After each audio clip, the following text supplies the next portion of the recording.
making today less a beginning than a culmination. This year, our dialogue centers on a critical theme, future-proofing the urban fabric.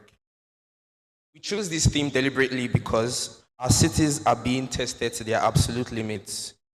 Rapid urbanization, population urges, economic pressure, climate volatility. Traditional methods of building are no longer enough for the world that we are handing to the next generation. As engineers, we shape the infrastructure that holds the society together. If we design only for today, we are quietly guaranteeing tomorrow's failure. Future proofing is not a slogan, it's a discipline. It means resilient urban spaces that absorb growth instead of buckling under it, and smart, energy conscious infrastructure treated as default. It speaks directly to the Sustainable Development Goal 9 on innovation and infrastructure, the Sustainable Development Goal 11 on sustainable cities, and the Sustainable Development Goal 13 on climate action. Over the next few hours, you're going to hear from professionals who have built major projects across this country and even across the world. I would encourage every student here to engage like it matters, because it does. Take notes during the keynote sessions, ask questions on your mind during the panel sessions, the uncomfortable ones, useful ones. Watch the competition closely. Some of what you see today may be built in the country within the decade. Use the networking breaks deliberately. Introduce yourself, ask a real question, follow up on it. None of this happened by accident. I want to sincerely acknowledge the organizing committee of Cess 7.0, volunteers who gave weeks and late nights to make this possible. I extend my deep gratitude to our sponsors and our partners. The support made this gathering possible and made a statement that this society's ambitions are worth backing. We have the talent, we have the tools. What remains is the responsibility. Build cities that will still be standing, still be working, still be worth living in decades from now. Let today be the day where we challenge old assumptions, exchange practical knowledge, and start building the solutions that our engineering landscape urgently needs. Thank you. Welcome once again to Cess Conference 7.0. I wish you all a truly impactful and memorable conference. Thank you.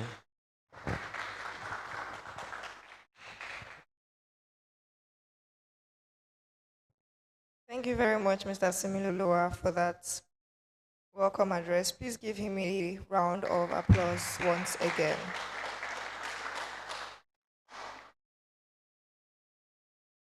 Very quickly, we'll be heading back to our first keynote speaker of the day, the person of Mr. Bright Okereke, who happens to be the president and co-founder of Flinks Reality. As he comes on stage, please give him a warm round of applause. Mr. Bright Okereke is the president of Flinks Reality. No, you can, yeah. He's the president of Flinks Reality Limited, a Lagos-based real estate company focused on building practical, demand-driven housing on the mainland. With over 9 years of hands-on experience, Bright has been directly involved in the delivery of more than 300 housing units across more than 17 different residential developments. He also helped to develop and manage an investment model that has delivered consistent rental income to its investors for over 6 years, which has proven resilient through all phases of the housing market cycle. Bright believes that the way people live today and the way they rent apartments should largely define how a developer approaches real estate. Starting early in his development career, he worked with numerous tenants and property seekers. This experience led him to gain a strong knowledge of how demand, pricing, and occupancy impacts a development's viability. Today, he uses his wealth of experience to to shape his approach in how Flings positions its development in terms of structure and focus on rentability, realistic pricing, and cash flow long term. Ladies and gentlemen, meet your first keynote speaker of the day, Mr. Bright Okereke. Thank you very much for that introduction. I want to also thank everyone for coming out today. I also thank the organizers of this event for putting it together. So about 10 years ago, I was a student of Unilag. And when I was a student, I like attending events like this. But any flyer that I see, as long as it's events that is like real estate, engineering, or business, I'm there.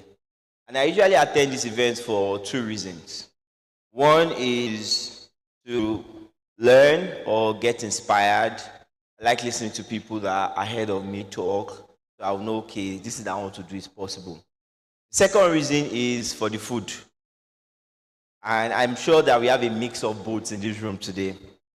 Now, the thing is, if you are attending events like this, you have to want the first one because sometimes they don't share food.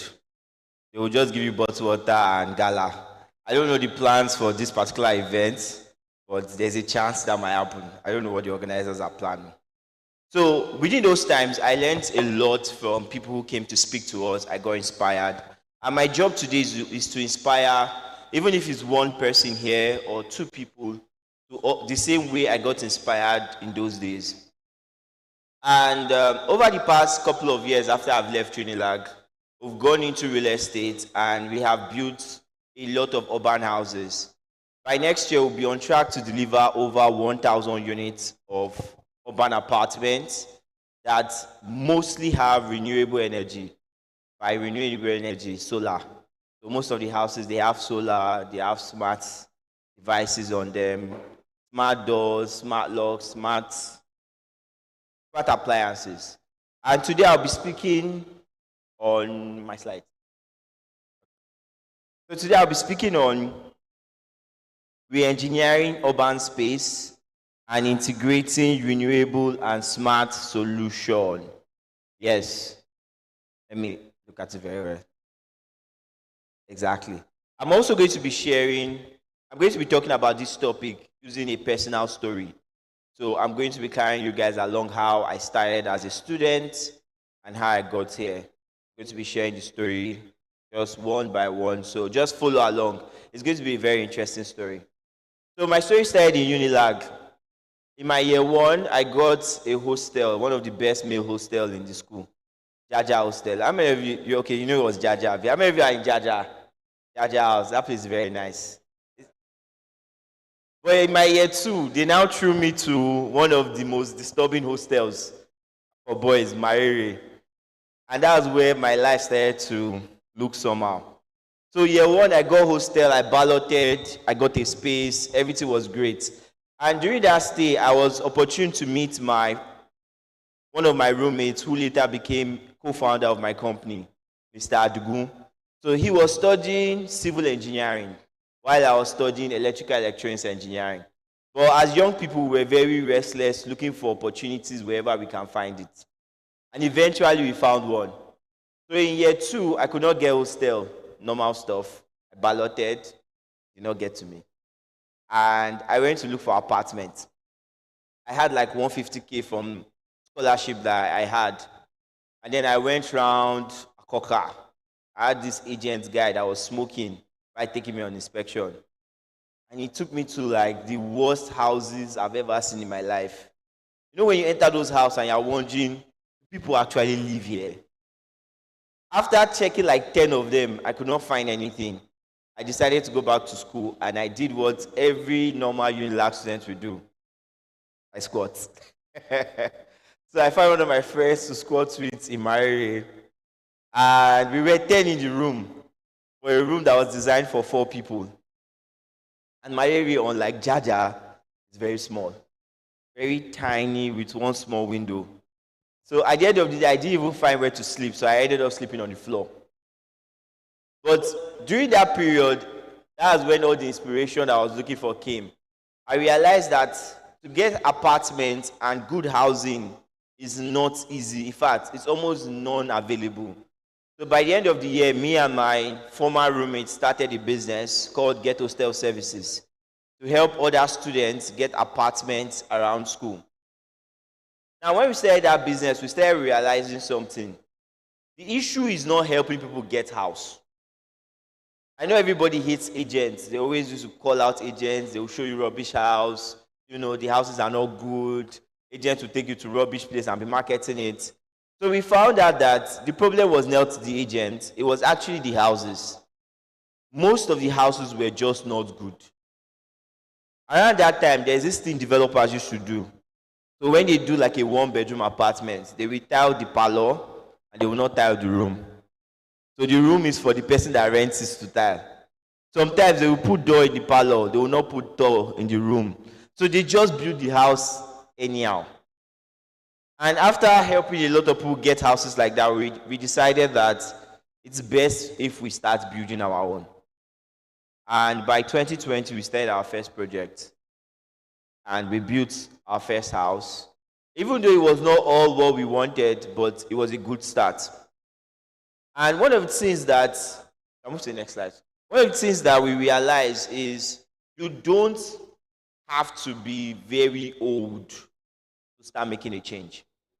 As at the time we started our first project, my business partner was about 20 years old, and I was 22 years old, and we started building the first house from scratch, a 3-story building in Yaba.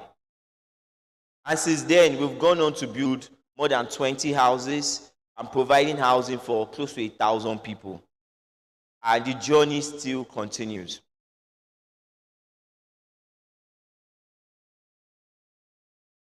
One of the things that we learned is you have to start small.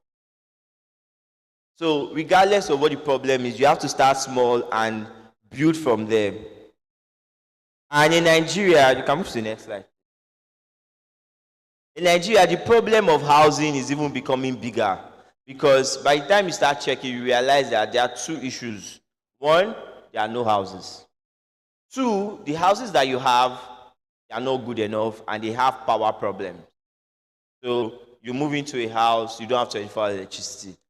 I know that is generally a government issue, but one thing we realize is it's an issue that we can also solve ourselves. Because if all the apartments we have, we put solar in them, and everybody in those apartments have 24 hours electricity. If enough people live in apartments like that, guess what? Nigeria has 24 hours electricity. So we looked at a different way of solving a very big problem. So instead of waiting for the government to build power station that takes years, after multiple cycles of laundering the money and spending it on themselves, we figured that if we build a lot of houses and those houses have 24 hours electricity powered by solar, we can bring stable electricity to as many people as possible. And we went to work on it, and we are looking at building thousands and thousands of houses that will provide 24 hours electricity for people. Okay, I'll move to the next slide.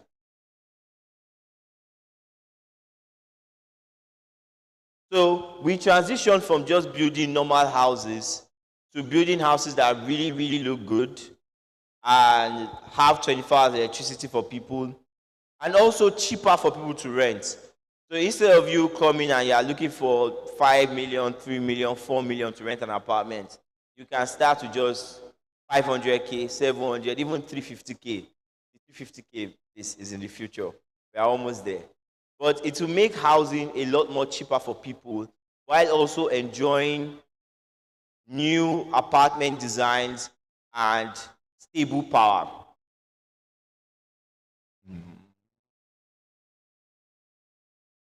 So one of the things that we are very focused on is to make sure that this is decentralized, right? The Nigeria we want to see is for us to build it. One of the things we learned early on is you can either complain about a problem or you can be part of the solution. And you are never too young to be part of the solution. So instead of complaining that there are no houses, the houses are bad, the apartment don't look good, you can join in solving the problem by building more houses. You can join in solving the problem by building technologies that will enable people have access to renewable energy. You can join in building as many platforms as necessary to make it a lot easier to get access to these houses. And that was one of the things that we focused on. Instead of complaining, we decided to be part of the solution by building more houses that will enable people get 24 hours electricity easily.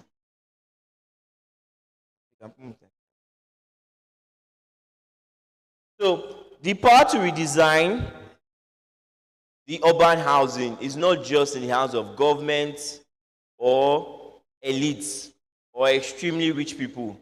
It's also in our own hands. One of the things that we know how to do very well as Nigerians is complain about the government. By the way, the government has problems. I'm telling you, it is not an easy feat. But here's the thing.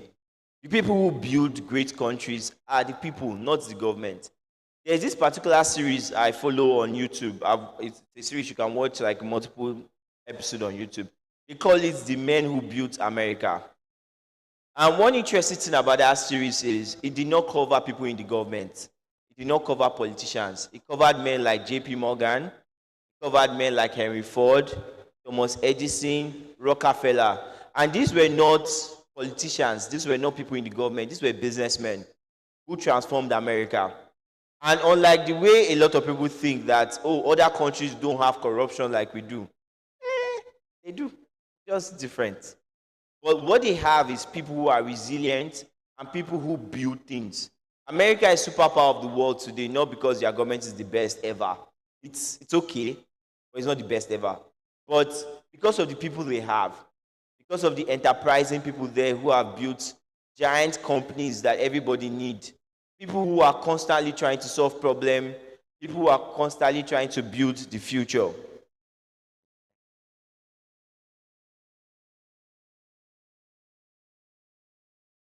So one of the things that you have to do if you're looking at changing the urban housing is you have to start small. Most times what limits people from starting is like they always want to start in the biggest possible way ever. So if you're sitting down here, you're like, how do I want to change things? How do I want to build a big house? Nobody knows. Nobody knows at the beginning. But you have to start with what's in front of you. No matter how small you start, and then you grow from there. And eventually, you get to a point where you can have significant impact in the country, and you can change the way real estate, housing, and renewable energy exist in the country today. So I'll be wrapping up with just a few words.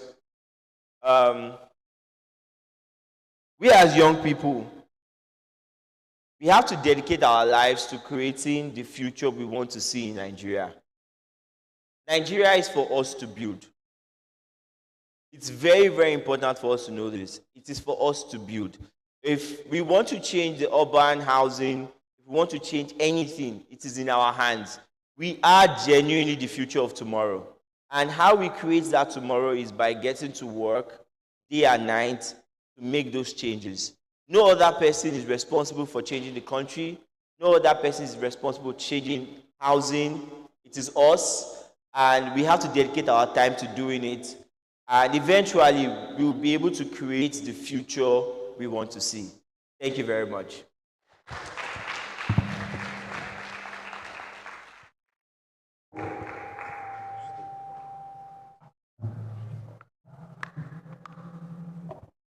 Thank you very much, Mr. Bright. Okay, please appreciate him one more time as I call on the president of the Department of Civil and Environmental Engineering of the University of Lagos in person of Atilade Joshua to present an award to Mr. Bright Okereke on behalf of the entire department.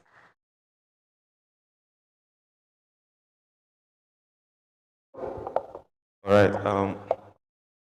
Good day, everyone. Lovely to be here. And before we go into the award section, Mr. Bright here would like to take some questions because I take just one or two questions from the public. And if you please have any question, you can just signify. And all right, you can pass the secondary mic. So while that is also going, we would like to acknowledge the presence of our daddy, our big daddy, Professor J.O. Akomu. Sir, please can you thank you very much, sir, for joining us. Also, we also appreciate the presence of our very own engineer, Dr. Bola Mudashiru.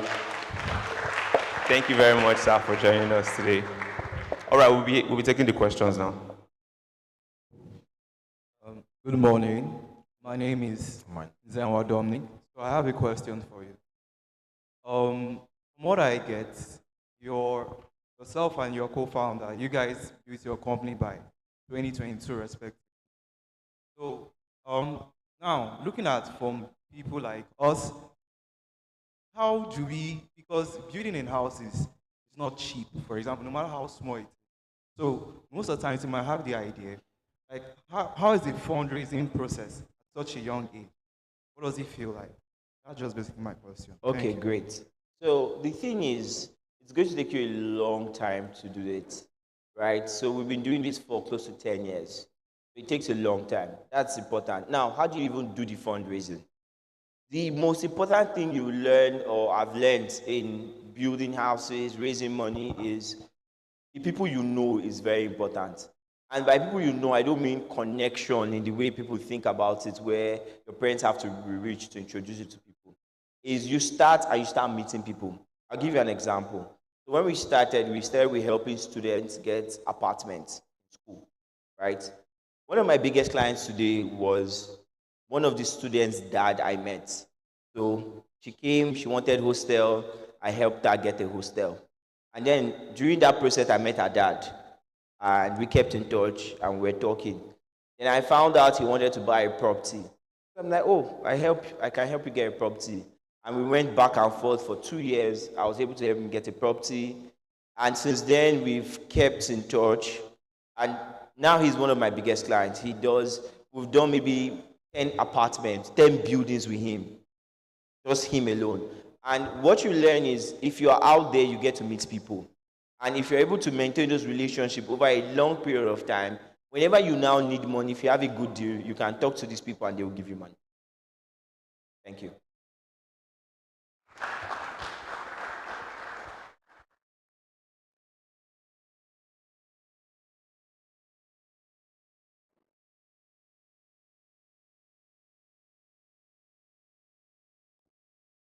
Thank you so much, sir, for your presentation. My name is Joseph Akiemi. So you said that one of the things that prompted you to find establishing the business you do today is because you were going around looking for a house and all the houses you were seeing were not good and all. Right? And I believe that one of the major problems why we don't see very much good houses is because the developers do not want to spend a lot of money into them because they would have to raise the rent or and because we don't really have a lot of people who can, right? And you say that you build, smart houses on the mainland, right? The mainland, and we understand that in the mainland there are a lot of different households conditions. So I wanted to ask if those houses have also, are available to all sets, just a particular people. Thank you very much for that question. So you're right? If you want something good, it's going to cost a lot of money, right? So what we notice and what we're trying to build on is to make it accessible to as many people as possible. Like for instance, if you want to rent a studio apartment now, like a self-con, you probably need rent of like 1.5, 1 million, 1.5. That's around Unilag. By the time you do total package, you probably spent like 2.5. Before you even start furnishing, let's say you do another furnishing and you bought curtain. Curtain is very expensive. You buy curtain, you buy AC, you buy TV. You see that you've probably spent close to 5 million just on a studio apartment. So what we try to do is to make sure that if you're going to spend that much on the studio apartment, at least let it have 24 hours electricity. So we might not be able to make it really cheap that everybody will pay maybe 500K a year for it. But we want to start with let's make it really good. Then we can now work on making it really cheap. And by the time we make it really good, with time, we can work on making it cheaper and cheaper. But that would be based on other factors. But at the moment, yes, it's for people who have money because it's expensive to do something that good. Thank you. Good morning. Morning, everyone. Good morning. I have a small, more engineering kind of question. Okay. When you build houses, do Yeah. you follow an international code or maybe a local order? Code. Code. Standard. Yeah. When you build a house, Yeah. standard, I do not. I don't get the question. Sorry. like ISO standard, like the international Okay, the building code. code. Or ISO the standard. Yeah. Which one do you follow? I'm just curious. Those ones set It me will up. not have any effect on your business. Don't worry. I just for my own Oh curiosity. yeah. So Because they are civil engineers, so maybe. oh, they the should civil know. engineers. So the thing is, Thank you. I do not know the details of ISO code, but we follow most of the regulatory bodies in Lagos. And then I follow his page. So whatever I don't know, I learn from him. Yeah. Okay, so thank you very much. I really appreciate the questions. Thank you, everyone. Thank you. All right, thank you very much for that session, sir. And now to move on to the award section, would like to call on our daddy, Sir Joe Akomu, to present the award to Mr. Bright and Flings Purity.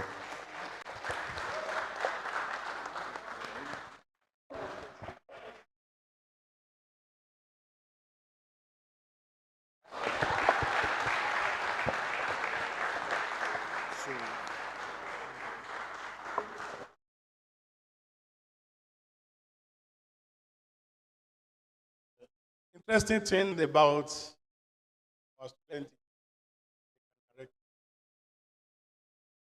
You know, any of you read the Bible, as the man they call Moses. That man worked very hard. He didn't get to promise. And we have a Joshua among us. Only God knows whether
plannings for you to manage your flood, to also recharge your water, like porous asphalt, and so on and so forth.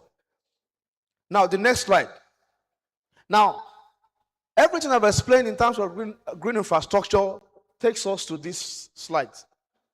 This concept is called the sponge city concept by one professor. The professor is called Prof. Keng Jion Yu. In 2013, a professor came out and said, what can we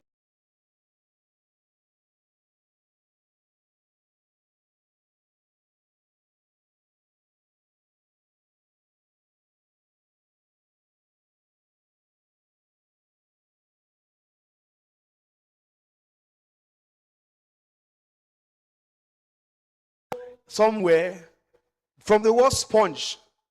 It takes it, release the water, it sponges it, absorb it. That is the idea behind sponge city.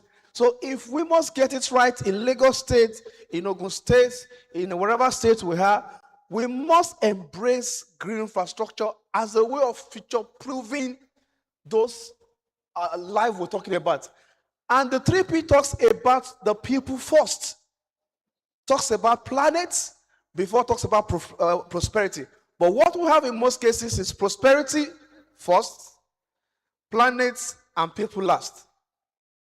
So if we must future-proof that, we must ensure that we scale our impact that requires sponge city principle into how we design our band, how we put that into our building codes, how we finance our infrastructures.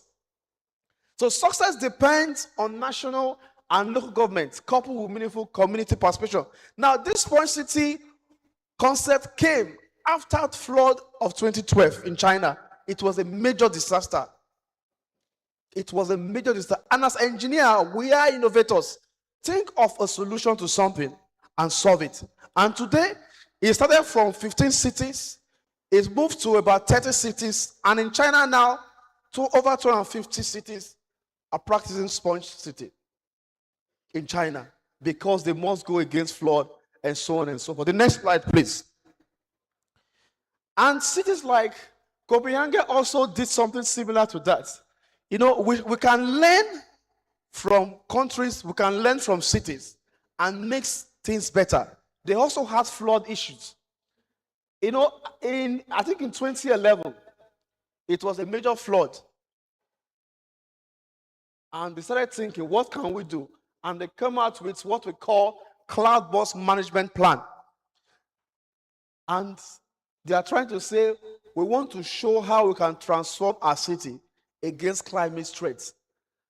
Everything I've explained about green infrastructure is tied to this cloud-based management plan of Copenhagen. And they also said, okay, we want to turn risks into resilience.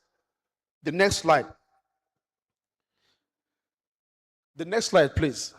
And they came up with this plan and said, okay, between 2011 and 2013, we must ensure that we develop 30-year adaptation master plan that we can go against or we can try to mitigate or adapt to risk issue. Now, they were so intentional. Now, between 2013 and 2020, they talk about design. Now, they talk about modeling, which is still ongoing, of course. And one thing about it is that they look at citizen. You don't build for the people. You build with the people. As civil engineers, we don't think about what can I build like this. You build with the people, you carry the people along. This is what you want to do. You engage the citizen and you sell the idea to them.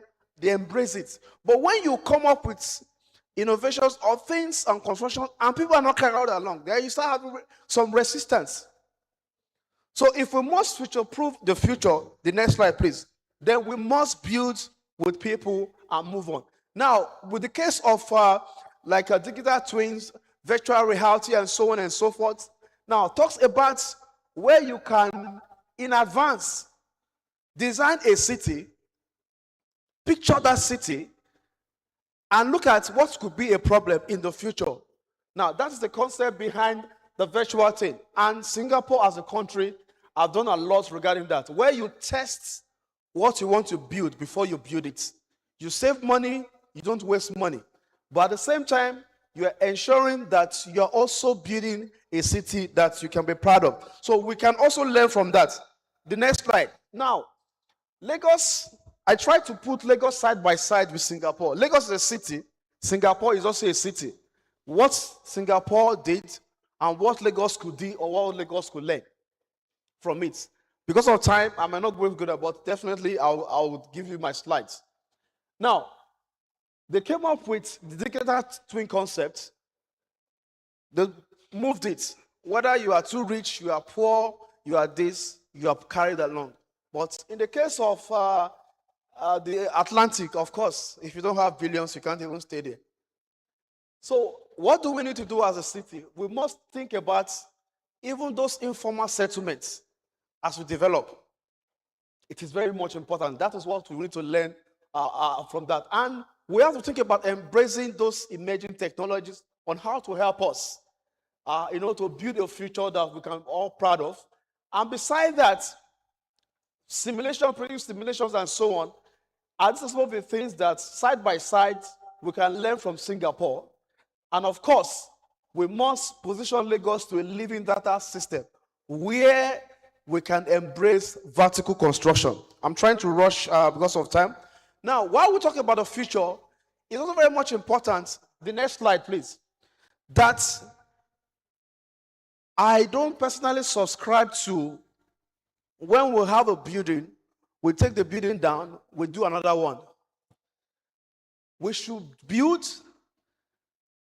with the mindset that the building can be transformed from purpose A to purpose B. Not, for example, we have this hall now. If tomorrow, maybe in the next 10 years, and we say we don't need this hall for doing whatever we are doing now, we want to make it where we can stay as residential. We should not bring this down. That is the idea behind adaptive reuse or adaptive building designs, where you could transform a particular building, a particular structure to something else and minimize cost of demolition. Now you are saving costs, and beside that, you're also reducing your pollution. So we must turn yesterday's structures into tomorrow's sustainable solutions. We must transform it. Now there is this idea, the next slide, that if an 8-year boy or girl can stay in a house and an 80-year-old person can also stay in that house, that means anybody can stay there. So we have to think about that if we must embrace the future. The next slide, please. Now, what are the principles? Go to the principles of future-proof cities. I'm trying to close out. Now, the next slide. The next slide. The next one. Okay, sorry. Don't go. Now, I tried to explain something that the 80 to 80 rule says that if a space works for an 80-year-old person and also 80-year-old, it works for everyone. So by 2030, 1 in 6 will be over 60. Barrier-free, multi-generational design is no longer optional. We must embrace a future that, the next slide, we can all be proud of. The next one. Now, the summary of what I'm saying is tied in this 4 thing, that you must design with nature, you must think about green and blue infrastructure as a backbone of future-proofing the future.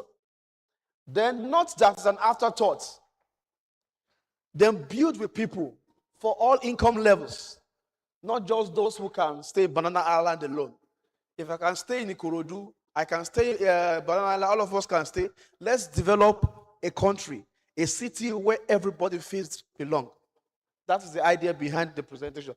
Then we have to co-create, like plan with communities, especially with those at risk from climate change and so on. Then use technology wisely. Now, the next slide. What is required now is the will to act and the voices to demand it. Professional leadership today will determine when urban resilience are planned for generations to come. And the imperative is urgent. The opportunity is historical. Now, as we leave this room after this program, let's think this way: that infrastructure decision, the next one, okay, the infrastructure decisions we make today will shape urban livability, ecosystem health, and climate resilience for the next 50 or 100 years. Let's choose wisely, design boldly, and lead courageously. Now, I close out with this quote: we don't inherit the heads from ancestors, we borrow it from our children. Thank you for listening.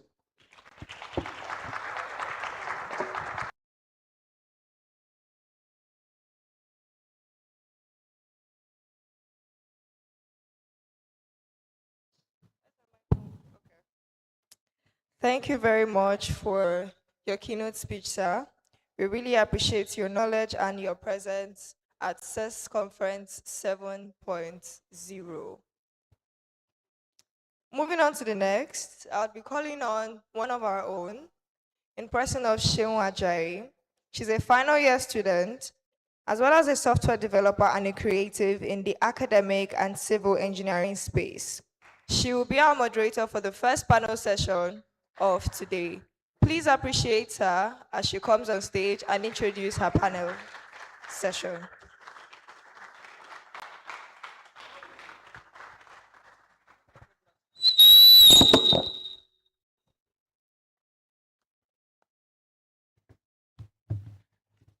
Good morning, everyone. I apologize for the loud screech. I feel like I lost a little hearing from that. Okay, how are we all doing? The energy in the hall is low. How are we all doing? Okay, we're here to introduce our panelists. We're taking a quick panel session on re-engineering the urban space, integrating smart and renewable solutions. For the sake of time, I'll just jump straight to it to introduce our panelists, and then we'll hit off the conversation from there. Are we having that up?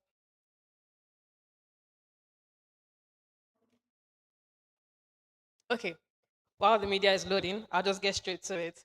So our first panelist is someone that's pretty well known to us, Mr. Kehinde Ayobade.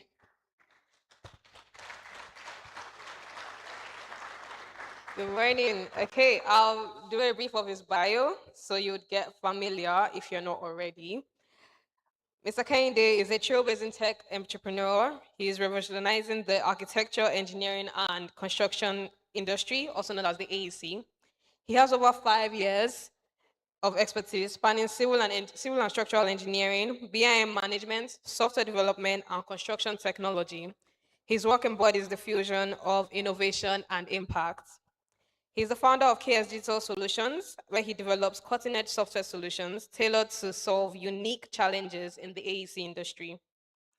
He has global experience across Canada, the USA, Bulgaria, and Sweden. Nobody's clapping. Thank you. Okay. All right. Because if I had a bio like that, if we did not clap, I would feel somehow. Like, please. Anyway. All right. So his innovations built by his team at KS Digital Innovations to meet various software needs in construction exemplify his commitment to enhancing efficiency and redefining industry standards. He's also the founder of Contact Nigeria, an initiative and the first ever tech-focused event in Nigerian construction. I think everybody knows Contact. That's why you're now clapping, right? Okay, so through his visionary leadership, he's shaping a future where technology transforms the AEC landscape. And okay, nice. One innovation solution at a time, in his words. Please welcome with me to the stage, Mr. Kehinde Ayobade.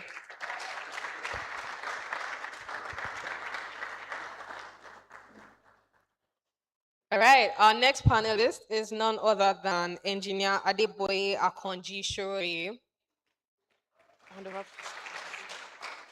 He is the managing partner okay, go on, sir. He's the managing partner at BS Consulting Engineers, or BS or BAS, I'm not exactly sure if okay.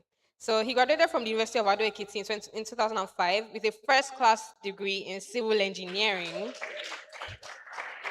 During his university days, he represented the department in an inter-university quiz competition hosted by the OAU in 2005, where he won the first prize. proper first class, really. He also attended Baptist Boys High School in Abeokuta, and he joined the employment of Arab Nigeria, a foremost international multidisciplinary engineering firm, in February 2007. The same year, he received a Developing Solutions Scholarship from the University of Nottingham, United Kingdom, for his master's degree in structural engineering. So he joined Arab the first time, but in 2011 he rejoined as a principal engineer, and he rose to the position of business unit design manager before he left in 2017 to start his own consulting firm, Bass Consulting Engineers. So he was the only successful entrant in the Middle East and Africa business area, where he also served as the secretary of the 5-year strategic planning committee. And every year since 2021, he has taught steel structures at the Nigerian Institution of Structural Engineers. He was a resource person at the West African Gas Pipeline Company retreats held in Ghana in 2019, where he gained engineers when he trained engineers from construction from countries along the Atlantic corridor on project management. So he was appointed as technical director of JETS Projects Limited, one of the leading indigenous piling works, subsoil investigations, and shoreline protection contractors in Nigeria. And he offers a wide range of engineering consulting services for clients such as Lafarge, Lagos State Government, among others. He has mentored a lot of younger engineers in Nigeria and in the diaspora, and today he's coming here to mentor us in some way as well. Please welcome to the stage, Engineer Adeboye. Thank you, sir.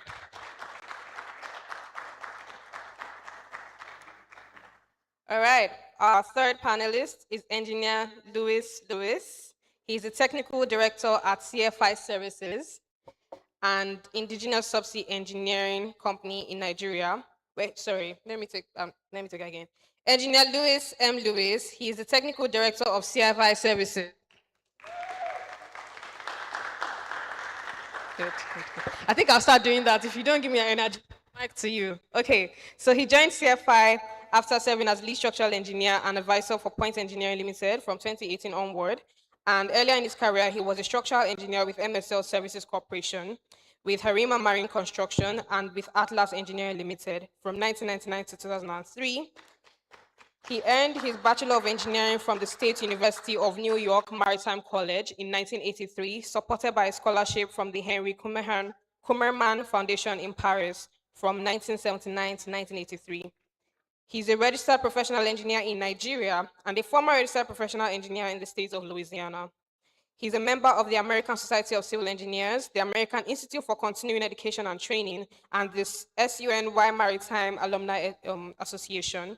And he has been featured in the 4th edition of Who's Who in Science and Engineering. In recognition of his lifetime of achievement and leadership in the engineering profession, he was presented with the Albert Nelson Marquis Lifetime Achievement Award by Marquis Who's Who. Please welcome to the stage, Engineer M. Lewis. Welcome, sir.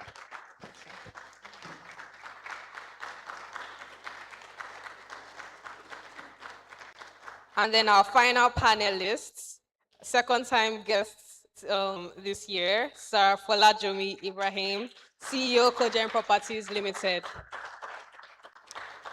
Sir Folajomi is the real estate egghead, quote unquote, that is his title on Instagram.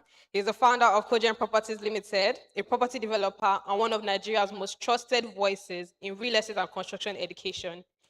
He has personally developed real estate projects, including City Apartments, Jamie Court, and Bilam Heights, which is under construction in Yaba, Lagos. Through the Sir Folajomi brand, he has trained thousands of Nigerians on how to safely build land and build without losing money to ignorance or fraud, guided by his principle, accountability over trust. His perspective is grounded in real projects and real outcomes, not theory, making him well suited to speak on real estate, construction, and projecting against property-related risk in Nigeria. He was our guest on Deep Dive a couple months ago, and I remember the last time when he was here, he said, I have been Sir Folajomi. So today we're seeing him on the next one. And please welcome to the stage our panelist, Sir Folajomi.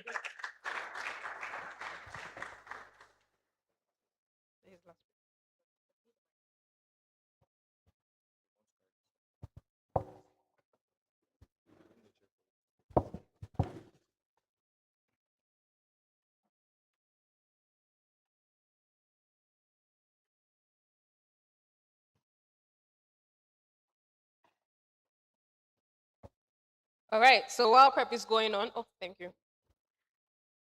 So I'm going to start with a general question for all our panelists, and I'd love you all to listen in.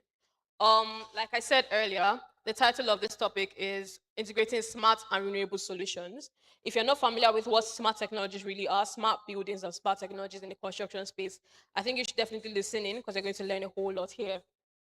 Okay, so the first question is where everyone agrees that renewable energy should be a standard in Nigerian construction. Everyone is saying it. If you are not, there's no way you've been on social media, you not even hear someone at least say do solar or do they want the smart door or the smart something in their buildings anyway. And all right, so the question to our panelists goes thus. From your various perspectives, what is the biggest bottleneck in making renewable solutions a standard requirement in Nigerian urban construction, both renewable and smart solutions? So the mic can go around and we'll start with you, Safola Jami, so you can just tell us what the issues are in Nigerian construction space. Biggest challenge. Good morning, everyone. Thank you for having me. Good morning. Standing on existing protocol. Now, it's always going to be about economics, costs. I would say capex versus opex. If you want to adopt renewable energy, you have to put a lot of more money up front. And knowing that there is opportunity cost for that money, if you, maybe for example, you wanted to do maybe renewable energy worth maybe 100 million, whereas you have running cost of maybe 4 million naira per year or 4 million naira per month versus putting down 100 million up front for the same thing. Now, if you look at it, you'll be like, this will take me 5 years to recoup my cost. If I wanted to do 5, that means I'm looking for 500 million as opposed to 20 million naira per month. So it is quite a challenge. You have to look beyond the money a lot of times, which is quite challenging because, you know, money is finite. You can do more things with money. As a developer, you would rather say, let me get on 3 projects, end in 36 months, and make much more money than putting all my money in one project, making the same amount at the end of 36 months. So one has to see beyond the economic constraints and see other advantages to it. And as somebody that puts in money to make money, we have to, the onus is on us to prove to whoever will buy from us at the end of the day that, see, beyond the price tag of this thing, it actually is more beneficial to you. I'll give an example. In our project, we stay offering inverters as standard with batteries, but that costs more money up front. Other people will be used to, let's just get a generator there and run it, and everybody sorts themselves out. So that is always going to be a challenge.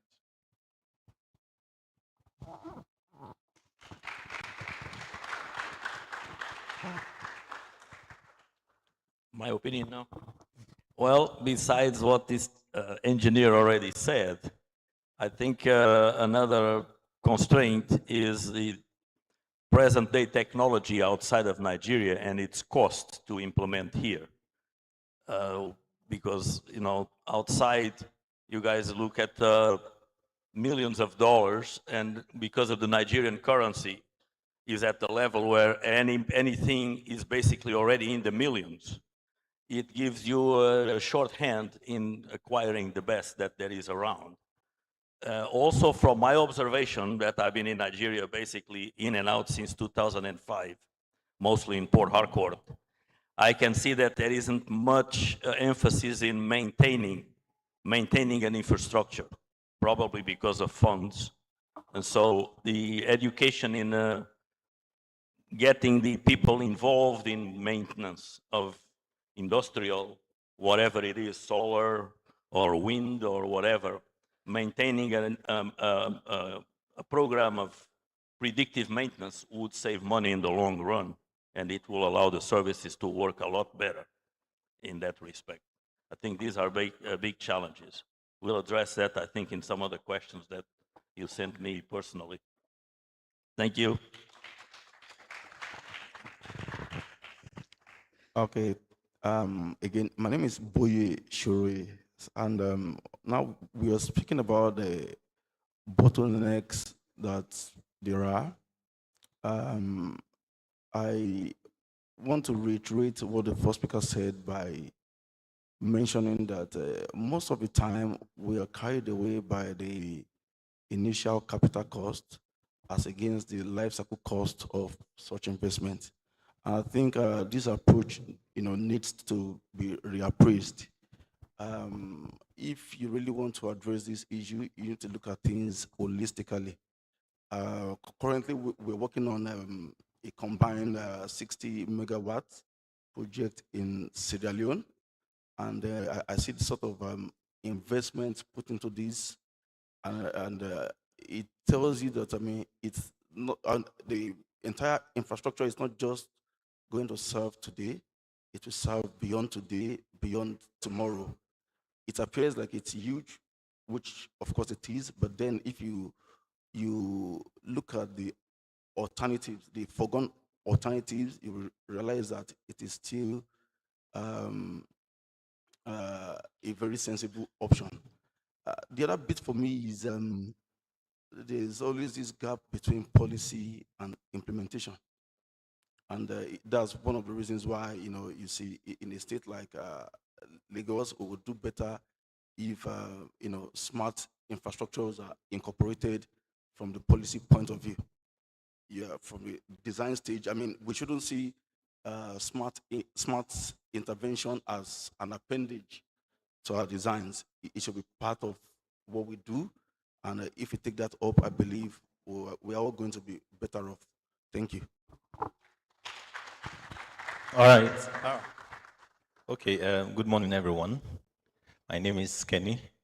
And so and to answer that question, I'm going to approach it from this perspective. I think it's more of, just to contribute to what they've all said, it's more of the uncertainty that comes with not using technologies like that, like reusable technologies. And if you are to bring it home to what you can relate with, I don't like it when I'm not sure when NEPA brings light. You get? I go home, I have a deadline to get to, and I am not even sure if I'm going to meet it because NEPA might not bring light. See, every company wants to be sure of the kind of returns they have. They want predictable returns. Even banks, they want predictable risks. Even the government itself, whatever budget they put together, they try to make sure that what the outcomes are predictable. I want to be able to predict certain things that will happen. So if for example, now, when I got my solar at home, if you ask me if there's light, I don't know. You get, everybody wants that kind of thing, right? You don't want to suffer the issues that comes with NEPA lights, right? So uncertainty that comes with not adopting technologies like this is a major bottleneck. And so if you want to really make renewable technology a thing in Nigeria, I think we have to tackle the issue of adoption. I think we need to create an ecosystem whereby it's no longer it's no longer a cost experiment. You want to experiment it because of maybe this let's say it's going to cost me a huge overhead or something. But it should be a wise business decision. If we can create an ecosystem where adoption in businesses, in homes, in companies and whatever, if adoption can be resolved, I think renewable technology itself would no longer be a thing about cost and what have you. Thank you.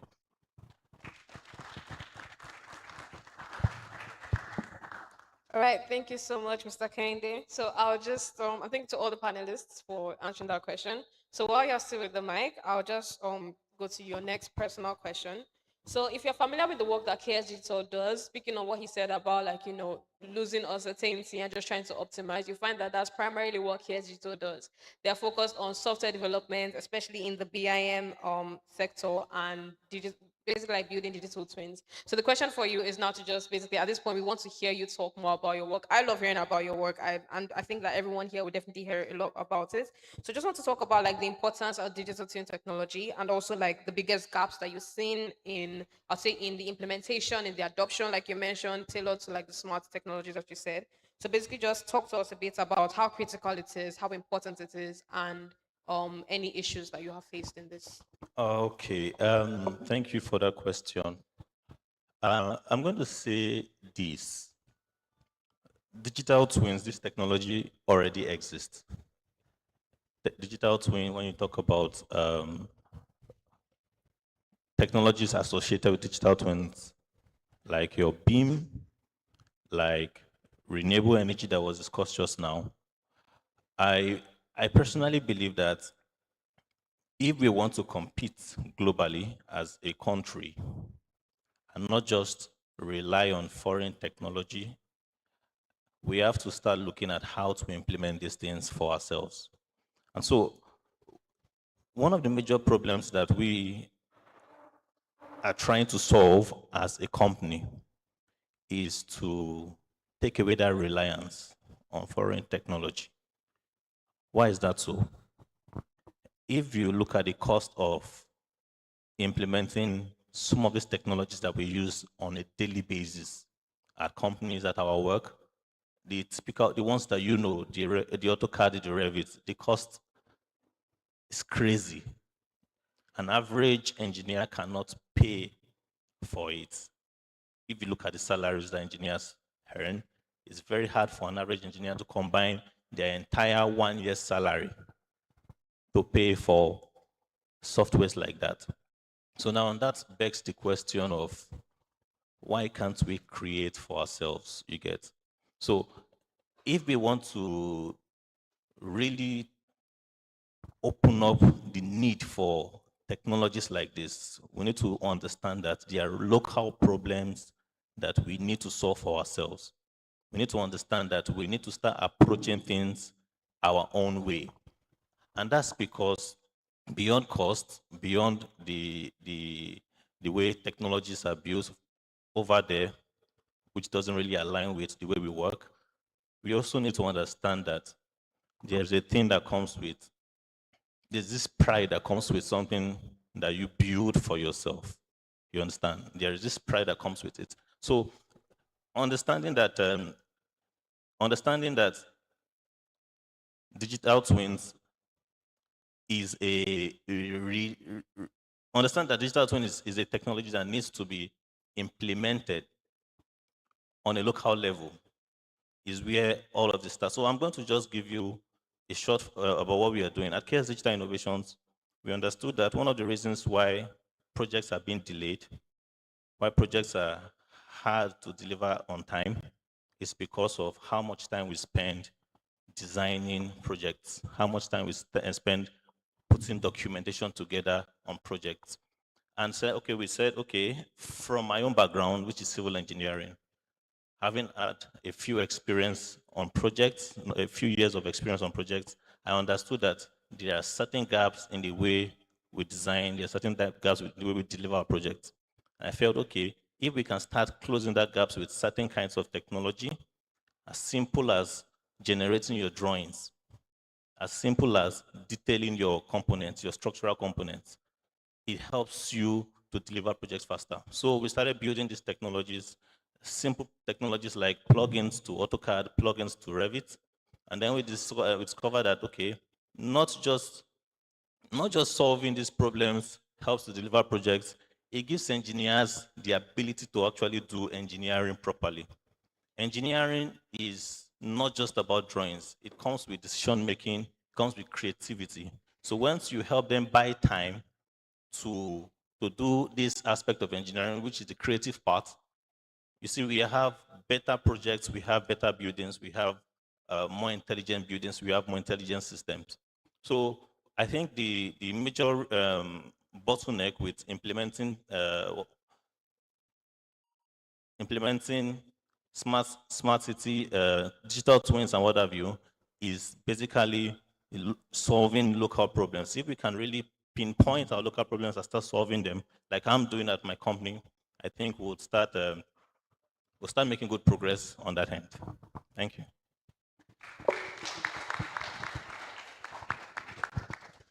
Thank you. Thank you so much for that.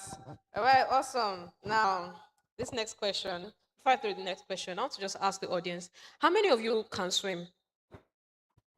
Okay, I see just one hand. How many of you tried to swim in the past, say, a month or two? Okay, now, how many of you were forced to swim because of Lagos flood in the past month or two? Oh, there we go, everybody. Okay, now we're plenty. We're plenty. The rest of it is like you not go out. People work from home. The engineers work remotely now. Okay, so my next question is to Engineer Boye, and it's talking about the problem of flood that we have in Lagos. So I personally was forced to swim at least 6 times or maybe 7. This time, there was a time where water entered the car and we all had to take our shoes off.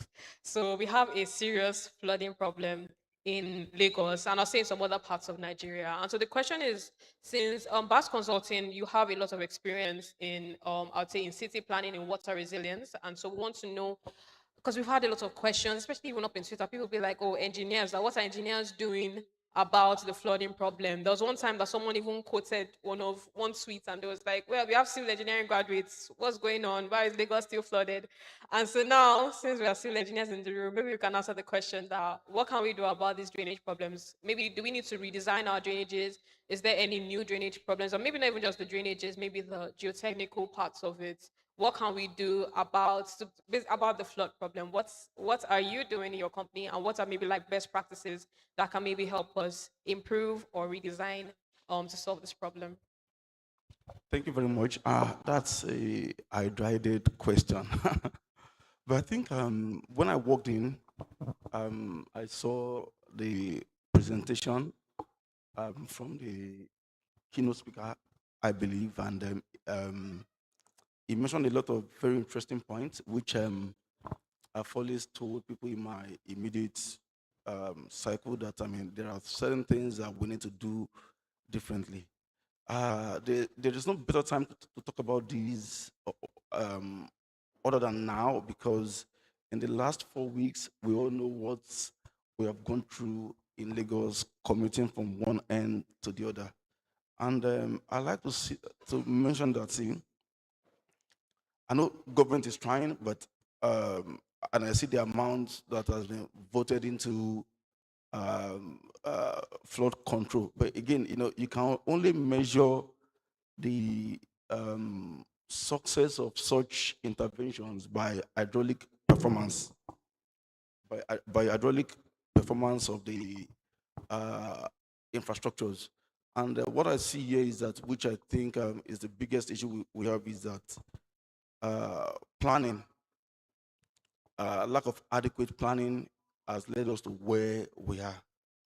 And I'm not sure, and I stand to be corrected, that, I mean, a city growing the size of Lagos, I mean, the infrastructures that we have today, I stand to be corrected, I'm not sure they were designed to cater to the population that we have now.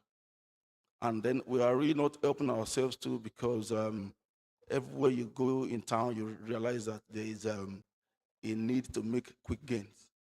And that goes even into the real estate business. I mean, there was something you mentioned when you were talking about, okay, concreting everywhere. And then, these are things that we look at and we say to ourselves, I mean, must it be? I mean, should we not allow for some greenery, some landscaping? Let's have some natural ways of dissipation, for flood control. Um, you see, it takes a lot of political will, to get so many of these things done. If we really want that level of urban regeneration, then we all must be ready to pay the price. It's a big problem for us today because, about 2 Saturdays ago, we're called to come and see an estate around Awoyaya. So I drove, and I felt so comfortable driving my Toyota Tacoma, thinking I am insulated. So I took the coastal road and I followed the map. And at some point, the map said to me, "Oh, turn left." I turned left and I looked at the road. I was like, "Is there really a road here?" I looked at my vehicle. I was like, "Am I sure I want to take this risk?" And then, from that point, I saw a lot of vehicles from where I was, about a kilometer away. They were stuck right in the middle of the road. The level of the water was so high that, and it speaks a lot of things to me that, see, when we design, we should not design in isolation.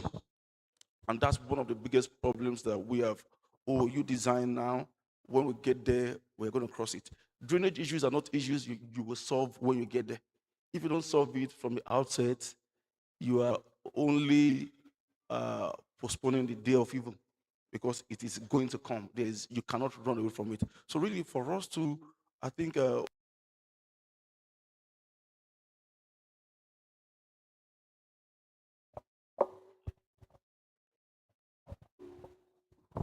yeah, hello, okay, it's fine. So we need, a lot of support from government to help us, as designers, as engineers, to put policies in place that would encourage flood control.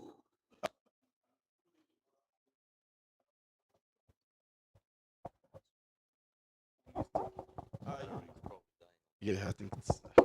I'll drop this. Thank you.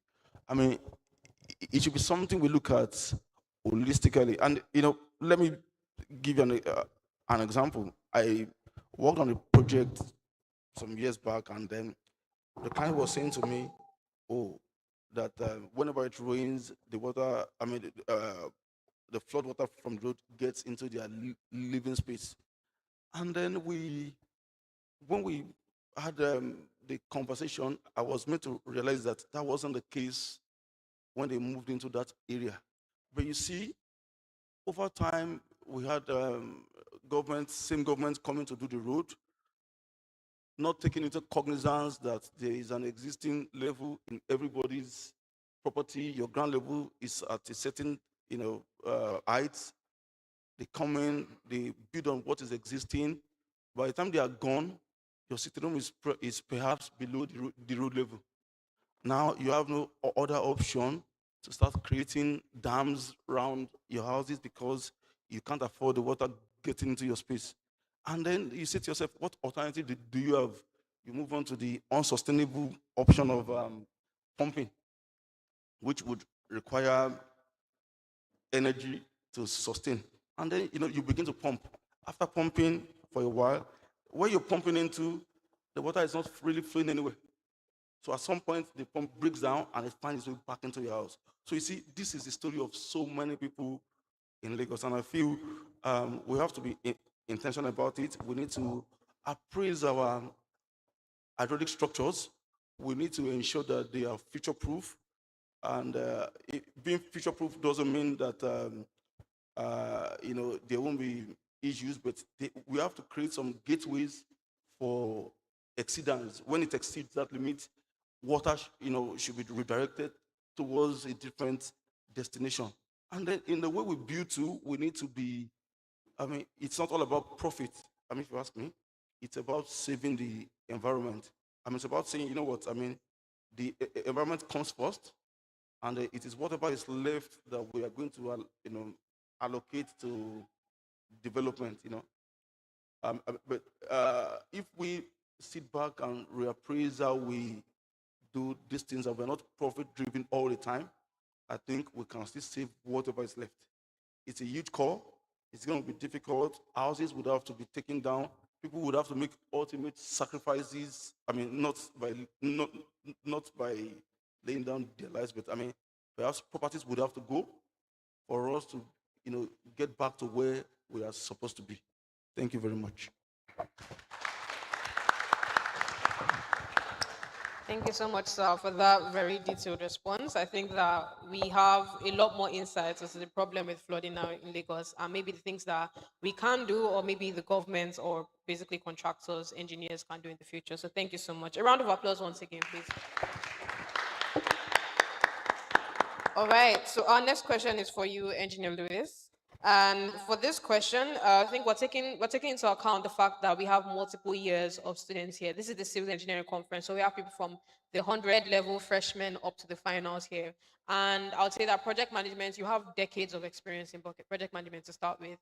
And it's something that a lot of people need more insights into, want to know more of like what details, how project management to civil engineering is, and basically, especially like any challenges you faced in your career and basic lessons that you've learned that you think that we can apply to engineering in Nigeria and especially in Lagos construction space. Well, I haven't been in Lagos permanently except since October of last year. Before that, I was in Port Harcourt. And we did many projects, mostly for MPN, which is now Seplat, and Shell and Chevron occasionally. Project management is always basically a game of meeting what the client expects and what you can give on time, try to negotiate sometimes difficulties that appear on payment contracts, the milestones, and try to come back and forth to achieve a result that is expected as contracted, of course. It involves discussions with what can be achieved. Sometimes the project to save money is a fixed price, which is generally a problem because all projects that have a longevity of 2 or 3 years start at one price, but by the time you finish, you know that that price has gone up, either by inflation or by changes or whatever it is. So the management of change is an important thing to keep track of. You also need to keep track very well of all the documentation. You need to have a document control system that tracks documents and correspondence. But because the projects are generally fixed price, any change that happens has to be really very well justified by the client for the contractor to absorb it, or it has to be discussed and eventually get paid separately as a manager of change, incremental payment to the project. One thing that I notice in Nigeria, ever since I have been in, is the delay in payment. And not only that, a lot of the projects, for them to award you the payment, they expect some greased hands, as much as 20% of the value of the project. So if a small company is a contractor to do a big project like for MPM or Shell or so, the profit may not be much more than 20%. And so before you start, you're expected to already grease these people's hands so that you can get the project for yourself. And so it's, when it comes to that, is also very terrifying, so to speak, money. What are you working hard for? Just to keep busy or to make a little money to be able to pay salaries and have a living outside the job? So that is another management. I have an example of another one from the company that I was working with in Port Harcourt, which is Point Engineering, still around. And they got involved with a Lagos-based company that bought a very old drilling rig barge in Louisiana, in the United States. And they left it there. They took it to a shipyard locally to do upgrades, to install new equipment, like a new blowout preventer for the wells, some new overhead gantries to pick up heavier weights, and so forth, some extensions for emergency generators. But the receiving payment from this company was a problem, and is still a problem. They're still involved. I got someone else from Houston to help Point Engineering over there because they wanted to classify this barge with the Italian society called RINA, R-I-N-A.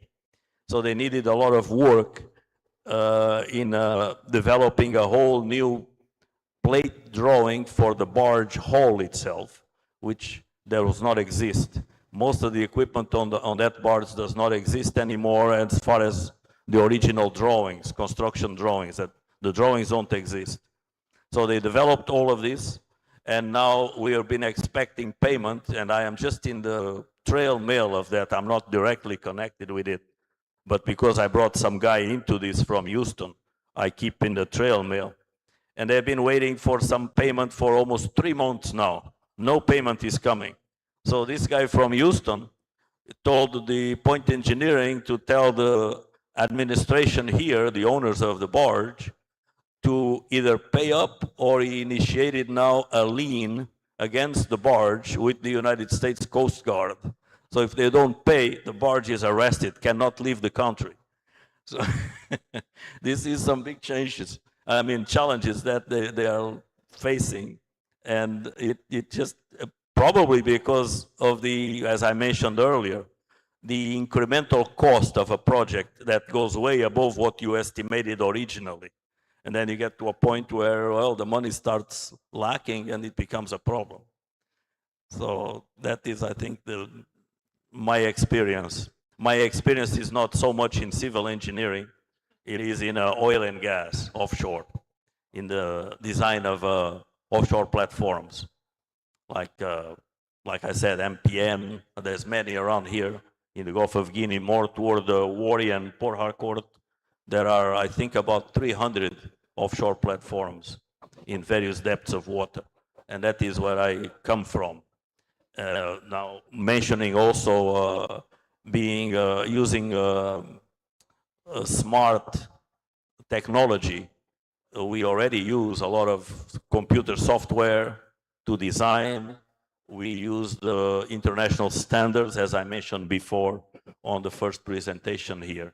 Everything is done by international standards, either the American ones or the European ones. And so this is the technology that can help with project management, with engineering, with the development of projects. It's no longer the engineer does what he thinks is best, and then that moves forward. It generally passes through at least a third-party company that is hired to check the designs you have made and make comments and make sure that everything goes by international standards. Otherwise, insurance companies may not insure things that are not built like that. So yeah, that's my little contribution to you guys coming into the field. Good luck. Thank you. Thank you so much for that, Engineer Lewis. All right, so our final question before we take the audience Q&A is for Sir Folajomi. So I think building up on what Engineer Lewis mentioned, I think when he got to the part about Lagos and they're asking I need to oil somebody's pockets, I just covered my eyes because it's very common here in Nigeria. And so we have a lot of things around your content where you talk about is that a lot of people we are losing in the construction space, we're losing proper maintenance check. There's so many red flags that you always flag around. And so I want to ask that, okay, since we're talking about smart building, before we can even reach smart building, how do you first ensure that the basics are correct? And I know that a lot of your content is centered around being able to spot to make sure that you're not defrauded or someone is not trying to lie to you. So we just want to know, in your experience, what the things that you do to make sure that the basics are followed. And then after the basics are followed, how do you convince people, say an investor, to actually invest in the smart building practices for their construction? Okay, thank you very much. That's quite, it's basically storytelling. How do I mean? If I buy a plot of land, for example, for 100 million naira, and if I want to put a building that will be naturally ventilated properly, like some, maybe, for example, the bedroom is facing the east side, so that when the sun rises, it can hit the master bedroom.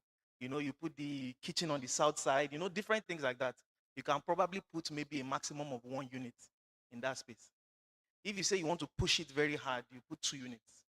I hope you guys are following me.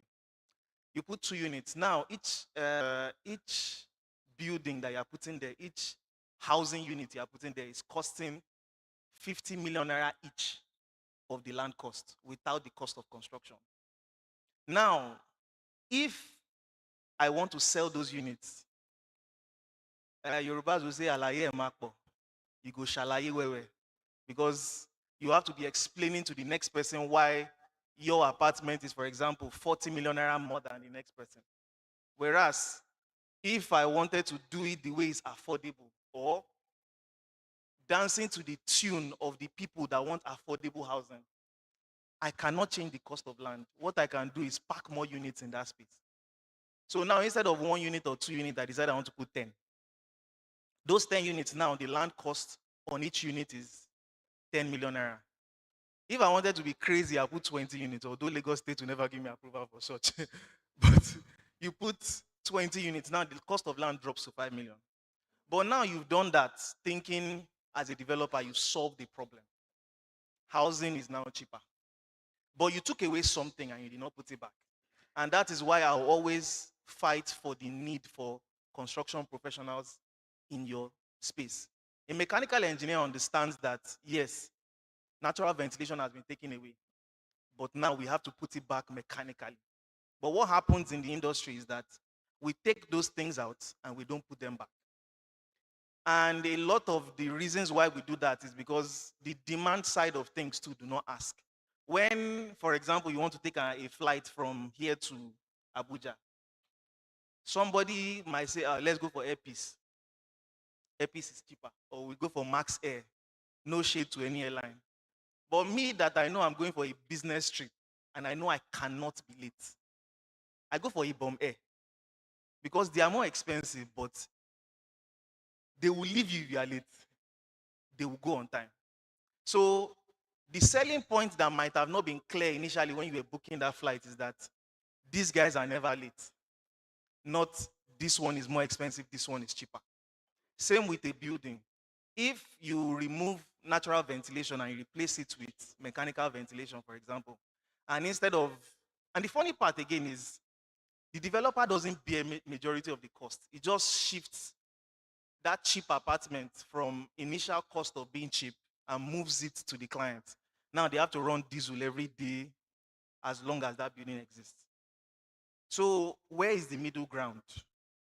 You sit with your construction professionals, you talk with your architect. Okay, we want no direct radiation of the sun to hit their windows so that the rooms are not hot.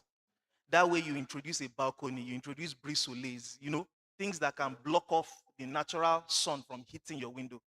Now, mechanical engineers also understand that there is it heat load? I can't remember the technical term for it, but the bigger your windows as well means the more your AC has to work if you have to put on the AC, because the sun is hitting the glass and the wall that would have served as insulation is no more there, except you are buying maybe premium double glazed windows where there's a vacuum in between that stops the transfer of heat and all that. I hope I'm not boring you guys. The point is, when you take away something, you have to put it back. And it has to be designed back in place. As he mentioned, you have to do it from the onset, not as an afterthought. Another thing civil engineers will definitely face is the bane of your fellow colleagues. You want to design maybe a car park at the lower level so that you can put much more livable space up there. That's the way the architect designed it anyways, because I'm in residential construction. Architects decide what happens, not the structural engineer. Structural engineer just follows through and works within the constraints that the architect provided.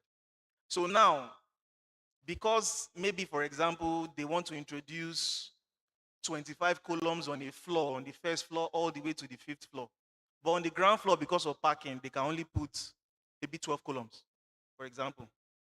Now, what does that mean? The columns on the ground floor will be doing much more work than the columns on the upper floors, because they are basically maybe two or three in one columns. Now, when you get to the upper floor and you have to redistribute, that's more work on the transfer beams that are working. We are in engineering here now, you guys should understand. Aha. So now, because your transfer beams are, maybe your architect says the beams cannot be bigger. So find a way to make, the beams cannot be bigger. So find a way to reinforce those beams so well that they can do the work for their smaller size. The mechanical engineer say, hello, I have a pipe that wants to pass there. Then problem starts. Electrical says, if you don't give me a route here, we have to introduce a new duct that will carry all the cable trays and take them to maybe the topmost floor where the elevator machine room is or whatever. And then you start to dance all those type of dances. Now, while you as a structural engineer is doing your best, the civil engineer is doing your best, if the client doesn't pay for the other professionals to be seated, what will you do? You can't be the one that will pay the architect to come and sit down and deliberate or figure it out. There's also the advantage of the digital twin, where you can solve all these clashes and all these problems from the design stage before you get to site. But that's also an explanation you have to give the client, because sometimes they don't understand that, yes, we are putting forth maybe 50 million naira now so that we can save 300 million naira during construction. Same, which is back to the question that she asked. How do you convince people that this thing is better for them? You put a financial value to it. My apartment is 200 million, but our own is 150. But my own, you spend 4 million naira a year to run it. Their own, you spend 50 million naira. Then it begins to make sense to whoever is going to buy it that, see, it's not just cheap. Where you mentioned life cycle cost. It's not just cheap today, it's more expensive over the long term. So once we in the industry are able to put financial values to these things, it begins to make sense. I hope that answers the question. Thank you.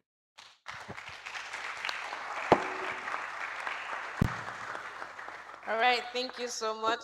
I think we've had, not even I think, I'm sure that we've had a lot of learnings from here. We've learned from the software end of points of view. We've learned from project management, from consulting, and also from the real estate development. So now I'll be throwing the questions to the audience. Do you have any questions? Just take a few. Any questions at all? Questions going in 3, 2, 1. Okay, so I guess we learned so much that we have no questions at all. So that's beautiful. Okay, so thank you once again to our panelists. A round of applause once again, please. All right, awesome. So that will be concluding the session, and I'll be calling on the host to take over, because I believe the next session will be awarding the panelists for this amazing session. Thank you so much. Sorry.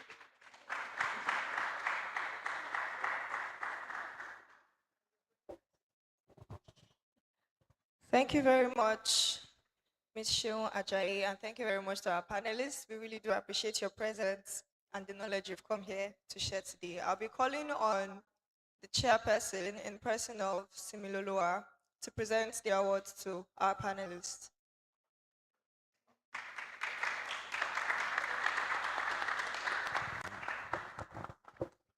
Thank you very much, our fellow panelists. Thank you, Sir Folajami. Thank you, Engineer Louise. Thank you, Engineer Adiboye, and thank you, Mr. Kende. I hope we all learned a thing or two from our panel session. Please, can we give them a round of applause? Okay, so before I start, I want to call up someone very special to us in our department. I want to bring up our daddy, our staff advisor, Dr. Akintoye Oyelade, to come and help us present these awards.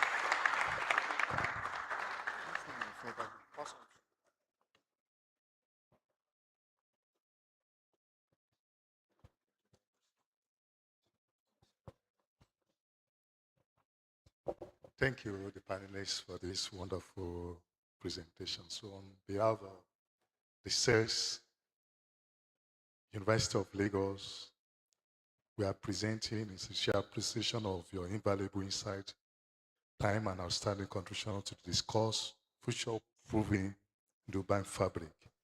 We are presenting this. Safolai Jomi, the CEO of Cogent Property. Thank you very much.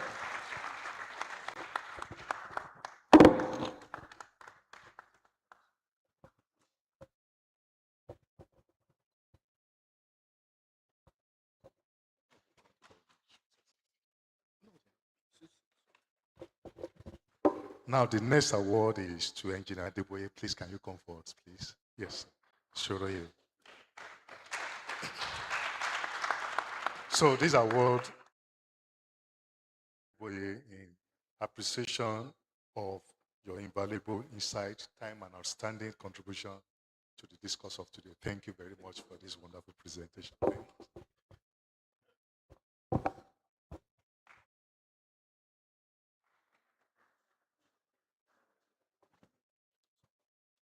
The next award goes to Engineer Luis. I think you said you registered in Nigeria. You are registered over engineer.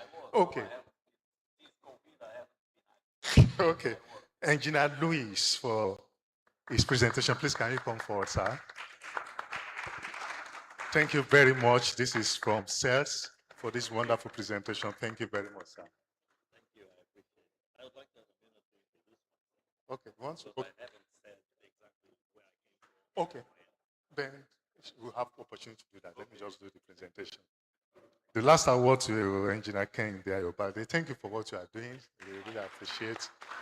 So this award is for you for this wonderful presentation. Thank you very much. Thank you very much. Thank you very much. Okay. You say once we give it. Yes, so I want to take a picture. So we want to quickly take a picture with the panelists, sir. Sorry, so I want to take a picture with everyone together. Just with their words. With their words. Yes, yes, with their words.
Thank you very much, sir, Folajomi. Thank you, Engineer Adeboye Shore. Thank you, Mr. Kende Ayobade.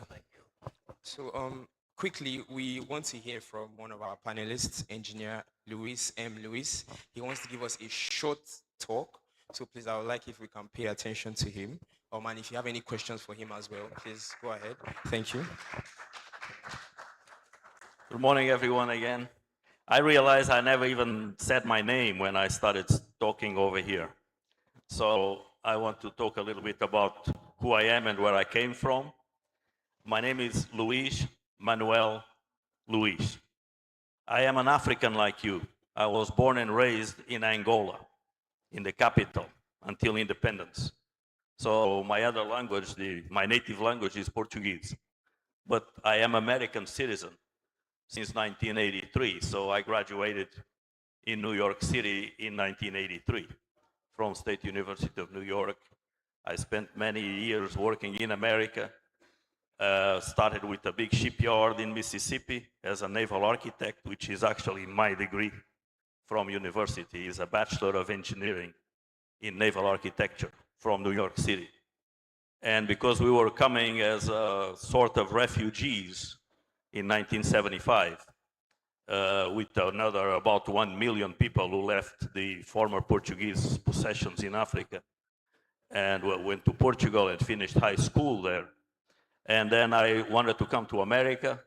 My father fortunately at that time had a brother who already was in America, in the New York City area, and he brought us in 1978. And in the meantime, I was looking for a scholarship because we had no money to pay for university. And I wrote to the UNICEF from the village that I was living in Portugal when we came from Angola. And UNICEF, which is the United Nations Children Education Fund, they sent a little booklet and they highlighted in the various pages of this small booklet a foundation that had just opened in Paris to give scholarships to people who were interested in studying in the maritime field. So I wanted to be a naval architecture. I wrote to them immediately. And within about a month, this is before internet or all of that, that was snail mail through the post office. About a month later, they sent a letter saying that yes, they would support me when I go to America, try to find free money in forms of grants, and whatever else was due, they would pay. And this was the Henry Kummerman Foundation. So the owner was an engineer, I suppose, an older man, that owned a big company that did a ship cargo hold covers, and for those ships that have big ramps that lower the car carriers where the cars just drive in from the port to the ship. He had those companies. It was based in Sweden, the companies.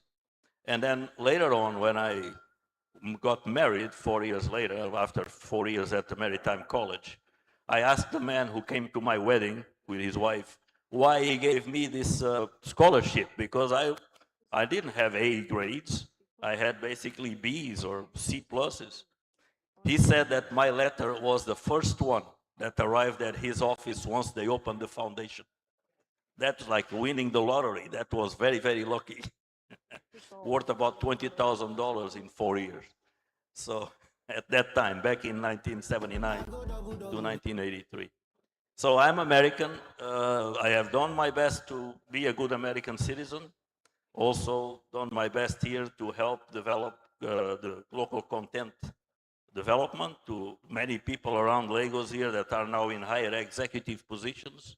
Started with me at Point Engineering back in 2005, 2006, 2007, and so on. So I am both. I also in America belong to the US Navy Reserve for 21 years. So I have almost 22 years, was 21 years and 9 months of military service. When I reached 50 in 2009, they sent me to Afghanistan for 1 year. I survived. We didn't have to kill anybody. But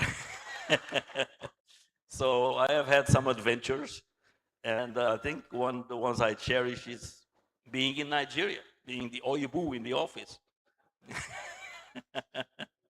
So in the office in Point Engineering, I was Oyibu, and because I was born in Angola, yeah, Angolan in Portuguese is Angolano. So I was Oyibu Angolano in Nigeria. And I still sign myself like that many times. So if I was in Nigeria, I would be Nigeriano. So yeah, it's good. I'm Africano anyway, like you guys. So we're all brothers in some way.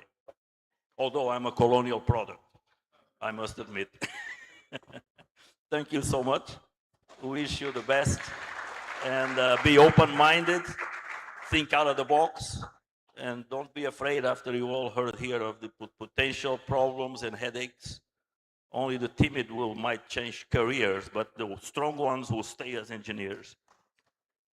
You will prevail. Good luck. Thank you.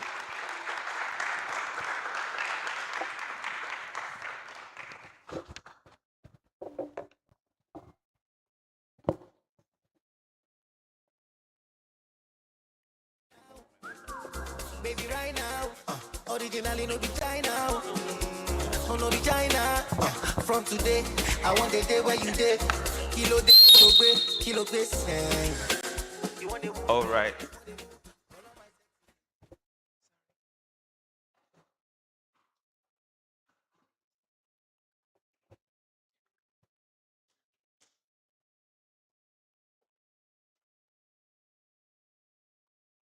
Okay, so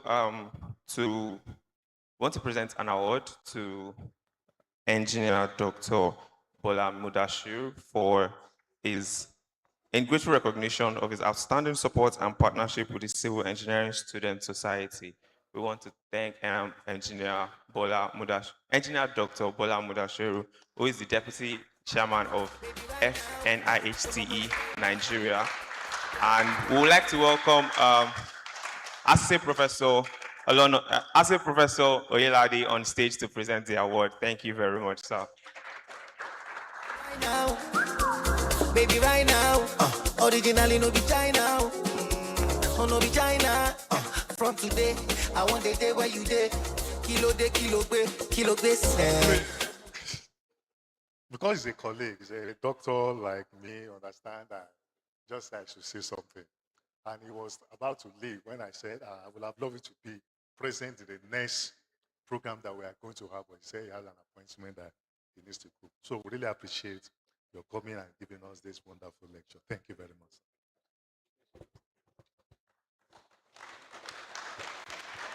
Baby, right now, originally no be China.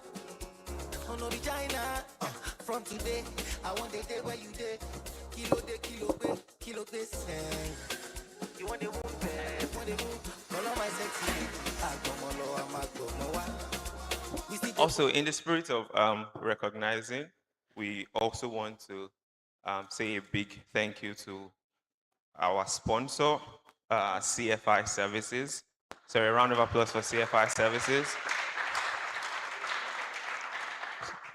All right, we want to present this award of appreciation from the Civil Engineering Student Society to CFI Services in grateful recognition of their outstanding support and partnership with the Civil Engineering Student Society. So to receive this award on behalf of the entire CFI group, we'll be bringing on the team, the old team definitely So to head this, we have the CFI team with us. A round of applause as they come up on stage.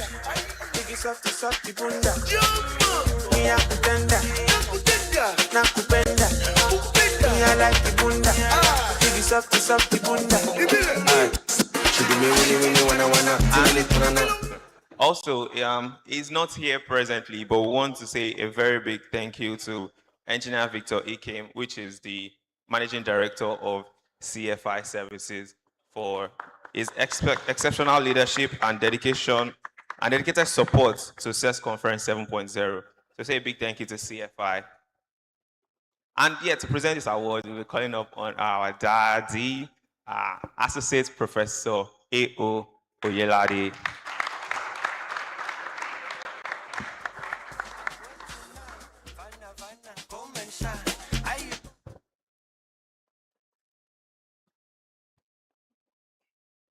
This is a very wonderful presentation for so many reasons. I happen to be the staff advisor, and I make a confession here publicly in the sense that it's difficult for somebody like me to sign out money for them.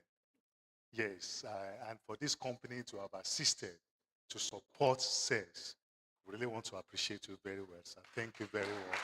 We really appreciate the support, and we are presenting this award to Engineer Victor Ikem again for the wonderful support he has given the Cess and for you and your company. Thank you very much, sir. Thank you very much. Thank you very much. Okay, who's taking the award? Again, you are taking this award for him again. Okay, thank you very much, sir. Okay.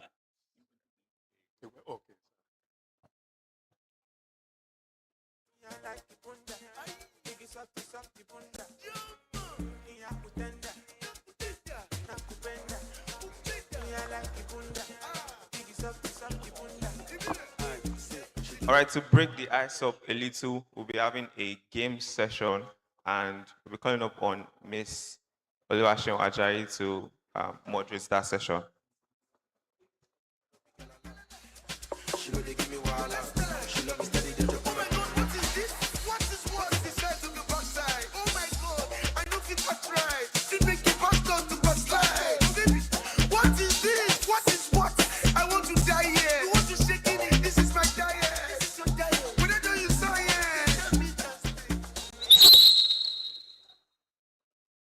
sorry. Good afternoon, guys. I see the problem. I'm always pointing the mic to the speaker, so that's the problem. All right, so we're going to play a little game of trivia. Who's excited? Okay. Little icebreaker. Now, the way that this is going to go is the first person to answer the question. This is speed trivia, right? Normally, I want you to like write the question and I bring it up to me, but first person to answer the question. Now, multiple people might call the question at the same time, they answer at the same time, but I will take the audience's vote for whoever answered first. And the person with the most wins this round. Are we good? Now, few rules. There's actually only one rule. You cannot use your phone. If I caught you using your phone and answering the question, you're out. If somebody says that they saw you use your phone to answer the question, you're out. Are we good? Any other rules I'm missing? Do I need to include any other rule? No? Okay, so let's start easy. The first question. Question number 1. What is the standard unit? Who was first? I heard you this voice. Okay, now, I hope you answer the rest faster, just as fast. All right, so Jide has 1 point. Are we good? Please clap for Jide now. Now, next question. No, go back. Ah, you showed the answer. No, you showed the answer. You want to cheat. You never start. You're already cheating. All right, next question. Please, just one slide. All right, which bridge in Lagos is the longest in Nigeria and was formerly the longest in Africa? Sorry? Okay. So we're doing raising their hand. So first person that you see raising their hand. All right. So I had Third Milan Bridge. So that question has gone. Next question. All right. Question 4. In corporate meat design, what does WC stand for? I have somebody around there. Sorry? I'm not hearing. I actually heard that guy, the guy in the varsity jacket. You said what? Raise up. Oh yeah, so should we raise up and should we shout? Which one? So raise up your hand. Okay. But it goes to that guy. If you shout to get rowdy, sir. Sorry? Okay, don't worry, we're canceling the question. So right now, only because there's too much rumble, only one person. All right, this way. Raise up your hand. Ibrahim, the first person's hand that you see. Are we good? All right. Next question. In the Natok phonetic alphabet, what word represents the letter E? Yeah, now shout now. Shout now. Raise up your hand. Echo. Okay, just Femi got that correct. How did you even know that? Did you? I see your phone. Did you? Okay. I'm watching you, Sha. All right, you got it right. Echo. Next question. The image is not displaying, but what's the common name for steel bars used in tension device in a reinforced concrete? I saw her hand first. Okay. No, I saw her hand first. What's her? I saw her hand first. Column. Sorry? Column. Ah! You missed that question. Just to you've answered before. Reinforcement. You see me, you're calling. Reinforcement. Wrong. Next question. You've already answered. Relax. Next, you've answered. Oh yeah, now answer. Oh yeah, give just to let's hear you say. What do you say? Rebars. Okay, so 1 point to Jesuto. That babe that said column. All right. Next question. What does CAD stand for? I saw this one first. Computer aided design. Okay. So we have 1. All right, so 3 points. Correct. Next question.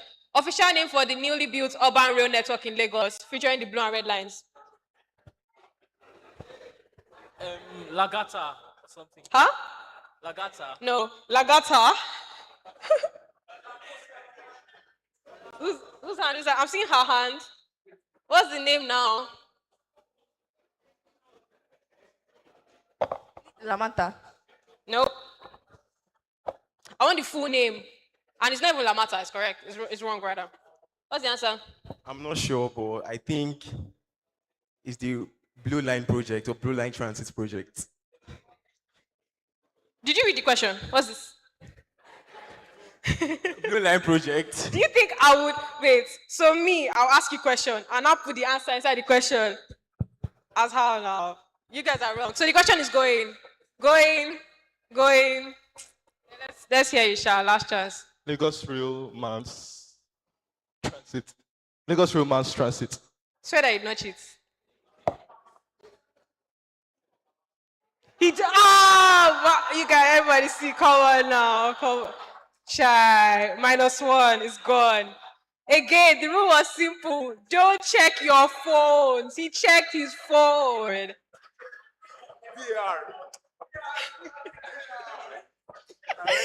That was proper VAR. Wow. Okay. Next question. Question 9. What's the specific term for the process of determining the relative elevations of points on the Earth's surface? Your hand is up. Don't worry, say it, I can hear you. Yeah, I'll be whispering too. What's the answer? Answer it. Topography. No. Her hand is up. What's your answer? Sorry. Leveling. Correct. Okay, so we have one person. Next question. What is this called?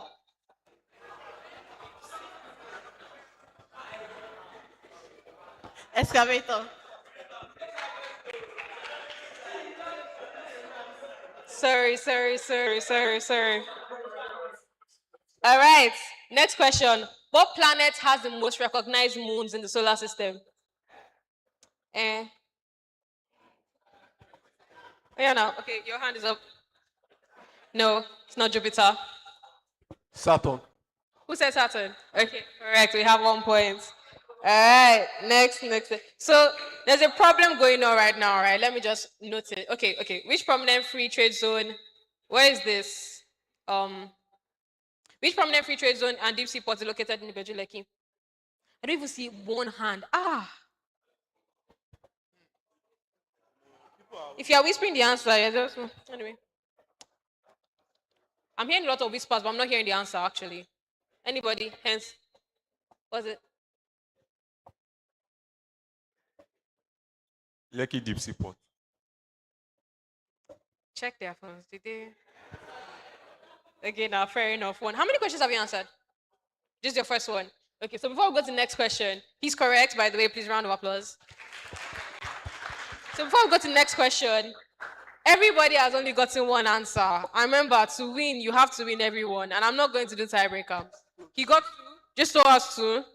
Just so that cheated us 2. No, it's not that cheated. So 2 correct ones independently. Okay, fair enough. But we'll do -1 for that. So it's -1, so it's on 1. So you have to pass everyone. Somebody that has answered before will have to answer again. But if you are lucky, we still have 3 more questions. If you can answer 2, you win. Next question. What is the first law of thermodynamics? See that, Jide, your hand is up. First law of thermodynamics, I'll give you by the Okay. equation. I'll give you by the equation. Equation now. Okay. Energy cannot be created nor destroyed. Okay. But can be transferred from one body to another.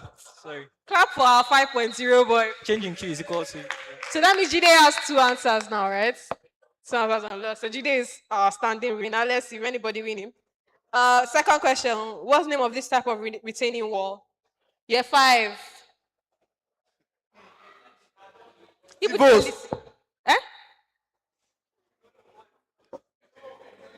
To what? Geotech. Olamide, are you not doing geotechnics for your session? Olamide, are you not doing geotechnics? Year 5, you did foundation, you did geotechnics. What did you learn in Dr. Badge's class? What did you learn in Dr. Adedoku's class? Oh, yeah, now Dominic.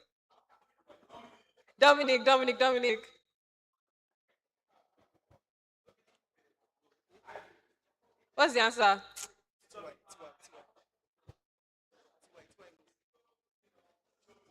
Dominic, what's the answer? Let's hear you. Anchor retaining walls. Chai, no, wrong. Next person, another question. No, don't show the answer yet, so but anybody? Are we leaving it? Olamide, I believe in you. TY. TY, what's it? Geotech now. Over to me. I'm doing mechanics now. I'm not doing geotech. What's the answer? Uh-huh. What soil? What soil? What's geotechnics? So the, the answer is Gabion Wall. To be fair, me, I don't even know. Like I don't know. Right, finally, general knowledge. Now for this question, I'm just going to look around. First person to answer. No, not first person. Ah, should be the first person to answer. Because this answer is a number. Next question. Are you ready? 3, 2. All right, we're done with trivia. So I guess Jide is the winner. Thank you guys for engaging. Enjoy the rest of Cess conference.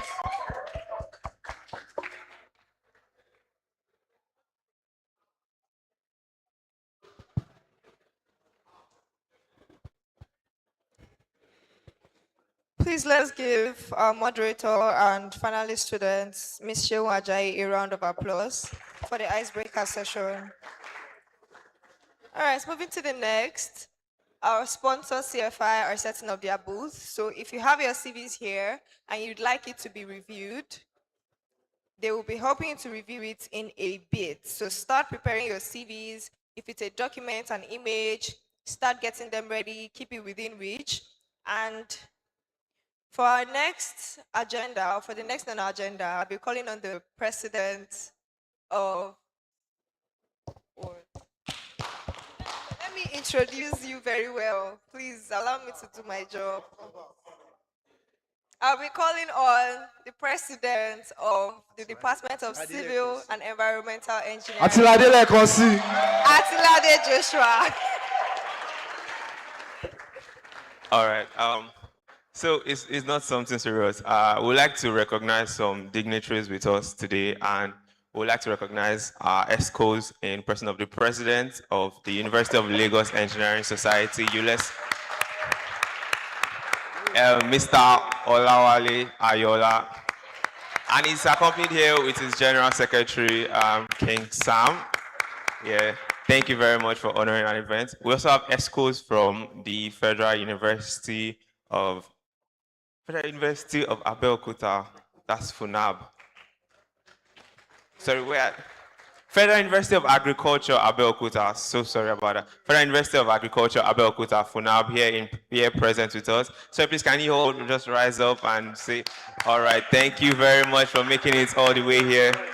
I mean, see their lovely faces. Thank you so much for welcoming the Nicesa body. So here at Nicesa Unilag, we love you. We are so happy to have you guys here. So we look forward to a blissful partnership with you guys in the future. So yeah, thank you very much. And now we'll be going into the main reason why we are here today. We'll be starting the competitions phase of the conference. And which better person to anchor this session than the team lead for the competitions himself? This is somebody that his work rate speaks for him, right? Like he lets his work speak for him.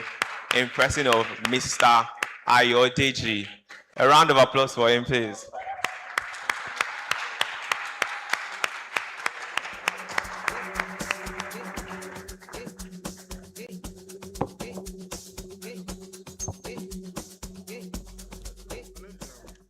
Hello, everyone. Just like the president has said, I was privileged to lead the competitions body for the Cess Conference 7.0. So what is this competitions about? We have problems in civil engineering problems, right? We have waste problems, we have infrastructure problems. Now, I was now like, how can we solve these problems? And we thought of research, going through the route of research. So we're like, okay, people have solved these problems before. So why don't we just use the solutions of people and adapt it to the problems that we are trying to solve? So doing it this way and considering the theme, which is titled Future-Proofing the Urban Fabric, it actually makes sense because if we can solve these problems, not just now, but also looking at the future, using research, then it means we are not only solving the problems, but we are training ourselves on research. So we have the finalists here.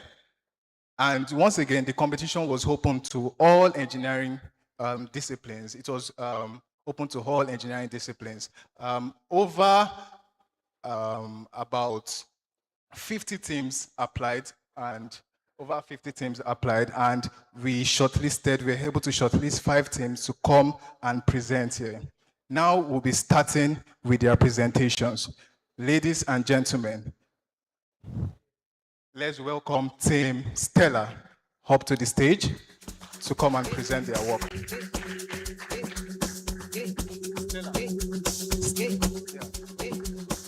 And also, we have judges for this. I mean, it's a presentation, so we have somebody to score them. We have somebody to test whether it's their work. We have somebody to look for things that we're looking for according to the score sheet. So I believe that once you know how tedious research can be, you would listen to what these people have to offer.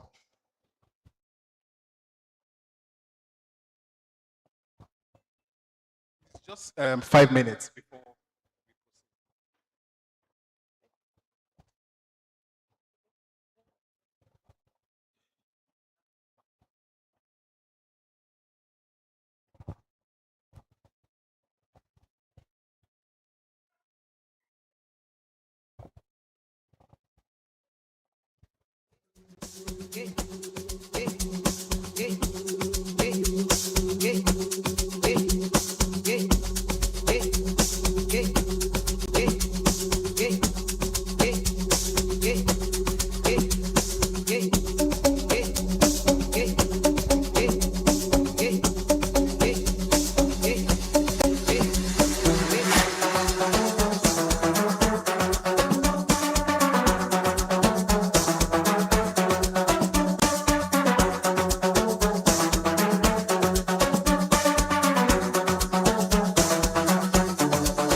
Sarah, what we be. You want to the wine me for dear. Don't let nobody play with your confidence. Who are you to judge me like say you be only pass? I don't love my life, there might be some mind that I try so hard. We all be sinners, my body, nobody only back. And my happiness comes first, I never come back to stress, I be like Terminator, I did deliver. I be like Terminator, I did deliver. I pass it up time. I be like Terminator.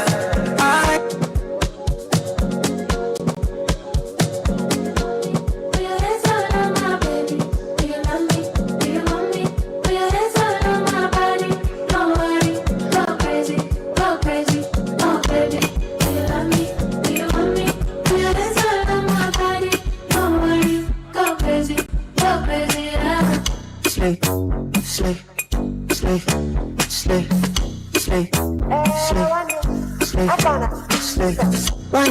Sokaloma, it's a banger, you already know. Too many girls so for my palo. Eleganza, Masideco, Amanda, done the show. Give me your high notes, one the go. Amanda, done the show. Atlanta, we go. Slay, slay, slay, slay, slay, slay, slay, slay, slay, slay, slay, slay, slay, slay, slay.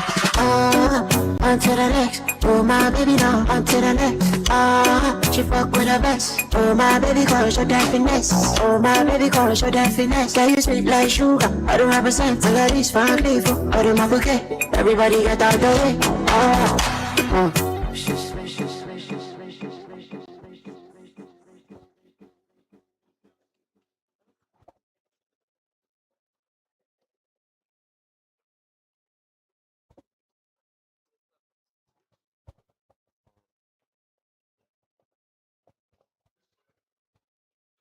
Good afternoon, everyone. I am so sorry for the break in transmission.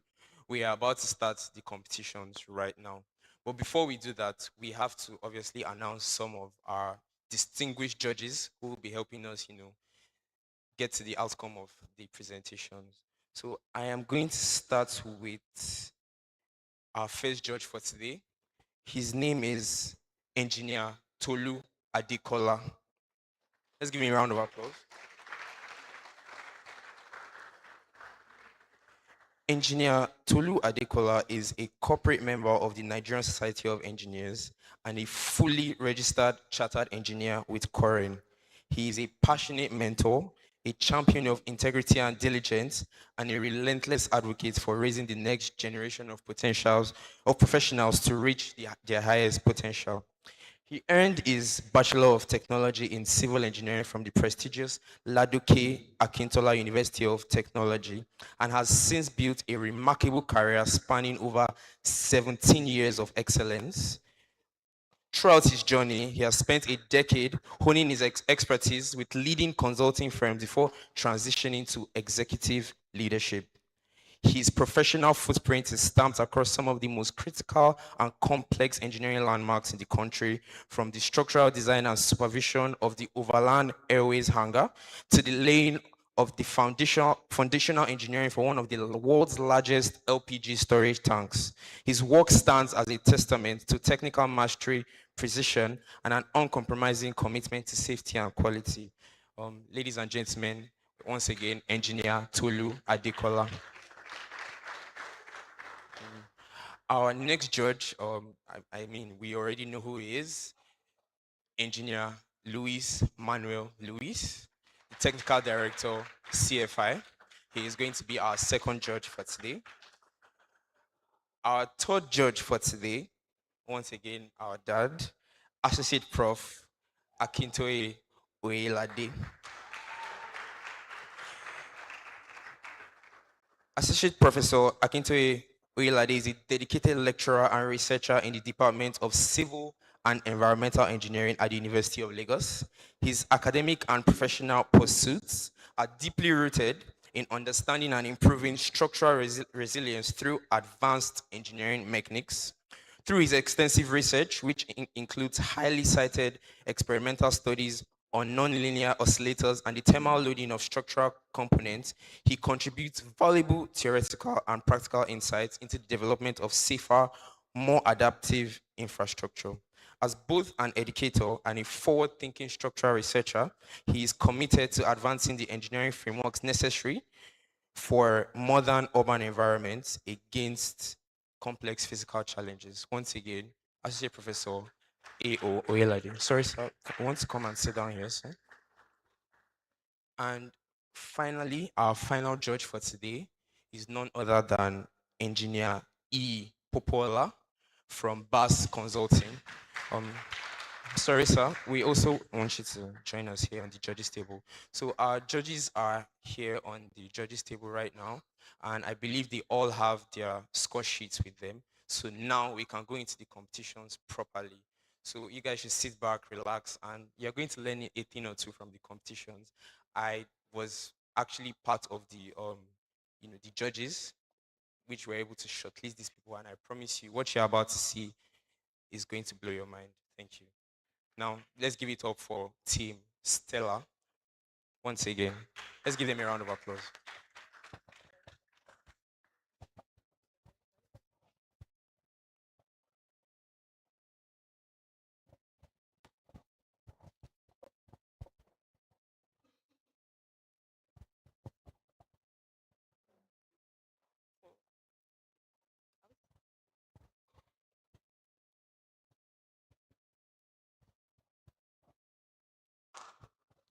Good afternoon, everyone. Good afternoon, everybody. Thank you. So, good afternoon, judges. My name is Greatness Durusharo, and this is Alima Enifeni, and we are from the University of Ibadan. Now, thank you so much. So, imagine a road that absorbs water immediately it rains, a road that stays dry even in the event of heavy rainfall. This is the problem that Team Stella came up with to make sure that roads are dry even in the event of heavy rainfall.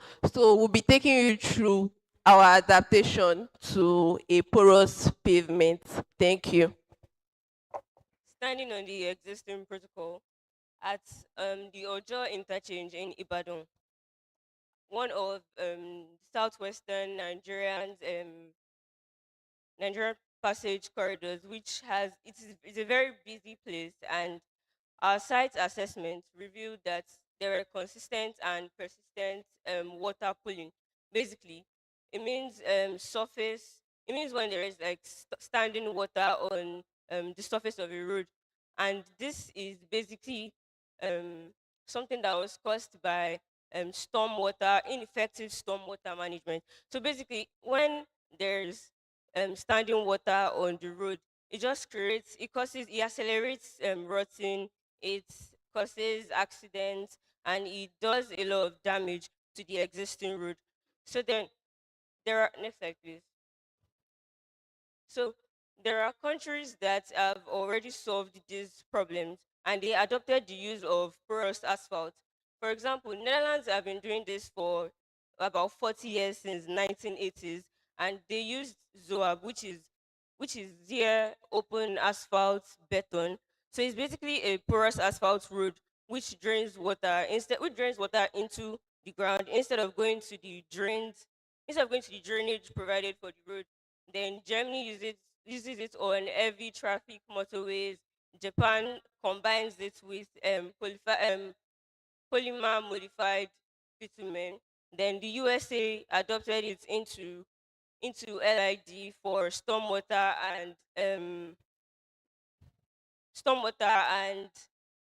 under drainage water, basically. The next slide, please. So these countries, they do not have the same conditions as Nigeria. For example, they have temperate climates, we have hot climates, we have hot temperatures, and our pavement heats up to about 60 degrees Celsius in a very sunny and very hot temperature. They don't have harmattan dust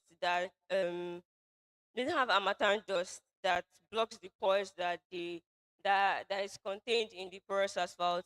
Then they do not have, for example, we have drainages that are clogged with um they are clogged with they're basically clogged with solid waste materials that don't allow water to flow. They have regulated axle load for vehicles, unlike us that have overly loaded freight carrying different things. So they are part of things that damages the road. Next slide, please. So basically, we now came up with a way to adapt their solution. So we're not changing the fundamental concept of porous asphalt. We're adapting it to our own conditions to be able to solve our own problems. So about some of the conditions that we are looking to solve is um, the temperature. So we're using polymer modified bitumen to so basically, what porous asphalt means is that instead of normal asphalt with every component, there are interconnected air voids in the porous asphalt that allows water to drain into the soil it allows water to drain into every layer of the soil, every layer of the road structure into the soil. So, and in cases where there are heavy rainfalls, so it works in two ways. Alongside with draining into the soil, it also there's a there's a perforated pipe in the new structure. So the perforated pipe allows it to drain into the soil and also towards the drainage into the drainage basins beside the roots. Then another thing we so for cars with for heavy vehicles, the the road has the new road structure has an open graded stone reservoir. So basically they are very large stones, very large stones that will increase the structural capacity of the road. And I think I'll allow my group member. All right. Thank you 3 minutes so much. left. Mm. Wow. 3. So, okay, thank you. So I'll just be taking you through the way our model works. So through our research, we found out that the countries that have adapted this solution mainly use it for light duty pavements like your car parks, your residential pavements, and walkways. So because we used Ojo interchange, and Ojo interchange is a place where heavy vehicles ply, we actually proposed two solutions. So the first one is for low traffic, for the low traffic framework. So these are just for walkways and roads that don't carry heavy vehicles. So it's just um, the same structural system that carries our normal pavement. So we start from the subgrade, that where we compact the soil. Then after the subgrade, we add a geotextile filter that filters the water that is going into the soil. So for this framework, the water goes directly into the soil to recharge groundwater for walkways. So we have pipes in case of heavy rainfall that once the water is too much at that part, it transfers the water to the already available drainage that is there. Then we have the reservoir that has highly big stones, or what we call big aggregate, sorry. And we have the base course and then the porous asphalt. Now, for heavy duty roads, because most of our research, when we searched for heavy duty roads, most of the papers written on heavy duty roads were paid for. That was around $105, and we couldn't afford it. So we actually came up with our own solution for heavy duty roads. So the thing is, for heavy duty roads, water cannot penetrate into the subgrade. Why? Because Ojo interchange type of soil is clay, and when water penetrates into clay, that's the subgrade, it swells up, making the structural system that is even carrying the load to fail. So we could not allow water to get into the subgrade, and this is what we did. After the subgrade, we have the sub base. Now, after the sub base, we have the base course. Now, what we thought of is that, what if we use a concrete pavement? Now, the concrete pavement will seal the road from starting, like it will seal the road, so water will not be able to get into it. That's at that part. Then, on top of the concrete pavement, we introduced a porous asphalt. 1 minute left. Yeah, a polymer modified bitumen, or polymer modified bitumen. So how it works is that water goes into the porous asphalt, stops at the concrete pavement, and removes water. Like the water goes straight into the drainage. This just remove water from the surface of the soil, making of the road surface. It removes water from the road surface, making the road, like we are future proofing the pavement. So next slide. Okay, so this is just the engineering performance improvement. So I'll just talk a bit on the polymer modified bitumen. So in other countries, because of the cold temperate region, they use what we call elastomers. Now, elastomers are just to make the bitumen stronger. But now in hot temperate regions, elastomers cannot really work. So we use what we call plastomers. Thank you. Let's give them a round of applause. They came all the way from University of Ibadan to come and present here. Yeah. So the next team we having, We have questions. Our judges have questions. Thank you for the wonderful presentations that you have made. Let me see the two models that you have. Yes. Now, for this first model, look at where the pipe is. But at this point, you are assuming that the drains is without water. Because I'm expecting that where the pipe is, can you see where the pipe is? You are putting the water inside the drains at that particular level. But remember, that drains will be filled. There will be water in that drains already. You understand? If it's raining. So is it not possible that they are not going to have backflow in such a way that actually water will never come here? Because at that point in time, water has reached that pipe level already. What do you think we want to do with that?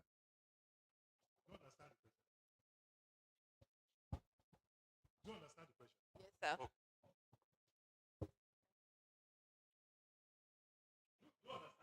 Yes, sir.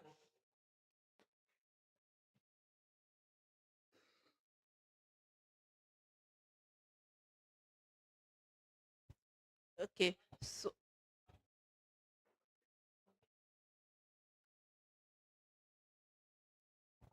okay. So basically, we did not come up with a full answer for that, but something to work with is that in this scenario now, the main should I say, basically the water is flowing into the groundwater to recharge it. So it only flows into the drains for an heavy rainfall, like when there is a very heavy rainfall. But basically it is recharging groundwater. The sand below it is an uncompacted uncompacted sand. Basically.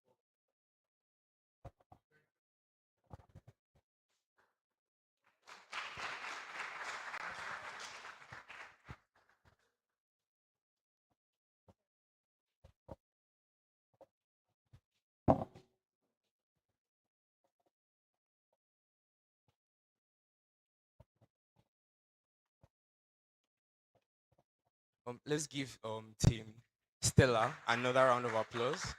Um,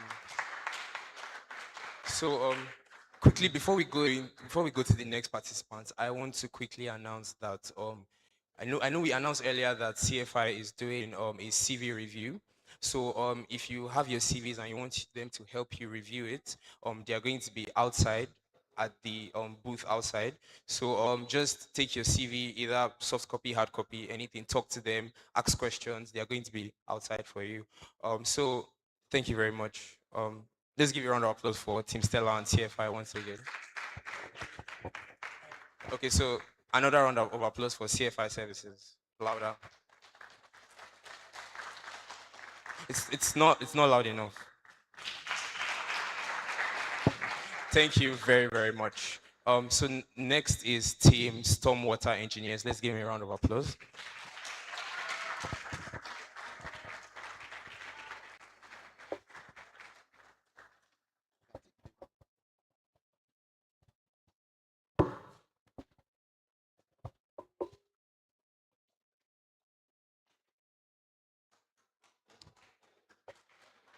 Okay.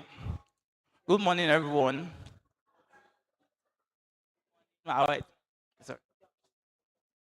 Okay. Good afternoon, everyone. Good afternoon, our esteemed judges. Good afternoon, our lecturers, and good afternoon, our fellow students. Okay. Before I begin, I want everybody to take a look at this picture. What do you see, or what do you think the problem here is? Anyone here? Okay, I know some of you might be thinking that this is like a stagnant water. Some might be thinking that this might cause due to flooding, lack of proper maintenance.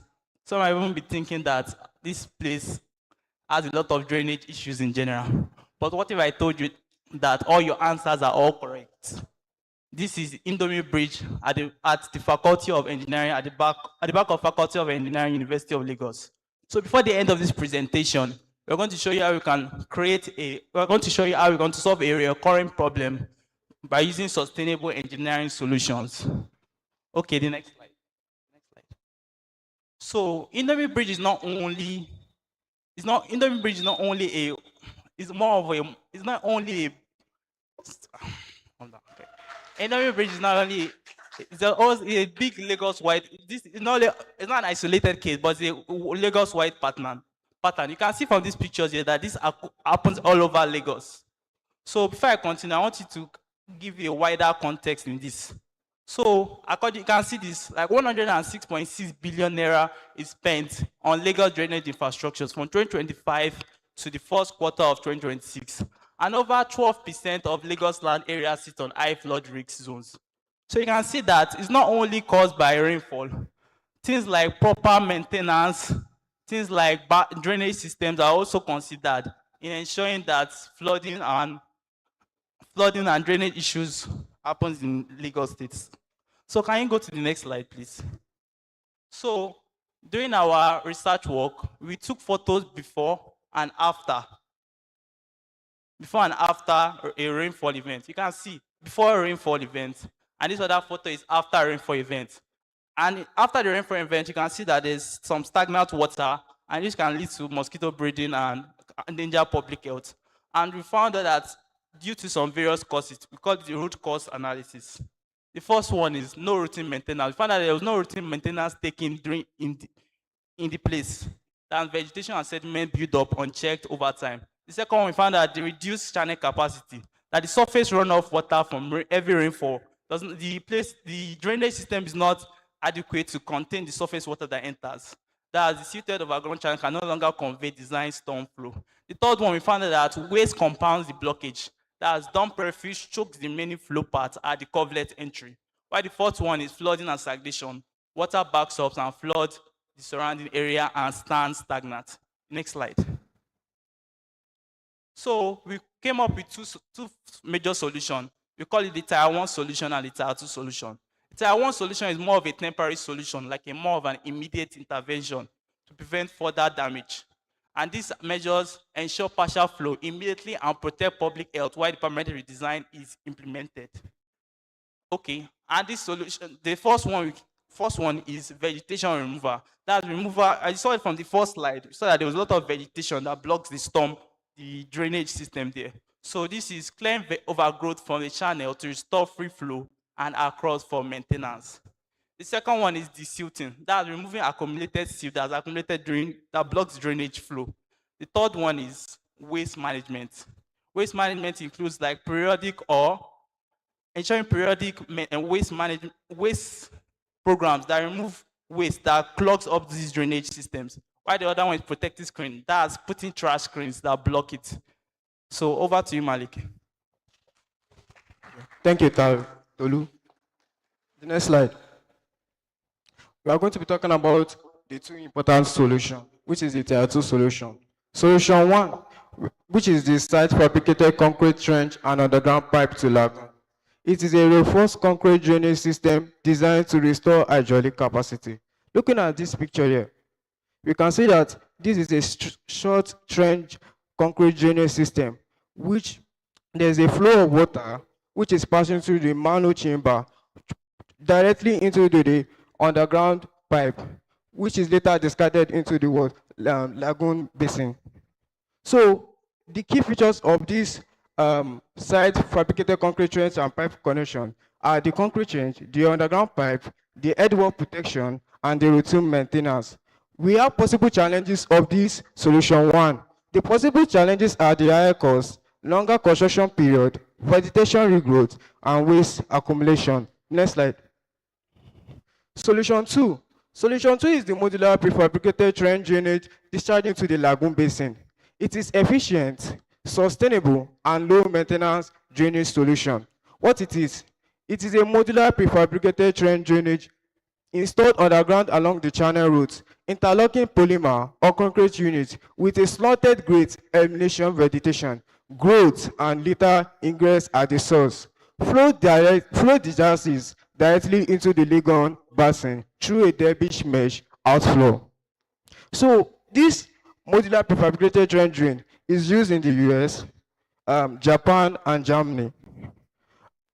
Key advantages of this solution 2 are the modular construction, which is it has faster installation, easy maintenance, 3 minutes left, improved performance, and long-term sustainability. This is the comparison between solution 1 and solution 2, which is the concrete trench pipe and the what modular trench drain. You can see that solution 2 has more points than the solution 1. The only difference between them is the what upfront affordability. It is easily affordable for solution 1 compared to what solution 2. So why Unilag should adopt this? Higher upfront cost but far lower maintenance burden. The right choice for a campus with limited upkeep resources and a recurring flood problem. It can finally stop paying for every year. Next slide, please. Why solution 2 is more sustainable choice? It addresses the root cause, not the symptoms. Like my guy said in solution slide 2, it's lower cost over time. It's built to standard, built to last. Protect people and environment permanently. Next slide. Conclusion. It is a design fixed, not a temporary one. The flooding at Indomie Bridge is not random. It is the predictable result of an under-maintained, undersized drainage corridor, paired together, Tier 1 and Tier 2 interventions, clears today's blockage and remove the condition that caused it, giving Unilag a drainage corridor. This design fix, it reduced the flooding, improved health and safety, environmental protection, sustainable cost, effective delivery. Thank you.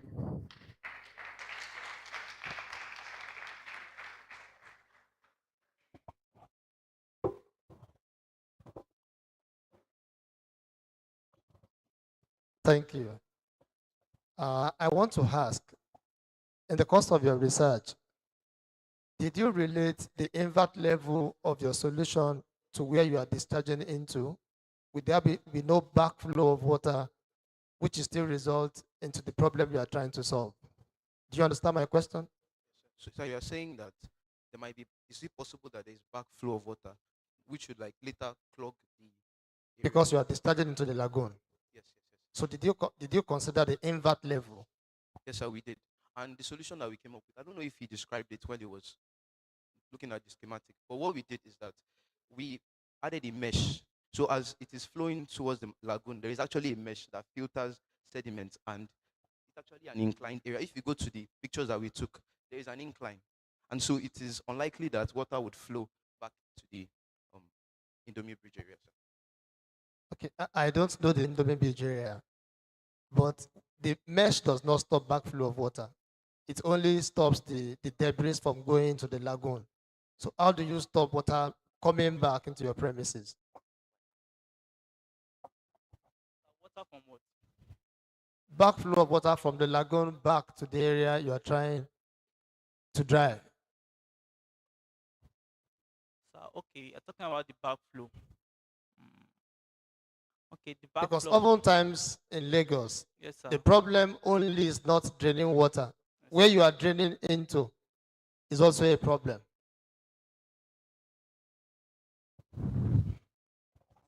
So, at the discharge, we are going to be making use of head wall, rip apron.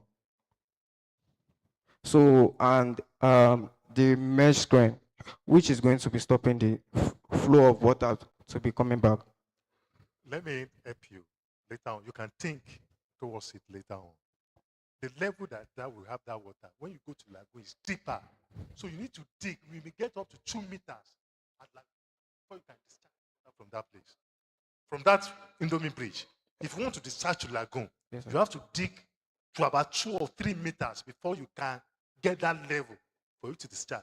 And when you get to that 3 meters at lagoons, the possibility that eventually you are not solving any problem. The water in the lagoon will flood the rest of Lagos. The water from the lagoon will flood everywhere. That is the major issue. So there can be solutions to it. Go and think about that.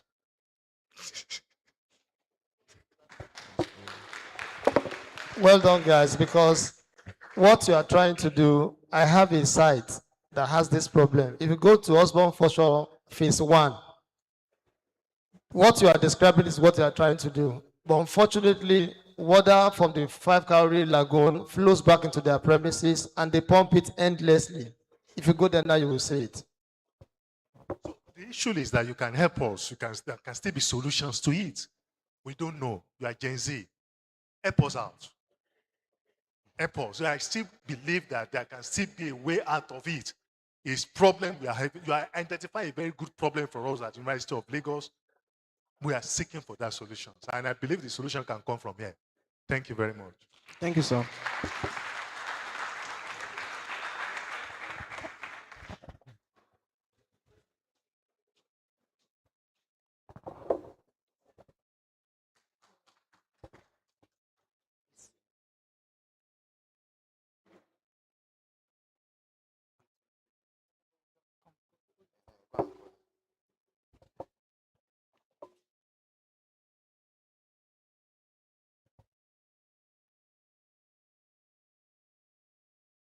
Team Next Nova to the stage.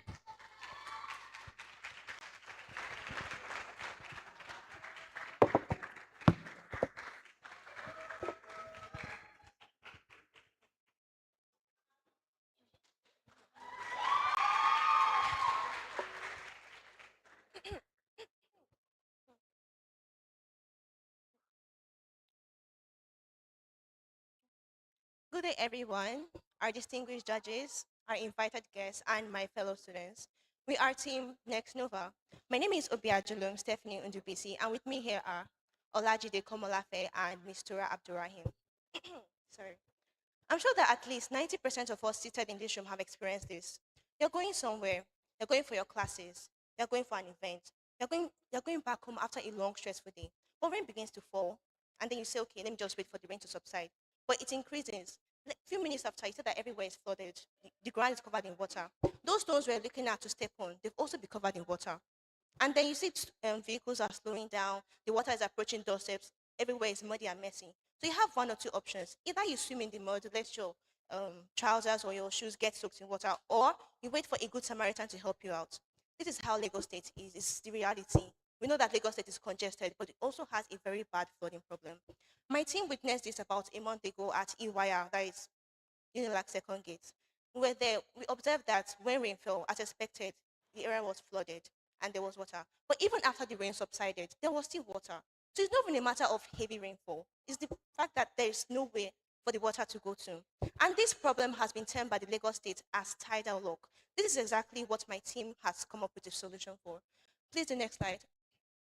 Okay, so before we started for the Iwaya Akoka Road, we had other sites. We had the Unilag Indomie Bridge and we had the Mushin Road. Unilag Indomie Bridge is just around that science area, but we didn't go for Unilag Indomie Bridge because it doesn't really affect as many people as the Iwaya Road. And as for the Mushin area, it had a different problem. It was mostly caused by surface runoff. The drainage was okay, but it just couldn't accommodate the flood water. But for this Iwaya Road now, it had everything. It's at the center of businesses, of markets, of school, everything. And it also has been termed, according to the Lagos State Commissioner, this is a flooding priority. Please, the next slide. Okay, so what exactly is this problem we're talking about? On a normal day, a drainage is designed so that it can be sloped, so that water can be carried into the lagoon because of the gravity. But in the case where you have your water level in the lagoon higher than that in the drainage, water flows back into the drainage and straight in arrows. That's why we see flooded areas. We're taught this in hydraulics, and my CG 322 kids in the room can relate. So back to the problem. So this is the problem we're trying to solve. So we have to think hard. Has anyone ever faced this problem before? And more importantly, how were they able to fix it? Please, the next slide. We studied 5 successful flooding management systems across the world, and we learned their engineering principles, and we applied them to solve the EYR road. We have the hydraulic isolation of the Dutch polder system from Netherlands, backflow prevention from the Thames barrier in the UK, sensor triggered pumping from the Copenhagen cloud bus plan. We have the temporary detention from Tokyo GCANS and the real-time IoT monitoring. I will hand it over to Jide here to explain more about our solution. Thank you. Next slide, please. Next slide. Okay, so our solution is based on 5 integrated layers. We are going through the hydraulic cell, the AGP flap gate, that's the high density polyethylene flap gate, then solar pump system, then a geocellular storage device, then an IoT for communication. Now let's run through the architecture. Now when rain falls, it is the flooding is supposed to go from the canal to the lagoon. But reverse is the case, and that's why there's flooding. Now it goes from the lagoon to the canal. Why? Let's look at that. So now, when it is going from the lagoon to the canal, it is coming to our streets and it is flooding our streets. So our solution is based on putting a demarcation. What can we just use to block this flow back to our streets? That's why we are proposing, because there will be a backflow definitely. That's why we're proposing this device here, and this is the flap gate. The flap gate is made of high density polyethylene, and we'll be putting it between the boundary of the canal and the lagoon. So when there is rainfall, there is pressure from the lagoon, and it pushes the backflow from the water, shuts the flap gate, and it closes it. It locks the interface between the canal and the lagoon. So at that point, there is no flow, there is equilibrium. But you might be wondering, I think the canal, you're not doing any good. There's still water coming to our streets. So this is what we are doing. We are proposing a solar powered sensor system. That's an ultrasonic sensor system. Now, this is how it is. It is placed above the water. When there is rain, it detects that, oh, okay, there is vibration. It works by vibration. That's why it's called the ultrasonic system. It works by the vibration of the water. Then it picks that vibration, does the calculation, sends it to the PLC system. That's the programmable logic controller. The programmable logic controller controls, it compiles and it sends signals. When it notices that there is a tidal lock, it sends signals and instructions to the axial pump, and also at the same time to the IoT. So let's work at how it will send the signal to the axial pump. Once it sends the signal to the axial pump, remember that we have shot this guy. We have shot the flap gate. It is short. So there is no water between the boundaries. So the axial pump is pumping the water over the boundary of the canal to the lagoon. At this point, the axial pump is powerful enough to pump good amounts of water out of the canal from the canal to the lagoon. So it passes it out to the lagoon and reduces the temperature, reduces the water level. So sometimes the water might be too high. That's why we're proposing a geocellular storage, which accounts for a minimal amount of water. So geocellular storage stores a temporary amount of water. While this operation is going on, when there is a minimal level, when it has gone to a maximum level, this geocellular storage pushes it back through the outlet, back to the canal. Canal continues the operation, and of course, that is how it continues in a circle. Now, the IoT system is there to send messages and alerts to security personnel and also members of the community. Okay, there's flooding already in a wire. How do you get it? Through SMS. So we connect the IoT through the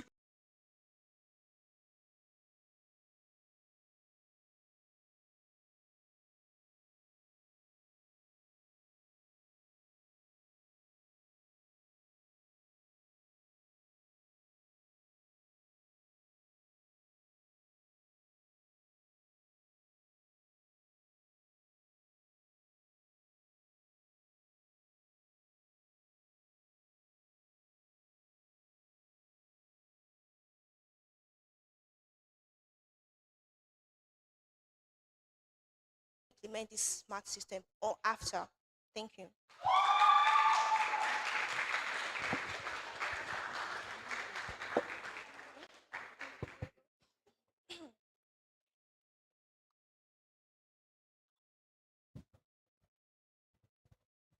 Thank you, guys. Please appreciate them.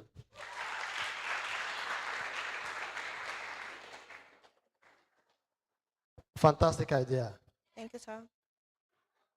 But in a terrain like Nigeria, like in my village, how possible is it to adopt this, number one? Then number two, when you picture the lagoon or the water body where you intend to discharge to, and you are narrowing the collection of your water to a certain size of your drainage or whatever is it you are using in collecting it. How do you handle? It is possible that your flap gate can be closed. What happens when the water body rises above whatever it is you are using in sending water to it? If you understand what I mean.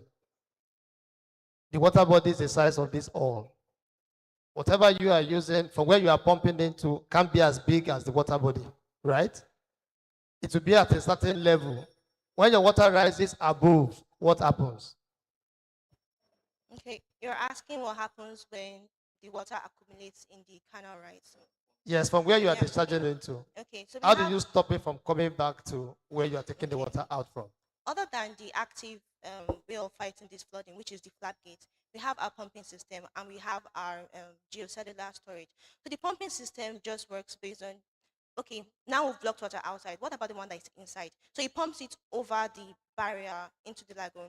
And for this extra storage, if it's already too much, it can just be drained into that storage by the side of the canal. So the water is not exactly the flood water at that point in time for the rainfall is being reduced. It's no longer going to be accumulated as it would without the pumping system or without the external storage. How do you quantify storm water you intend to store? The storm water, because that's what you are dealing with. Whatever storage you are providing, how big is it? Based on our research, according to like the rainfall per year in Lagos State around this area, it's about I think 1,716 millimeter per year or something. But based on that and based on our calculations, we need something like a 95 meter cube cellular storage to handle the water for that short period of rainfall. Rainfall will not fall. Rain won't fall like continuously, like for every time, like throughout for hours. But for that short peak rainfall periods, the cellular storage would work for to accommodate the storm water, and the pump too will help. Please appreciate them. You still have to refine what you are proposing. There's still a lot of loopholes.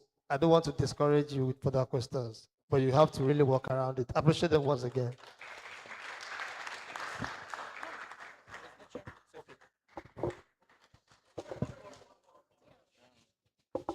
Sorry, I wanted to make one question also, and for me to understand. First of all, the lagoon that you're mentioning is the large bay area that washes on our peninsula here, and where the third mainland bridge crosses. That whole area is what you call the lagoon, right?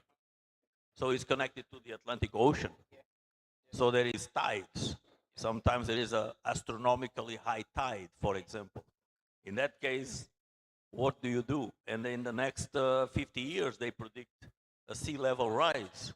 The lagoon is connected to the sea. That's going to be another major headache. So I just wanted to bring that up to kind of make you aware of additional big problems coming. And maybe you can think of some solution. Thank you. Thank you, sir.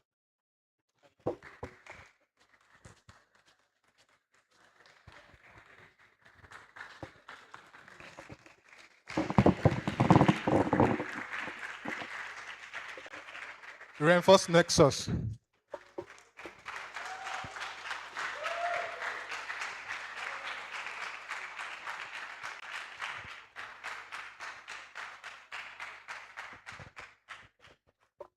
Good day, everyone. Good day, Mr. Chairman, my esteemed judges, fellow students, and everyone present here. I greet everyone. My name is Ajogbeje Anolua, and I'm a member of the Reinforced Nexus. Let me calm down. So picture this, guys. Picture this. You are going to the biggest market in Lagos Island. But you get there, and everywhere is what? Flooded. The walkways, water. The drainages are what? Are clogged. Let's even forget about you. What if you were a seller? You were a market person. You think that you're going to get about your day, right? But what do you find there, guys? You are wondering if your goods are what? Are saved. That is why my team and I, in order to better understand this project, we went ahead to Jankara Market at Lagos Island. Sorry about that. We went to Jankara Market and we were able to detect the causes and the possible impact of flooding in that region. Number one cause is the blocked drainages. Water restricts what? What? Waste restricts what? Stormwater flow. Another thing is the what? The improper waste disposal. We as Nigerians, we have an habit of disposing waste improperly. Another problem or another cause is what? Heavy rainfall. Lastly, one of the major causes that we also understand was what? Poor drainage maintenance. So all these things have lasting impact. And the number one impact it has is what? With the environment and our what? Our public health. We all know that stagnant water does what? Breeds what? Mosquitoes. And mosquito causes what? Mosquito causes what? Malaria. So that is why as a team, we've developed sustainable engineering solutions to these problems. I'll welcome my team member to go forward. So, good day, my audience. My name is Hamzat Majid. I'm also a member of Reinforced Nexus. So after analyzing the causes of the problem, so we came about and we are proposing an integrated engineering solution of two components. So we are incorporating the subsurface drainage system with a permeable pavement. Next slide. So what is a permeable pavement? A permeable pavement is just a type of pavement that allows a controlled percolation and infiltration of water into its layers. So where it's like store it temporarily before discharging it, or even it helps to like recharge the groundwater, or if you don't want it to recharge, it depends on the purpose you want it to serve. There might be an underdrain pipe that like channel it into a canal from the surface. The advantage of a permeable pavement is just to like reduce or relieve the pressure the pressure of water that is supposed to go to the drainage. You just want to like eliminate or temporarily eliminate the surface runoff instead of having a runoff and flood on the road. So it will just percolate through the layer. So let me take us through the layers of the permeable pavement. From the subgrade, there will be like a geotextile layer on the subgrade to avoid the sand aggregate from moving up to the coarse. We have a coarse aggregate immediately after the geotextile layer. That will be about 70 mm and 450 mm thick. Then after the coarse aggregate, there's another layer of coarse aggregate in order to maintain the load-bearing capacity of the pavement. You know, when you say pavement and water can percolate through a pavement, it feels like it is unstable. But it is intentional, like we design it to intentionally allow the percolation of water into it. So we need to like design it in a way that it doesn't fail. I don't know if you understand what I'm saying. So the pavement, after the third layer, then there's now like a layer of, it's not a fine aggregate, a coarse aggregate of like 10 to 7 mm size, and the thickness is about 150 mm before a bedding layer, which like it is properly compacted, so it can receive the permeable pavement. The pavement is at the top, is the top layer. It could be a permeable asphalt, a pervious concrete, or interlocking, but it will be permeable. So once we can use that, the water percolates through the soil, then it can be channeled to a retention pond, and the water can still be reused for another purpose, maybe municipal purpose, or even the Lagos State Water Corporation could use it, and fire services as well. So we go to the second part. I said is an eco flow, and my colleague there will run us through. Thank you, Majid. Good day, everyone. My name is Yusuf Mohammed. I am also a member of the Reinforced Nexus team. So I came up with an idea. It is the eco flow drainage filter. Instead of waiting for flooding to occur, why not prevent it? It's like a preventive measure. And from our site we went to at Jankara, we saw that there was an ongoing construction done by Julius Berger engineers. Those drainage, the collector drain, the width was very large and it was blocked. It seems it's on the third slide.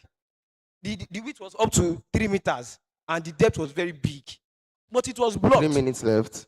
So I saw that they implemented a filter system or mechanism that they put guard, like a sieve, like that allows water to pass through. But those accumulated waste, due to improper waste disposal and poor maintenance, they just accumulate and the water just keep increasing, that cause flooding. So I suggested, why don't we just use something that can move? It is automated, due to that it can be powered by power supply, solar, lithium batteries, and it has ultrasonic sensors. So please, look at this. This is the dual filter system. So this is the layer that the water will be passing through. It has been inserted into the concrete drain. So this is the metal frame. Please, can you see this something like circle here? This is where it is attached. It's attached to this metal frame. So I want to explain how the mechanism works. Thank you. So, sorry. So this is the dual system. This is just a little prototype about it. Now, this is how it's going to be. The water is flowing through here. The sieve, like the mesh. Now it is stopping those those waste. Now there is an ultrasonic sensor that is sensing the height. They will give it a specific height. Once it's like maybe 80 centimeter high, it will move. So in order to move, it will come. It is already down. This one over here, we slide over this place. Once it has slide, so this one will move. That means you can see it has pattern over here. So it will enable it to anchor those debts very well and bring it up. Now, I've inserted it inside this place already. So this is the drainage wall. This is the outflow of the water, and this is the inflow of the water. Now, there's this packer system at the top that helps to push those debts at the top of that first filter into a manhole that has sieve. So it is continuous. Whenever it is reaching 80 centimeter, it's going to be pouring it there. So it is self-automated. That whenever the loma comes, even the sustainability will be very easy. You just bring out the sieve-like this thing, the sieve-like basket, in order to dispose it. It will be more easier. They use it in the United States, that once those agents that does the cleaning, thank you, that does the cleaning come, they just attach their truck to the side of the bin and pour it themselves. So it is futuristic, and it's going to be very good for urban system. That it will need little to no human interference. And according to where's that my paper? I'm sorry. According to Engineer Dr. Bola Mudashiru, he was saying something. He said we need an hydraulic modeling and validation, which is ongoing. So this can be part of it. And you know, Mr. Kenny, KS Digital Innovation, said, as an engineering student, you have your diagrams, and you need some things in order to put into the diagrams to bring it to life. So I think with this kind of innovation and people to put it into life, it will be very good to use. So in conclusion, I was thinking, these are the type of maintenance we need. Time up. Oh shit. Okay, let me just round up. Sorry, sir. So they said we should plan with the community. So planning with the community is giving them education, and education is really needed. We tell them these are what they do, these are what they cause, and this is how the permeable membrane and this thing work together. Thank you, sir. Thank you.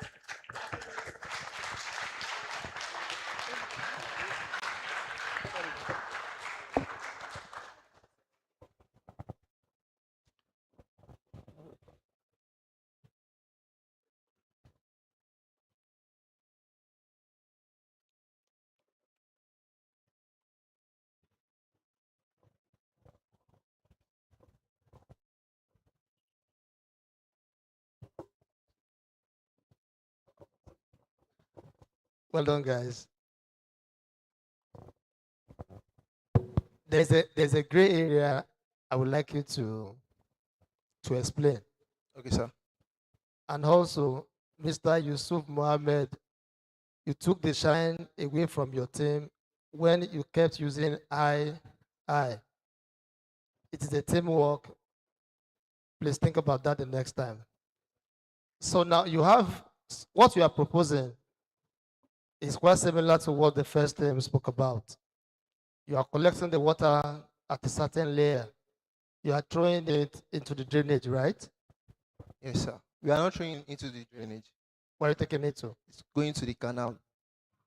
How will it get to the canal? Yeah, There's, I said it can be used for, if the water is not like too much, it can be just used to like recharge the groundwater.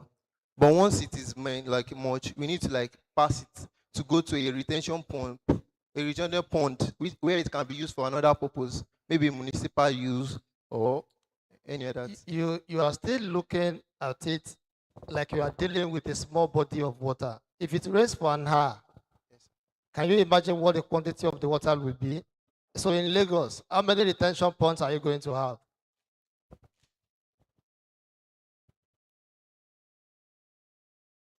Have you thought about that? Yeah.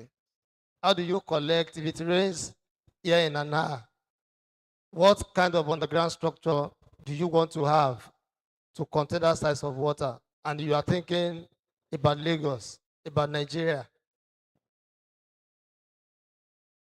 This is a gray area, and it is consistent with everybody that has presented today.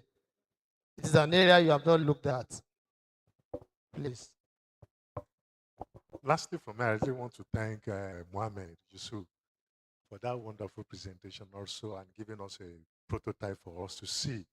And we can all see the advantage of actually not having, in terms of waste management, for every one of us, not only those of us that are civil engineers and those of us that are not, understand dropping waste on the road, the causes. What are the things that is causing us in the environment? Because when you put sensor, imagine when the majority of us are not dropping waste on the road, that drains will not be filled as such. That means the waste will not be as much. So it's a lesson for us. Understand that we have to also propagate and make sure we mention it and we educate people. Understand the reason why they should not drop things on the road. Thank you very much. Understand for that.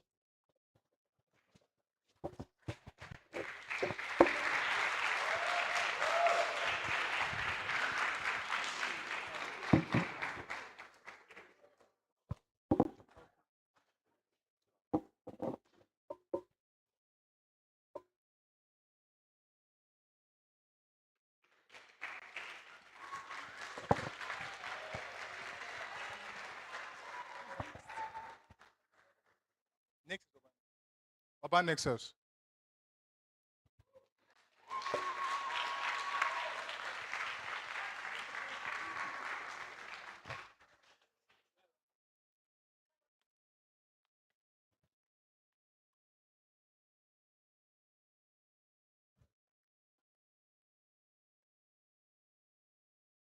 Before I start, I'd like to ask a question. How many of us are from Mushin here?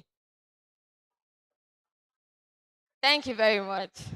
So my team and I took our time to go to Mushin to see what a lot of people have been saying. And one thing we noticed is that the rain has stopped, but yet the flood remained. Cars are struggling to move. A lot of businesses have shut down. And even people wade through dirty water just to get into their homes. Surprisingly, when we checked, the problem wasn't even the rain. It was the plastic bottle, the nylon bags we all use that are trapped in the drainage channel. That simple observation inspired our research.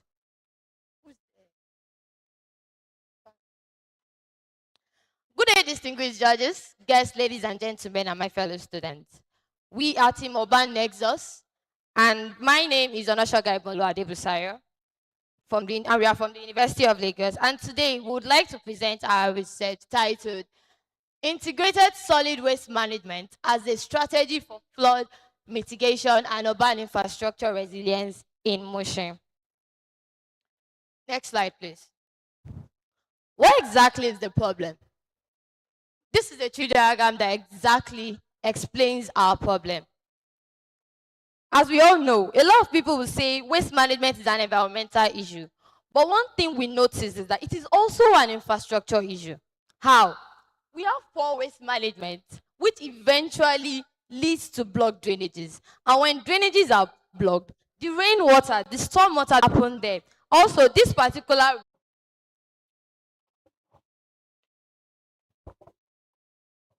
All right. Good evening, everybody. Good afternoon, everybody. Good afternoon to the judges and everybody. So this is Team Zentra, and we are from the Department of Surveying and Informatics Engineering at the University of Lagos. Thank you. So basically, when we saw this conference, we decided to work on the waste problem. And then based on our research, one of the most affected places in Lagos, Nigeria is Mushin. So a few weeks ago, my team and I walked through the corridor of Mushin Idioro along Agege Motor Road on the mission of getting to see waste, take pictures, do GIS, and all of that. But when we got there, we did not just see waste. We saw roads that are slowly being destroyed due to the absence of proper design infrastructure process. We saw blocked drainage, we saw leachate water. In fact, we saw a lawman container that is being parked alongside road due to the overwhelming accumulation of waste. Only God knows how long that is there. In few minutes, my team and I will be talking much about this problem, our proposed solution, and how we're going to do it. So I would like to hand over the mic to Akemi Joseph, a member of Team Central. Thank you so much. Good afternoon, judges. Good afternoon, my esteemed lecturers, and good afternoon, my colleagues. Right, so we know that one of the great comments in Lagos is keep Lagos clean. Right, so engineering a cleaner corridor, a GIS cited integrated waste transfer node for Agege Motor Road, Mushin in Dioro. Right, so these are basically what our research is about. Why?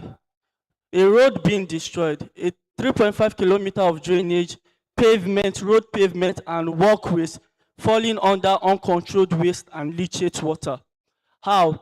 A GPS field survey plus GIS, 5 GPS confirmed observation points, cross-checked against Open Africa and Grid 3 special data set.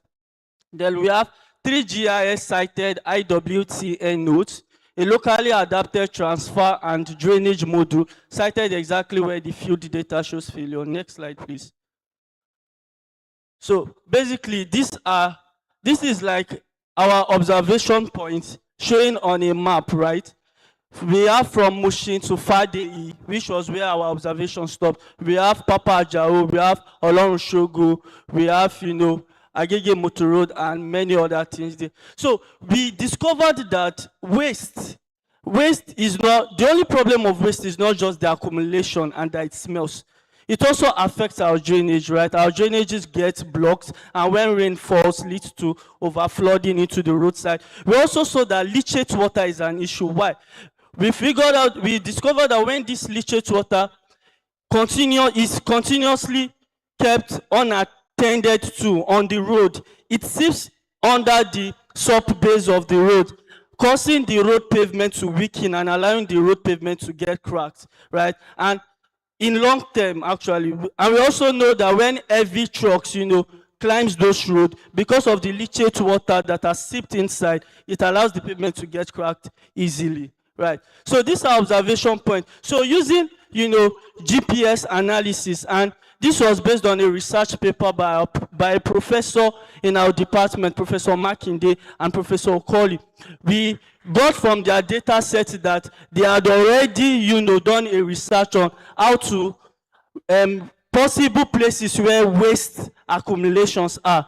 So using that, based on that research, we were able to use GIS to figure out selected places where we could keep our solutions and they could serve, the people in that environment. Next slide, please. Right, so these are the places we went to. We can see leachate water.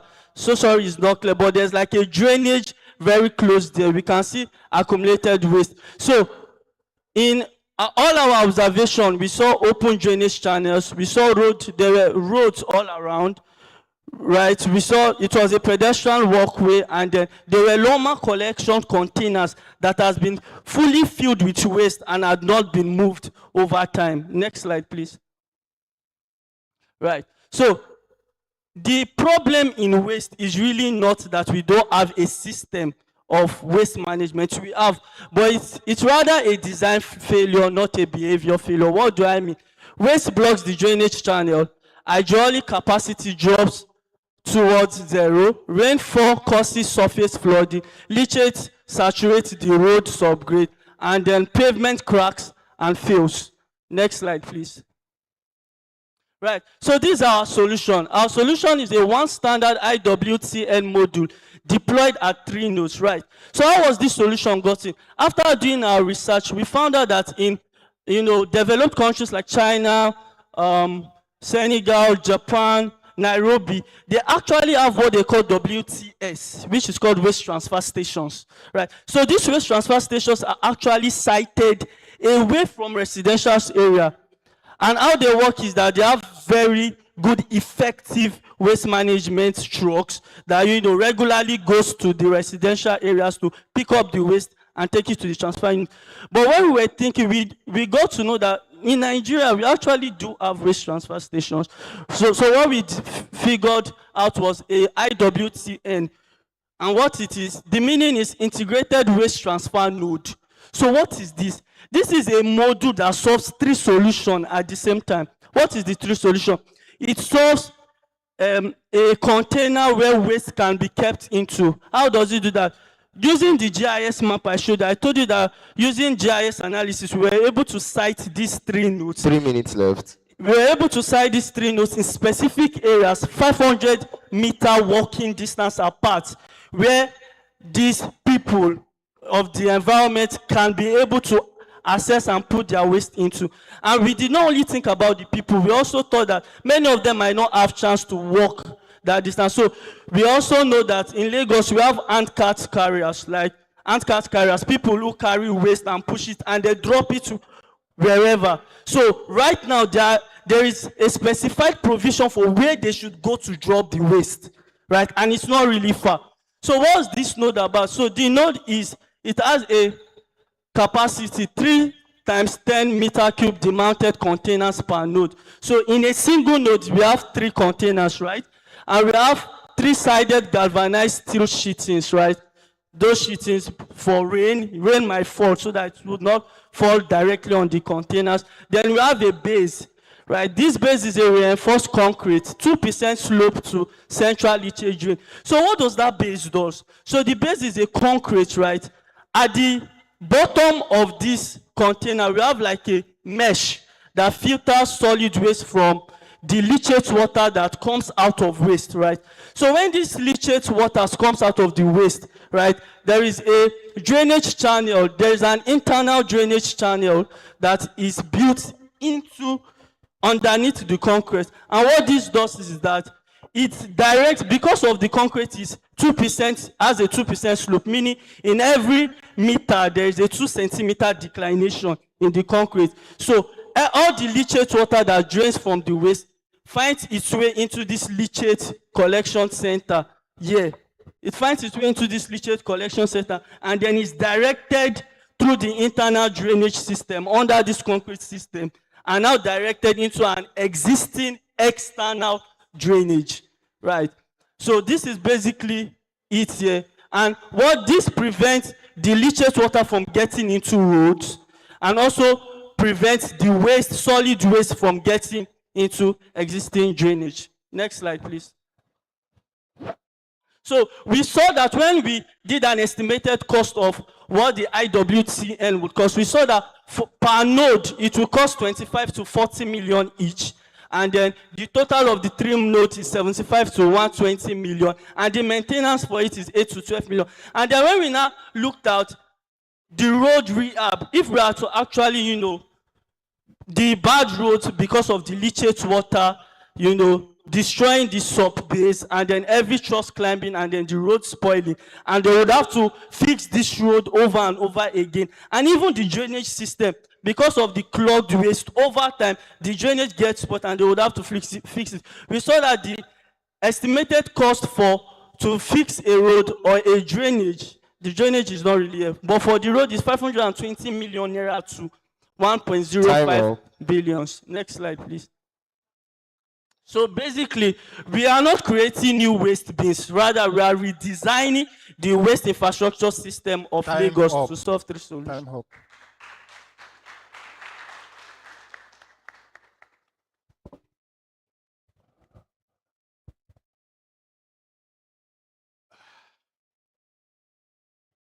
Now, Mushin, on the environment, why is it that we cannot implement this? Tell me the reason why we cannot. Do you have suggestion on why we cannot? The present waste collection point that we have, this big that Loma, most times it's always fill up. Like you can't find anybody to come and So basically, because of time, we could not show the operational flow in the site. Right? So why this is very, very implementable is because the present container we have, leachate water are able to seep out of it, number one. And number two, we did an operational flow whereby we made what we call a community campaign support, where we have one member in each environment and we train that person, right, to be able to, be a surveillance for this system, check when these things are full, be able to, also educate its community members on not to dump, not to do illegal waste sites, and to give handcart carriers, and those handcart carriers are able to bring it to this IWTN node. And then we also have an operational workflow that could help Loma, because Loma does not really have an equipped database of all illegal dump sites. But with this, they know that most waste are moved to this place. So they can have schedule time. The estimated schedule time we put to them is 6 a.m. in the morning. They could come, offload, and 7 p.m. at night, they could come and offload. Thank you very much. You are talking about an ideal environment. We have to take cognizance of our local problems. The present waste collectors that we have, we are not effective presently. Understand? If you go to Mushin, everywhere, Yaba, around that Yaba Tech, if you go there now, you see going to waste. They are not effective. So what I would have suggested, all this kind of thing can be done in an estate and organized society. But unfortunately, I'm not trying to embarrass my country. Presently, we are not yet organized. What kind of solution can you give us in an organized society? Based on who we are. We are not Oyibo people. I'm sorry, sir. We are not Americans. We are not that elderly.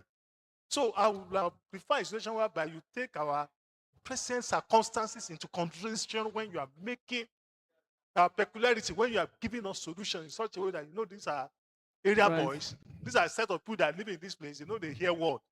In such a way, when you are bringing solutions. Let me give you an example. Where I work, they find out that even solar, the telecom firms, in such a way that people are entering the site to go and steal. They will climb.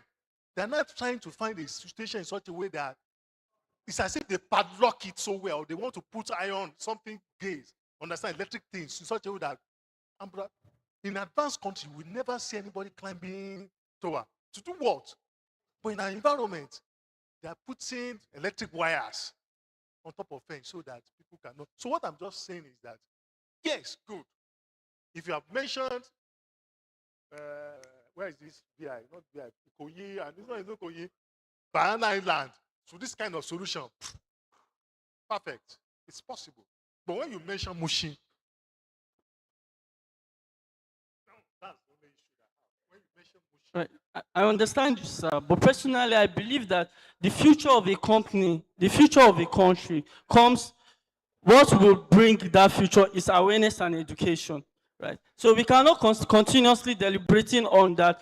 These people will not be able to, if we continue, if you check the America that we all check today, they had to migrate from a stage of not knowing to a stage of knowing.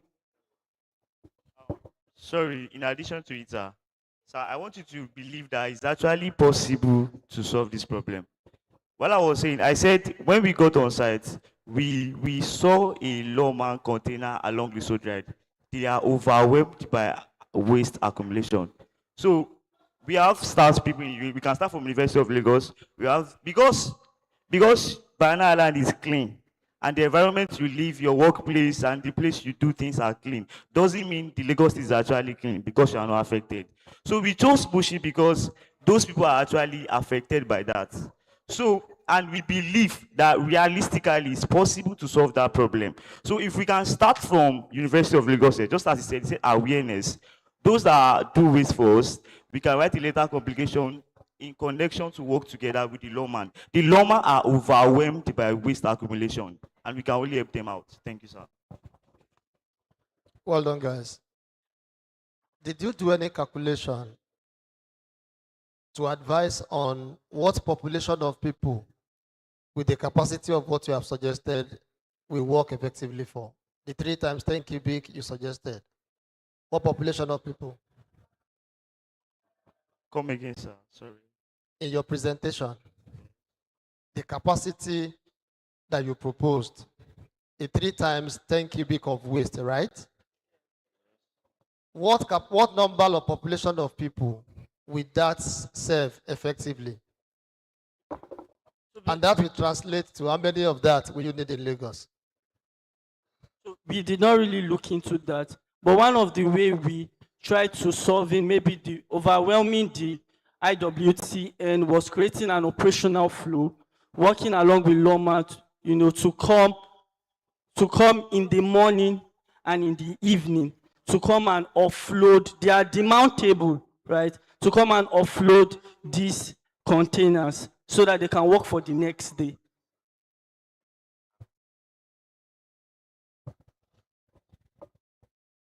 It's okay. So it has to be done on a daily basis. That's the problem for Lagos. Yes, it's a SDG problem, sir. It cannot be completely stopped. We can only control it, sir. So that's the point we're trying to make. So if we work in line with the Lawman connection and they are not overwhelmed by accumulation of waste, we will get to where America is. And we also have PSP contractors, right? Not just Loma. So the idea is so basically we made this based on what we've experienced. I see how that Loma come to my place, right? But they don't get to some places. The idea is because of this IWTN, there's a specific location that they know they are coming to take waste away per day. And we also have PSP contractors.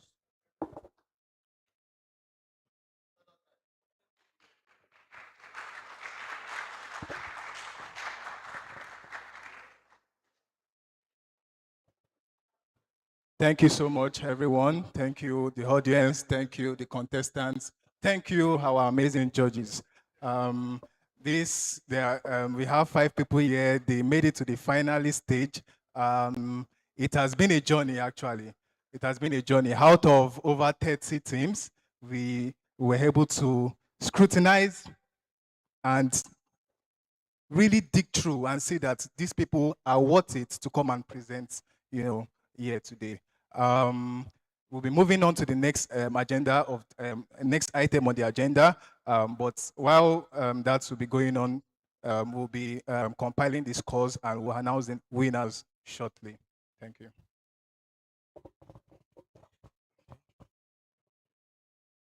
Thank you very much, DG. Our competition. Please let's give him a round of applause, please.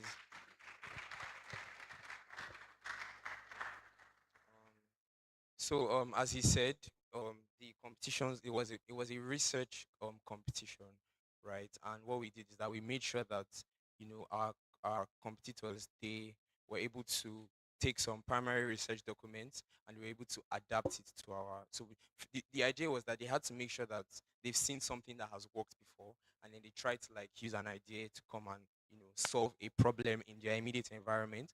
And not only that, they were also meant to future proof it, which means that they were meant to find or make a solution that was going to last for decades. So I hope you enjoyed all the presentations, and we're going to announce the winners very, very soon. But right now, we want to quickly have another very short session with CFI again. Trust me, you guys are going to enjoy this. So I'm going to invite the social media manager for CFI services, Jardine, while the judges collect the results. Please let's give him a round of applause.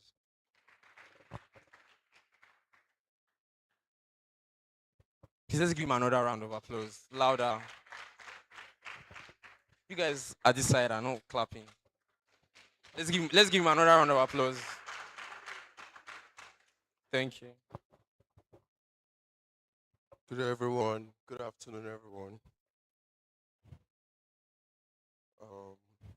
I'm Jardine. I'm the social media manager for CFI Services. Some of you guys were here on Monday, and we urged you guys to follow us on our platforms. We also promised a gift for like a few people. So I've selected a few on Instagram and also a few on LinkedIn. So I'm going to be announcing like the handles. If you are here, you just signify, you come up and you show me your Instagram page, so I'm sure you are really the one. So, without further ado, uh, let's go with Tolani Pelumi 2008 Instagram. Is that person here? Okay, I don't think that person is here. David Jesse 418. Is that person here? Also, that person is not here. Taiwo Prince. Is that person here? Okay. That person is also not here. You know what? I think so many people are not here. So what we'll do is, if you can quickly follow our LinkedIn now, or Instagram, or YouTube or Twitter, I'll just pick now in a few seconds. So you guys just have 1 minute. I'm on my phone. I'll sit 1 minute. Instagram or LinkedIn. Mostly Instagram and LinkedIn.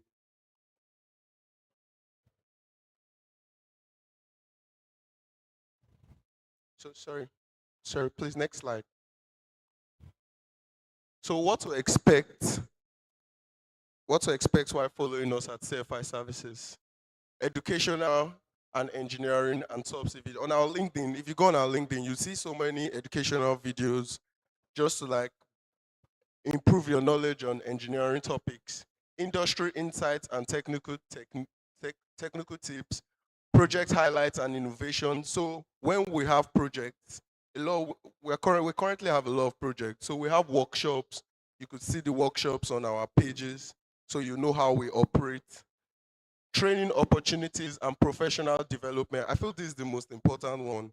So our company is still growing, and currently we have like a lot of graduate trainees, and we'll still accept new trainees. So why I say this is important, you have to follow us, because once you guys are done with your exams and everything, you can go on our page and we'll be the first to post when we're accepting new trainees. And once you see, they will list the steps to follow. So if you want to work for CFI, if you want to be a graduate trainee for CFI, you actually need to follow us. So when you follow us on LinkedIn, mostly LinkedIn and Instagram, that's where we post most valuable information. So when you will post it, and also we have continuing educational courses on our website. So currently that's 98% done. It's done, but we're just waiting for a few things before we put it up. So if you want, we have courses, a lot of courses, more than 40, 50 courses that we want to put out there, training courses. So also that's another big reason to follow us. Then company updates and events. As you can see, CFI, we're not just all about work. We also have team bonding sessions, a lot of team bonding sessions. So yeah, that's it. So I'll be going back to Instagram now. No, let me start with LinkedIn. Let me see who just followed on LinkedIn.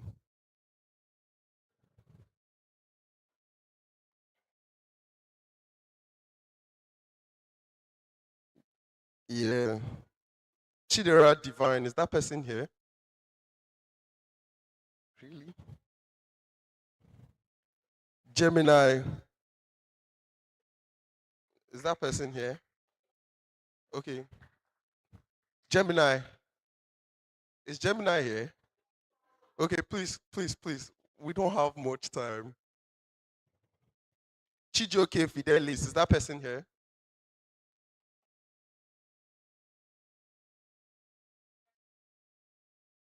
Yeah. I'll check YouTube now also. Let me quickly check YouTube.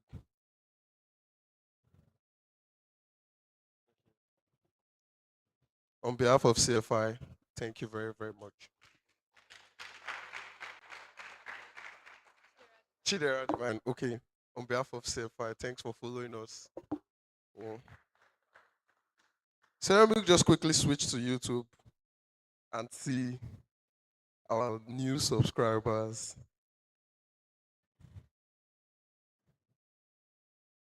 Okay, I can see a few. Ayeke TV, is that person here? Okay. Olarewaju, Is that person here? You can quick can follow now. I'm seeing it. I'm refreshing. I'm refreshing. What? I'm refreshing. Okay, let me check. Let me check. Let me check. Let me check. Let me check. I think the network is a bit slow. Let me check.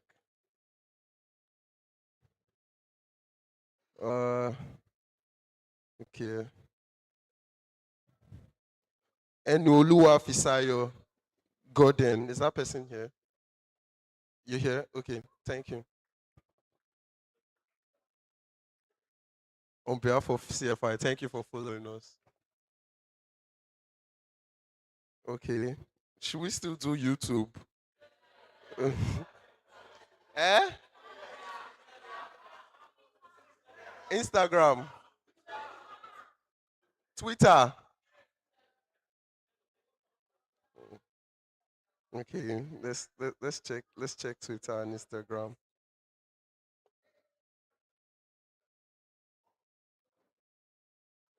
Yeah. Okay. All right. Sorry. Um, a quick, a quick, okay. A quick interlude, right? We want to give an award to. All right. I will call up on Ibrahim to present the award. Good afternoon, everyone. It is my honor to present this award to a man whose excellence has shaped countless lives in civil engineering.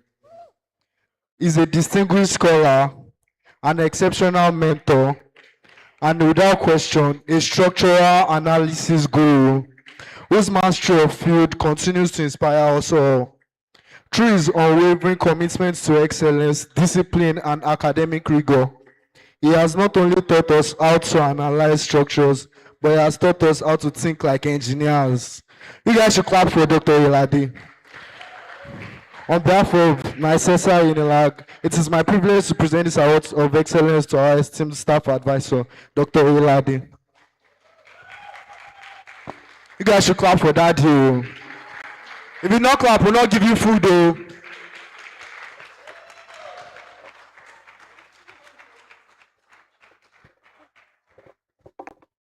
Thank you very much, sir, for your leadership, for your insightful guidance throughout this tenure. We say a big thank you for everything and everything you've done for us. Thank you very much, sir.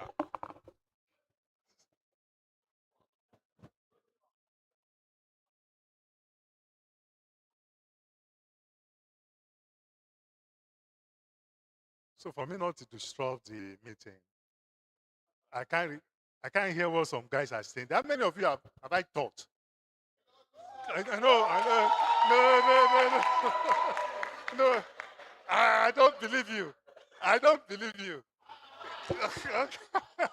Okay, I rest my case. A round of applause for Dr. Iladi. All right, we'll get back to the giveaway session. Thank you. I saw on YouTube someone has been spamming a comment, so I think that person deserves this. Afolarium Olagunju. Is that person here? Is that person here? Afolariwa Olagunju. Is that person here? That person just commented a minute ago. On behalf of CFI, thank you. So on X now. Who's this? Tufarati Badmos. Is that person here? Okay, thank you.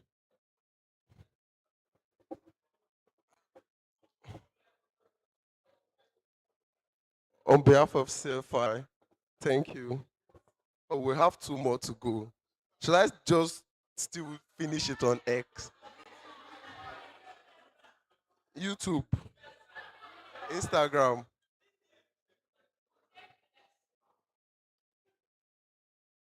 People's network is bad. Instagram is finding it hard to reload.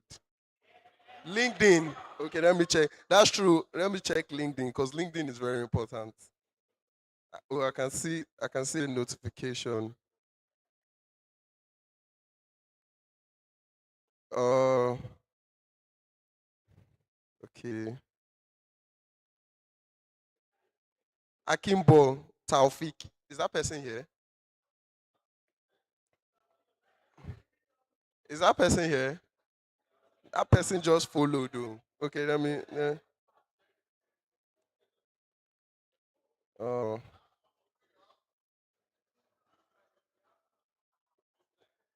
uh, I don't think most of the people here. Let me just refresh it. Or should we just finish it on X? I have like people spamming X. So many notifications are just entering from X. Okay, let's Anjorin Olamide. Is that person here? Someone someone raised their hand up. This okay. Are you Anjorin? Okay. On behalf of CFI, thank you. One more to go. Ha! I've been picking guys. Let me look for a female. YouTube. Someone is spamming a comment on YouTube now. So one more.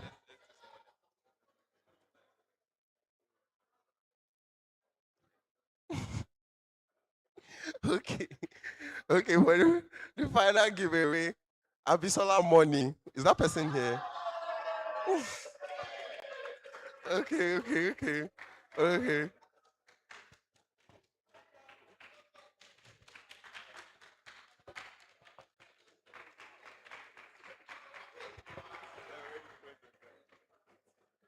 On behalf of CFI, thank you for following us. So back to what I was saying, please follow us on all our socials. If you want to work with CFI, we'll be the first to post it when we're accepting new trainees. Trust me, that's very, very soon. So thank you very much. Thanks for having us.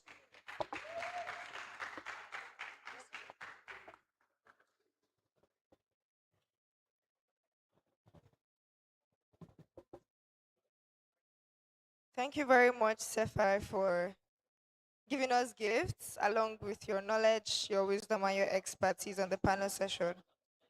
Very quickly, we'll be moving to our third keynote speaker of today while the judges are compiling the scores from the competition we had earlier. Where is it? Give me 2 minutes. Okay. All right. Our third keynote speaker of the day would be Engineer Ayo Okpasonya. He is a distinguished civil and structural engineer and a highly respected professional in the built environment industry. With extensive experience in civil and structural engineering design, project management, construction consultancy, and delivery of complex building and civil engineering projects. Mr. Ayo attended CAC Grammar School, Ibadan, for his secondary education between 1977 and 1982. He is a 1987 graduate of civil engineering from the University of Ibadan. He is a member of the Nigerian Society of Engineers, an associated member of the Institution of Civil Engineers, and is also current registered engineer. He has over 39 years practical experience in civil and structural engineering design and management.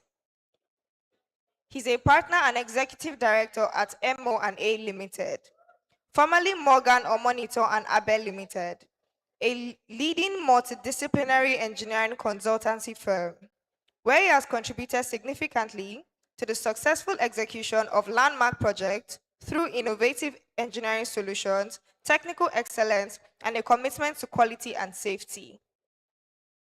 Beyond his technical capabilities, Engineer Okpasonya is recognized for his professionalism, leadership, attention to detail, and dedication to mentoring and knowledge sharing within the engineering community. He is a registered engineer with the relevant professional bodies and continues to uphold the values of integrity, innovation, and excellence that define the engineering profession. Ladies and gentlemen, please join me in welcoming Engineer Ayo Okwasonya of Morgan or Monitor and Abe Limited.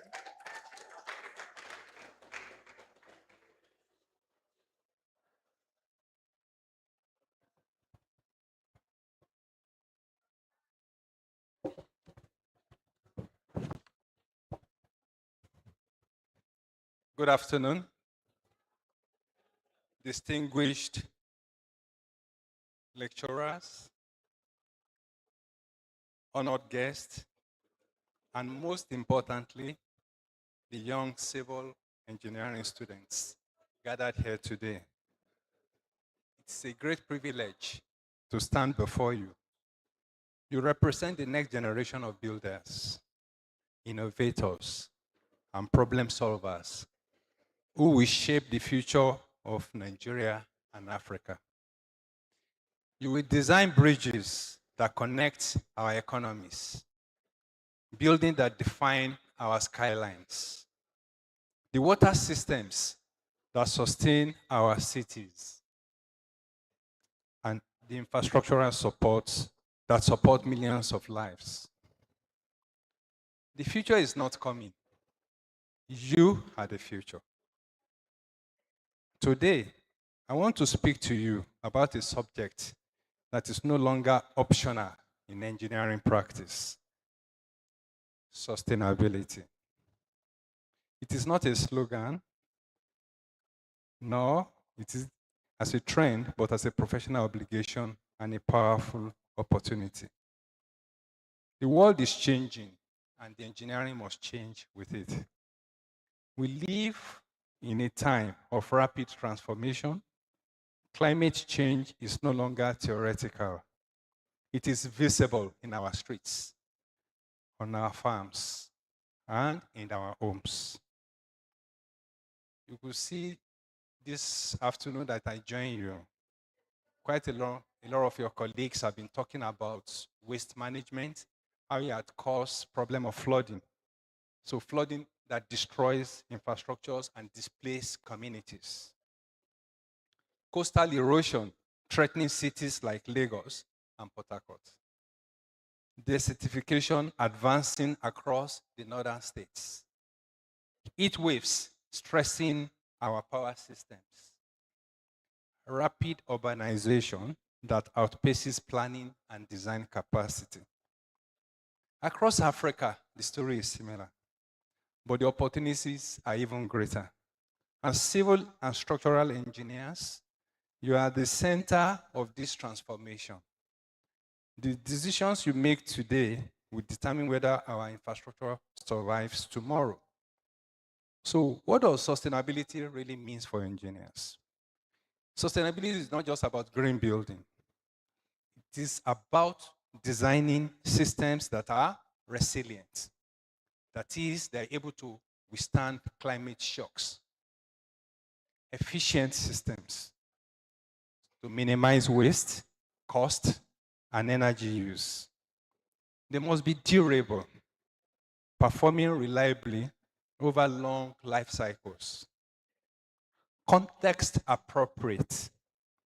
That is, using local materials and local knowledge to do your designs and implementation.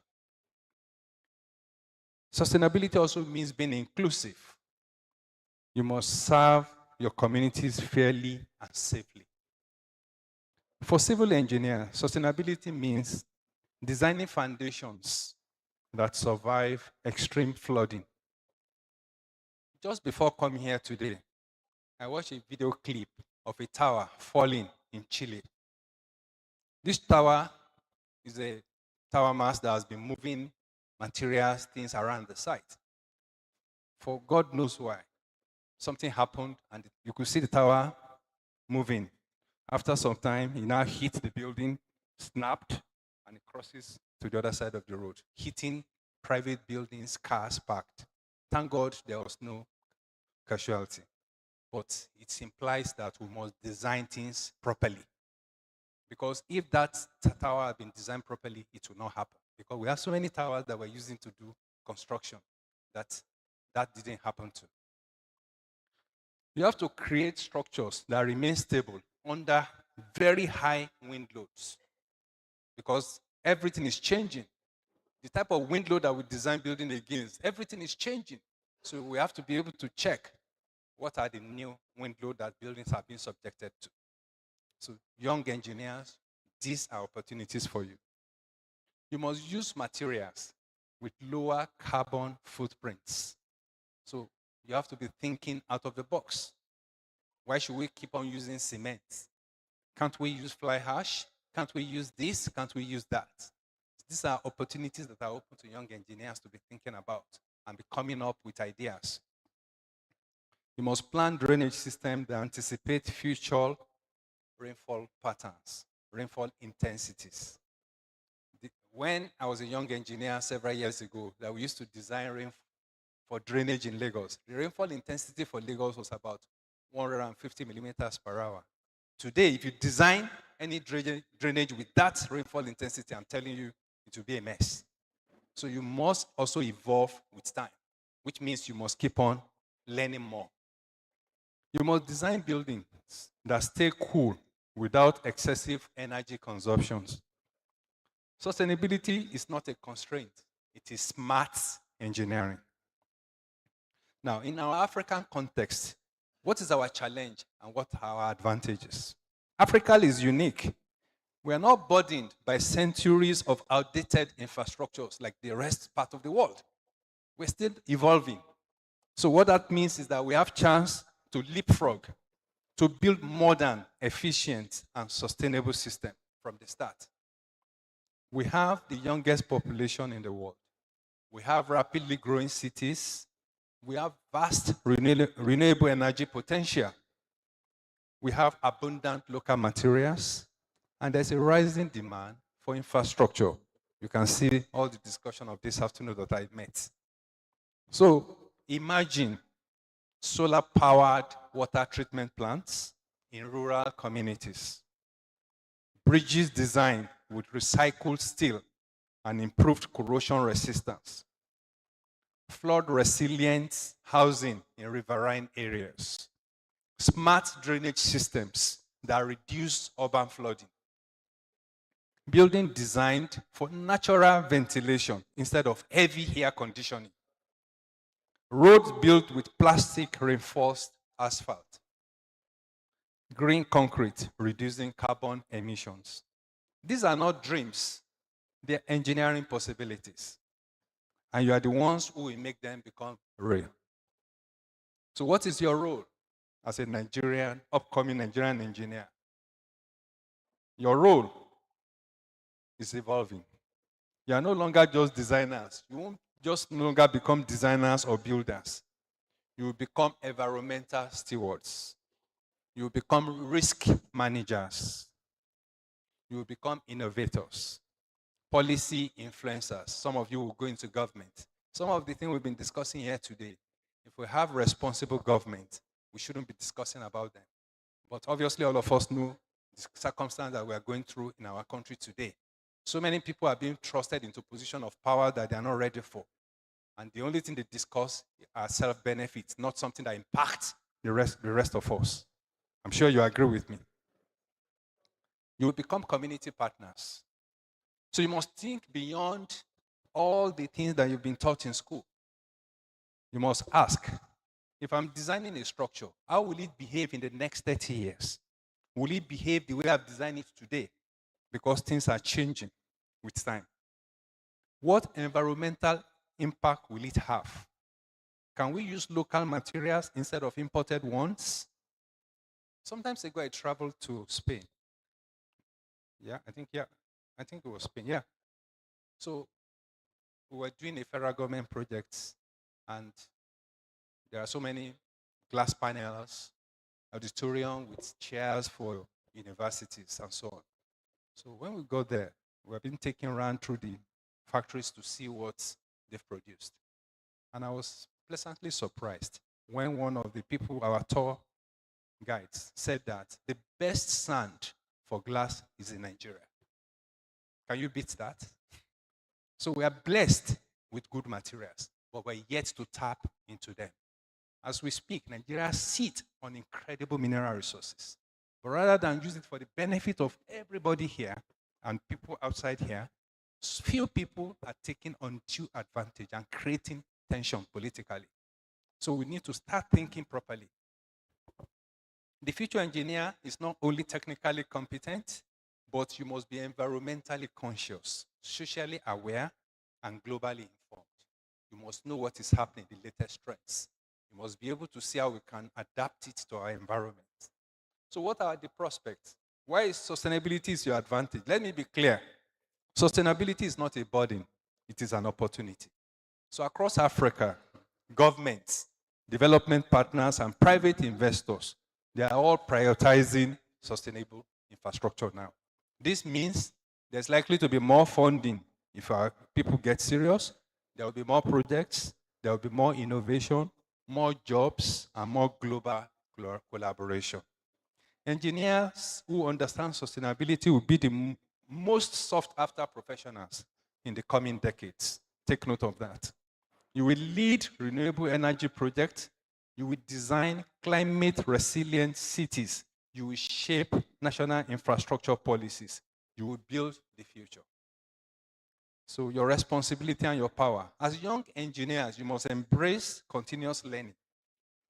Technology is evolving. Materials are evolving. Standards are evolving.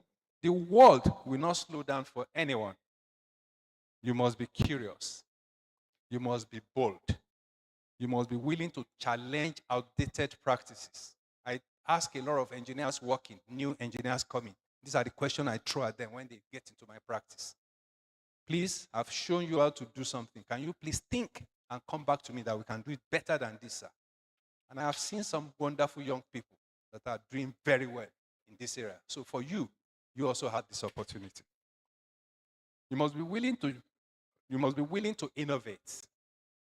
And above all, you must remember that engineering is not just about structures. It is about people.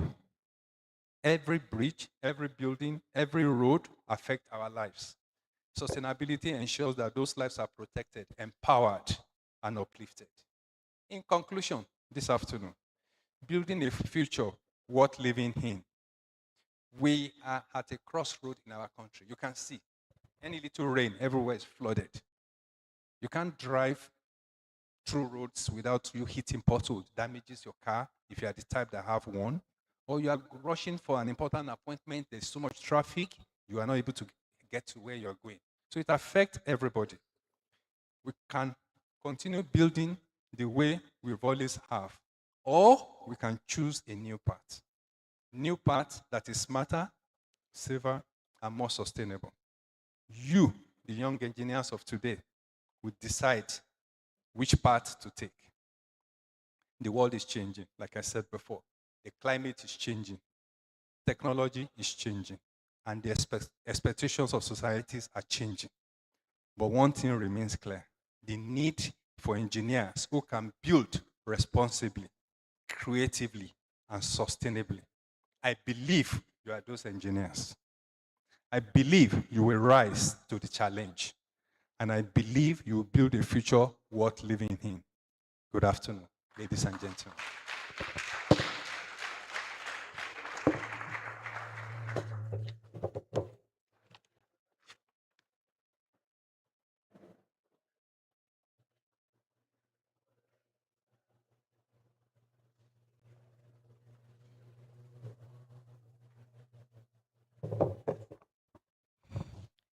Thank you very much, Engineer Ayo. We appreciate your presence, and I'd like to call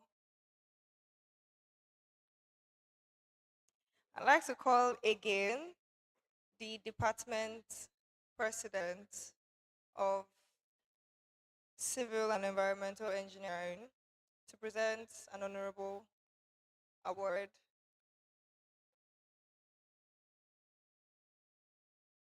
Come on stage now.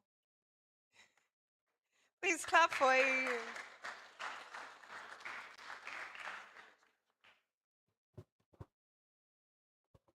All right. Standing up on existing protocol, I would be giving my farewell speech as the president while we await the results for the competition, so we don't take much of our time. So it's been a year.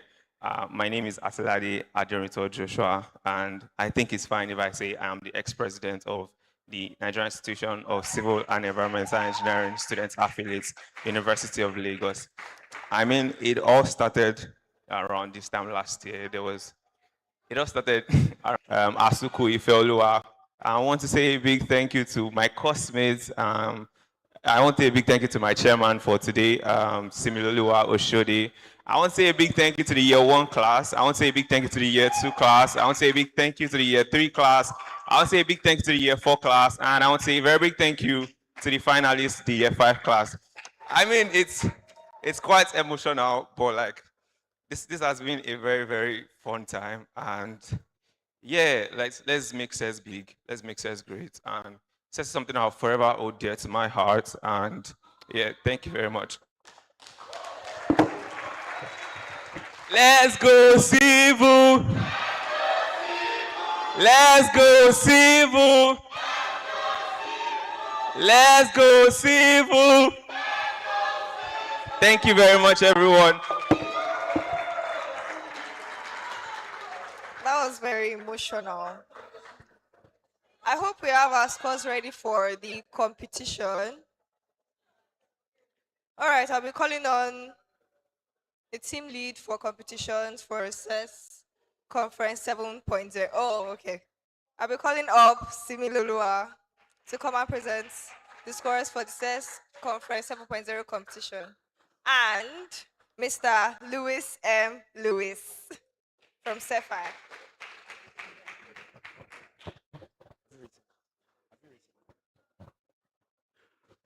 Thank you, everyone. I know we are tired, but we are coming to the end of the conference. We just want to quickly announce the winners of our competition. But before I do that, I want to thank all of you for, taking the time to actually work on these problems and come up with these solutions. Please give yourself a round of applause. So the competitions were structured in such a way that apart from them like carrying out research, they also had to prove to us that they actually went to these locations and they could cite a problem. So there was a whole process of them submitting evidence folders. They had to also come up with a report. They had to format it. They had to cite properly. They had to do all of that. So please, let's give our contestants like a huge round of applause. They've put in a whole lot of work, and I am very, very pleased to announce the winners for today. So, Deji, are you ready? Okay. So, we are preparing the dummy checks. So, all right. So, just a moment.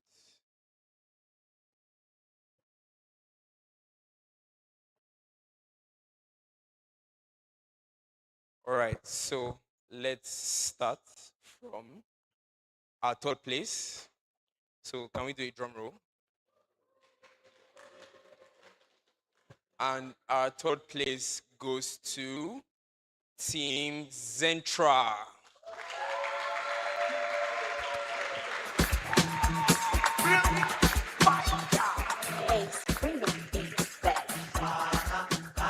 Please come up.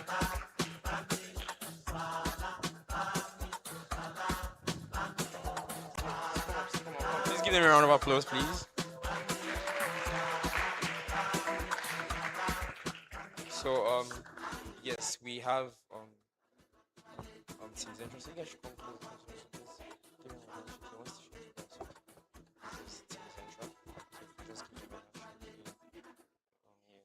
Congratulations, guys. So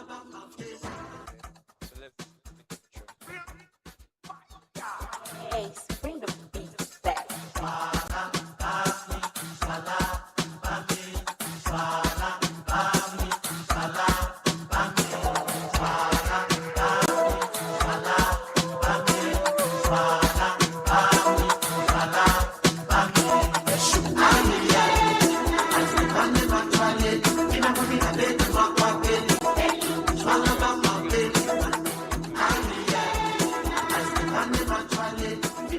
right. Moving on to our second position. So for our second position, you guys, drum roll. Give it up for the reinforced Nexus.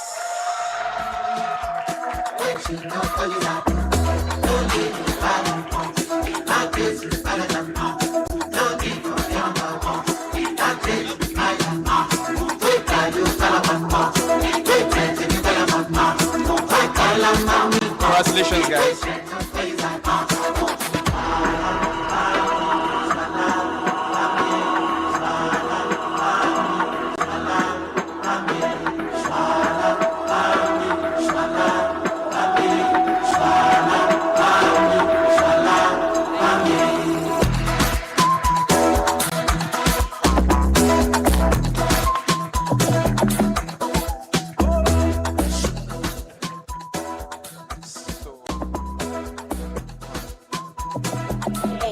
So, yes. So the moment we've all been waiting for. Our first position. Drum roll. Team Urban Nexus. Nothing less. Lead me to my destiny. I have waited patiently. I have vision, though I believe. I know I can count on me. So stand up for the champions, for the champions. Stand up, stand up, stand up for the champions, for the champions. Stand up for the champions, for the champions. Stand up, stand up, stand up for the champions, for the champions. Stand up, stand up, stand up, stand up.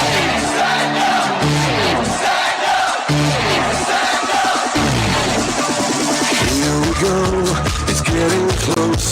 Now it's just who wants it most. It's just like that's how it is. Cause we have our strengths and weaknesses. Oh, I have vision, can't you see? I'm on the move, make way for me. Stand up for the champions, for the champions. Stand up, stand up, stand up for the champions, for the champions. Stand up for the champions, for the champions. Stand up, stand up, stand up for the champions, for the champions. Stand up.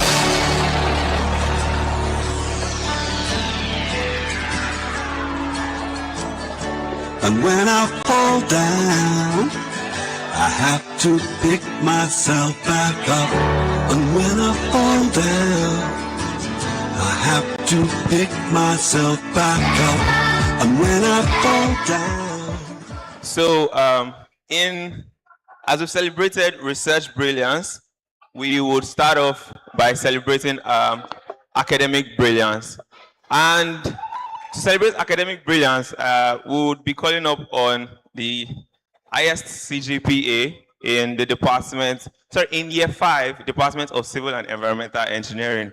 I mean, if you know this guy, you know that he's a book animal. Yeah, exactly. Like he's that guy when it comes to book. When everybody are getting, you know what? Let's give it up for the best students in year 5, Civil and Environmental Engineering, is no other person than Austin Oyibo. I was built to be the best, number one and nothing less. Lead me to my destiny. I have waited patiently. I have vision, though I believe.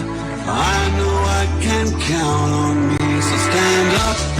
So on behalf of CFI, we are presenting this award in recognition of your outstanding academic performance, dedication, and exemplary track record of being the best student in the Department of Civil and Environmental Engineering, Year 5, Austin Oyibo. Stand up for the champions, for the champions. Stand up.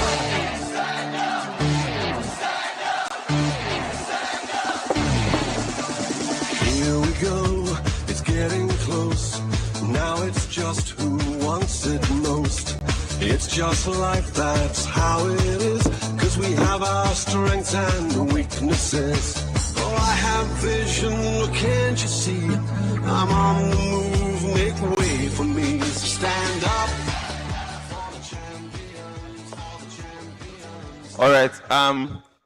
We also want to present this award of appreciation in grateful recognition of your outstanding support and partnership with the Civil Engineering Student Society.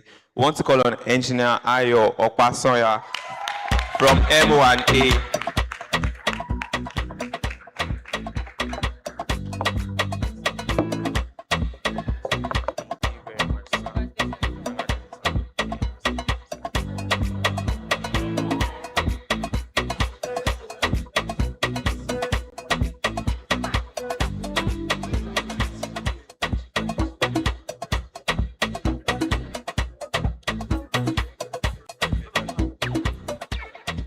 All right.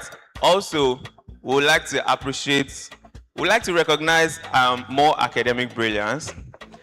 This guy's got perfect perfect GPA last semester. And you know, it's actually funny when you see people put in the work and actually get results, right? So we calling in no other Yekini Mohammed Olaleko. Also, we want to have them all on stage at the same time. Akota Great, Efe, Okoli Solomon, Odinaka Chukwu. Waited patiently. I have vision, though I believe. I know I can count on me. So stand up for the champions, for the champions. Stand up, stand up, stand up for the champions, for the champions. Stand up for the champions, for the champions. Stand up, stand up, stand up for the champions, for the champions. Stand up.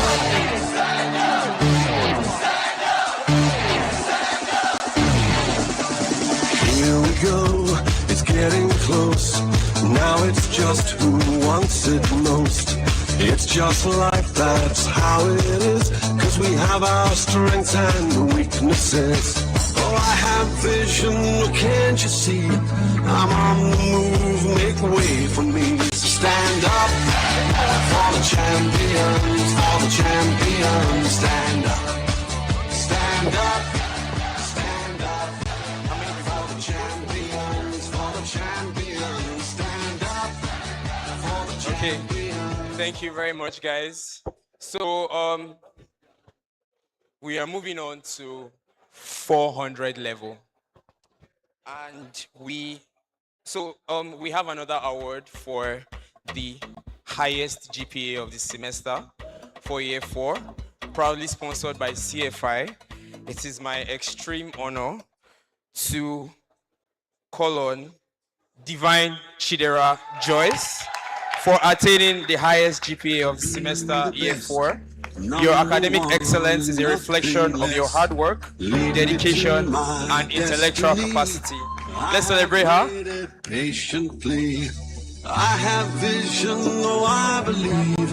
I know I can count on me. So stand up for the champions, for the champions. Stand up, stand up, stand up for the champions, for the champions. Stand up for the champions, for the champions. Stand up, stand up, stand up for the champions, for the champions. Stand up. All right, so moving on to 300 level. So let's wrap this up quickly. So our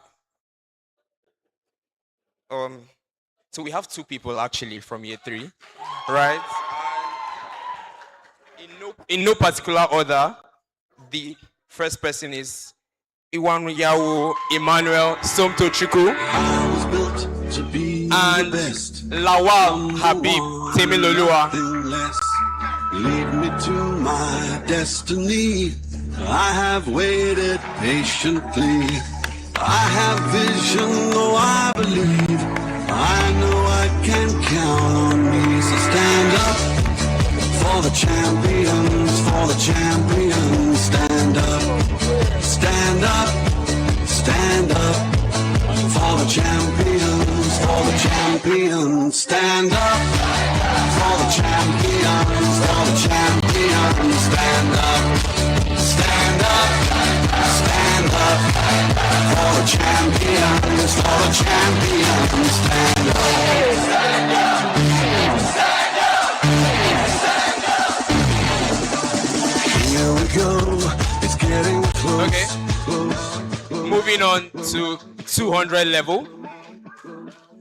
We have no one other than, drum roll, Olajide Komolafe Abdurrahman.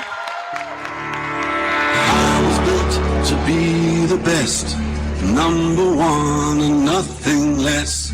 Lead me to my destiny. I have waited patiently. I have vision, oh I believe. I know I can count on me. So stand up for the champions, for the champions. Stand up, stand up, stand up for the champions. Thank you so much.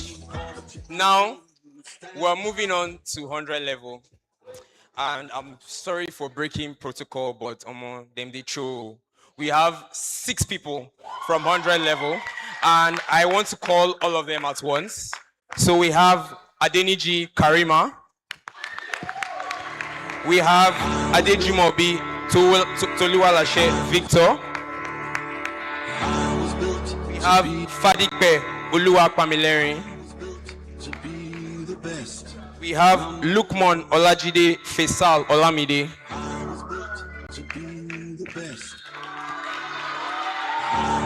We have Lawal Ibrahim Abolaji. And last but not least, we have Onikpede Ayomide Akinwumi. To be the best, number one and nothing less. Lead me to my destiny. I have waited patiently. I have vision, oh I believe. I know I can count on me. So stand up for the champions, for the champions. Stand up, stand up, stand up for the champions, for the champions. Stand up for the champions, for the champions. Stand up, stand up, stand up for the champions, for the champions. Stand up, stand up, stand up. Here we go, it's getting close. Now it's just who wants it most. It's just like that's how it is, cause we have our strengths and weaknesses. All right. Thank you very much. Now that that's out of the way, we also want to celebrate the highest in each CEG course across all years. So this is something that started last year, and by God's grace, we are continuing it this year. And hopefully we're going to keep doing it, as an annual thing. So we are going to be starting from year 1. And I think in year 1, there's only just one CEG course. So, where is it? So, for the best in CEE 101, Introduction to Civil and Environmental Engineering, we have none other than Adeniji Karima. To be the best, number one. So moving on to 200 level, we have the best in CEE 201, which is civil engineering drawing. And we have none other than Dikrulahi Yakub Ishola. Let's give him a round of applause now. Let's clap for him. The best, number one and nothing less. Lead me to my destiny. I have waited patiently. I have vision, though I believe. I know I can count on me, so stand up. All right, so moving on to 300 level. We're trying to speed this up as soon as we can. So please, as soon as you hear your name, please kindly just rush up to the stage quickly. So I'm going to be calling two at once, right? Then we'll take pictures together. So we have the best in. Oh, okay. Yeah. We have the best in CEG 317, which is properties of civil engineering materials, and we have once again Iwanyawo Emmanuel Somtochukwu. Then we have the best in CEG 314, which is Intro to Concrete and Timber Design, as well as the best in CEG 311, Structural Analysis 1, and it's none other than, you guys should clap, these are your hard courses now. Are these not your hard courses? We have none other than Undubusi Stephanie Obiajulum. Lead me to my destiny.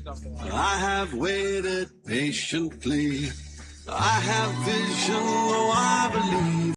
I know I can count on me, so stand up for the champions, for the champions. Stand up, stand up, stand up for the champions, for the champions. Stand up for the champions, for the champions. Stand up, stand up, stand up for the champions, for the champions. Stand up.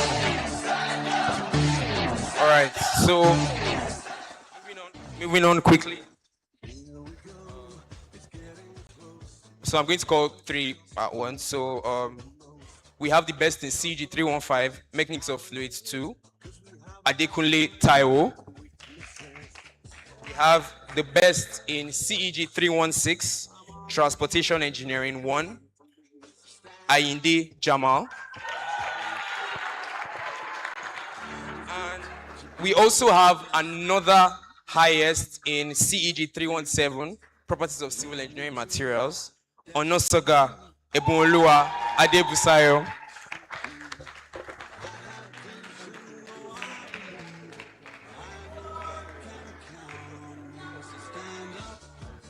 For the champions, for the champions. Stand up, stand up, stand up for the champions, for the champions. Stand up for the champions, for the champions. Stand up, stand up, stand up. So we're moving on to 400 level. We're moving on to 400 level now. What you say? I have waited patiently. I have vision, though I believe. I know I can count on me, so stand up for the champions, for the champions. Stand up. So thank you very much. Yeah. So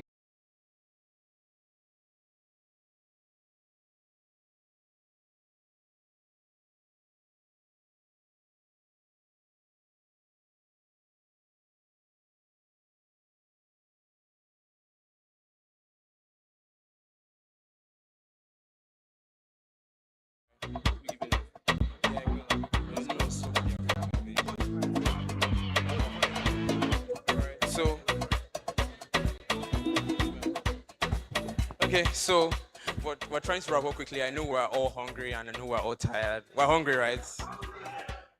I understand. So we are almost done. We're already in 400 level, and we want to call the highest in each course in 400 level. You know, as we go up the years, the CEG courses, you know, increase. So for the best in CEG 414, Foundation Engineering 1, And the best in CEG 438, Transportation Engineering 2, we have Divine Chidera Joyce. To be the best, number one and nothing less. Let's clap for her now. Let's clap for her. Destiny, I have waited patiently. I have vision, though I believe. I know I can count on me. So stand up for the champions, for the champions. Stand up, stand up, stand up for the champions, for the champions. Stand up for the champions, for the champions. Stand up, stand up, stand up for the champions, for the champions. So, this particular person had the highest in four courses. What's his problem, right? Fine, but that's okay. So we have the best in CEG 419, Environmental Engineering. We have the best in CEG 438, Transportation Engineering 2. He had the best in CEG 415, Urban Drainage Planning and Design. And he had the best in CEG 412, Design of Steel Structures. Only one person. But it's fine. He's none other than my troublesome competitions lead, Adesonya Ayodeji Adekunle. I was built to be the best, number one and nothing less. Lead me to my destiny. I have waited patiently. I have vision, though I believe. I know I can count on me. So stand up for the champions, for the champions. Stand up, stand up, stand up for the champions, for the champions. Stand up. So next we have another person who had the highest in CEG 410, Structural Analysis, as well as CEG 412, Design of Steel Structures. None other than Aino Oluwasegun Ismail. Let's give him a round of applause. Here we go, it's getting close. Now it's just who wants it most. It's just life, that's how it is. Cause we have our strengths and weaknesses. Finally, so we're trying to just do everything at once. So the last two courses we have here are Transportation Engineering 2 and Urban Drainage Planning Design, right? So a lot of people really did well in these courses, and we want to, appreciate them. So we have two people for Transportation Engineering 2. We have Lawal Sodiq Olayinka, and we have Akintade Basit Ayomide. For CEG 415, Urban Drainage Planning and Design, we have three people. We have Adesonya Oluwatomi Sona. We have Shugade Olamilekon Chukwuemeka. And we have Ahamioje Julian Onome. All right, so we'll make sure that all of them get their certificates. To be the best.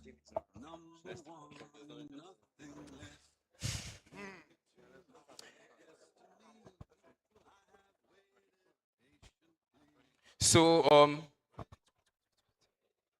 so we're moving on to the finalists.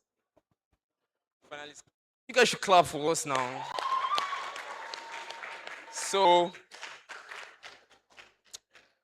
for the best in CEG 514, Foundation Engineering 2, we have none other than 001, Presido Aderito Joshua Atilade.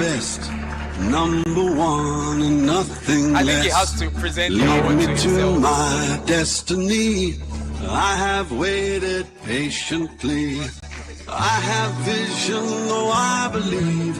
I know I can count on me. So stand up For the champions, stand up. So, for the next course, CEG 516, we have none other than our engine, our very own Gensec, Ola Tomiwa, Oluwanifemi Atoretayo. For the champions, stand up.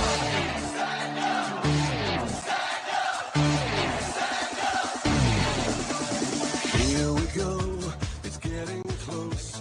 Now it's just Next on our agenda, we have two people who are the best in CEG 533, environmental management. So I need you guys to clap very well for these people. Louder, louder. We have none other than Okoli Solomon Odinakachuku and Basirat Adeola Olusesi. I have vision, though I believe. I know I can count on me. So stand up for the champions, stand up. Stand up, stand up for the champions, stand up for the champions, stand up. Stand up, stand up for the champions. And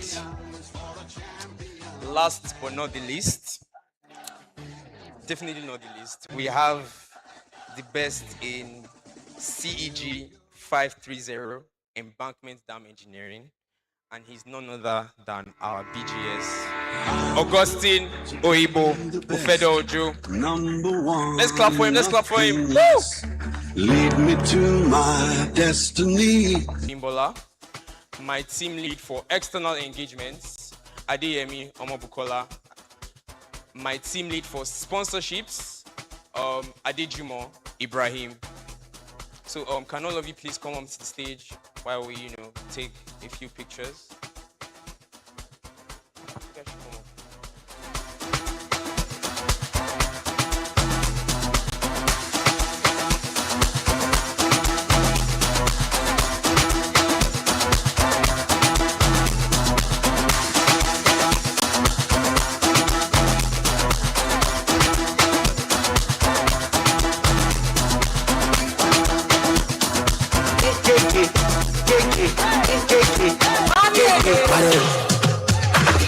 I want to have it all. So, finally, we have a very, very, very special person that we need to call. So I'm sure you guys must have seen all our designs.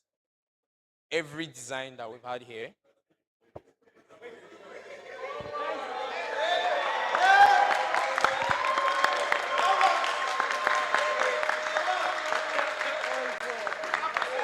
This is my team lead for design. So I and Daniel, we fought very much over the past few months, and it has come to a very, very loving relationship. You see all these fire designs that you guys have seen, every single thing was done by him. Sorry? And his team. So we also have another special person that I'm just going to, give him a special shout out. Shay also came up clutch for us. So I need to give him a very, very big shout out. So yes, without all these people here, Cess Conference 7.0 would not have been possible. So I want you to give them a sounding applause. It has been a very beautiful journey, and I am so, so glad that, we're able to do this.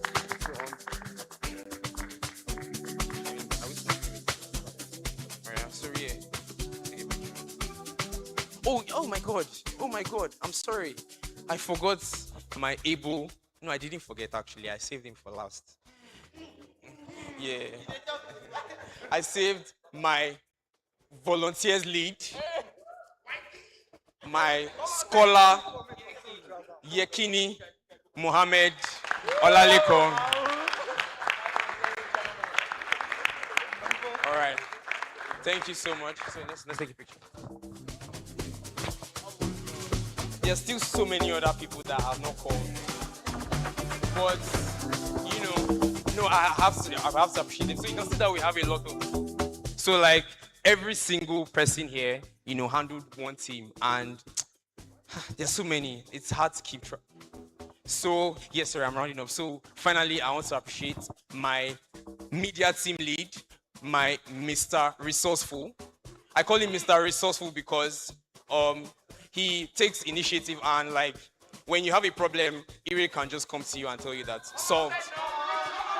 He just tell you, oh, I did this, I thought of this, and I did it, and I'm like, Dad, thank you so much. None other than Baba Yemi Iriolua, also known as Iri Babs. And finally,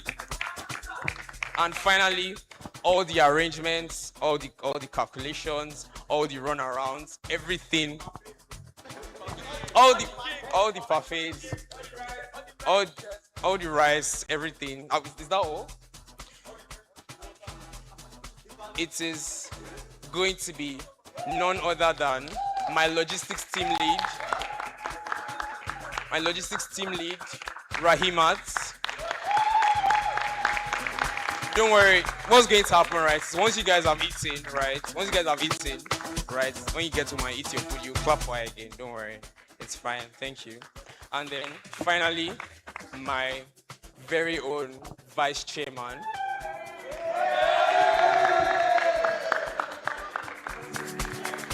Ifeoluwa Asuku Clinton. Thank you guys so much. So yes, this is our team. And then of course we have to appreciate the person that also made all of this possible. Some of you know him as Super Dad. Some of you know him as Atilade Lekonsi. Some of you know him as 001.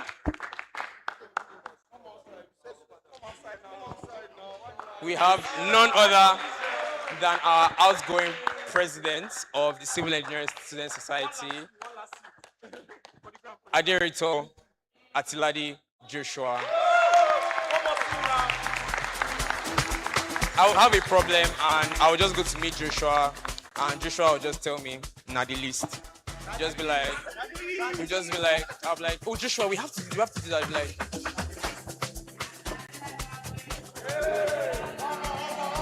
none of this would have been possible without his support. I gave him an idea and he was like, let's run with this. He was very supportive from the very first day up until now. He was heavily involved in the planning, and I am so grateful to our president, our outgoing president. Thank you so much. Let's give him another round of applause.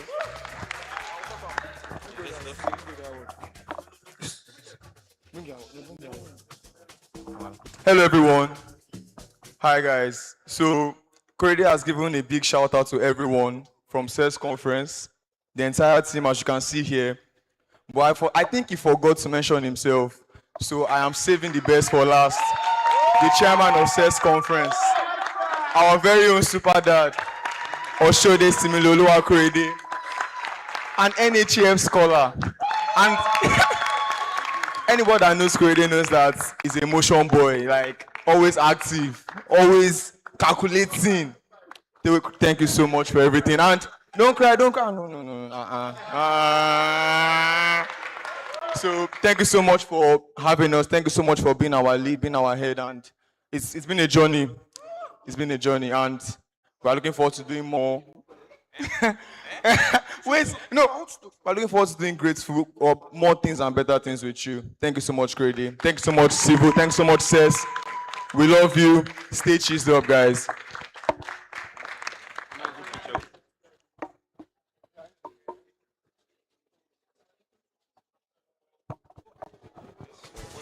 Please, guys, don't be angry with us. Food is coming.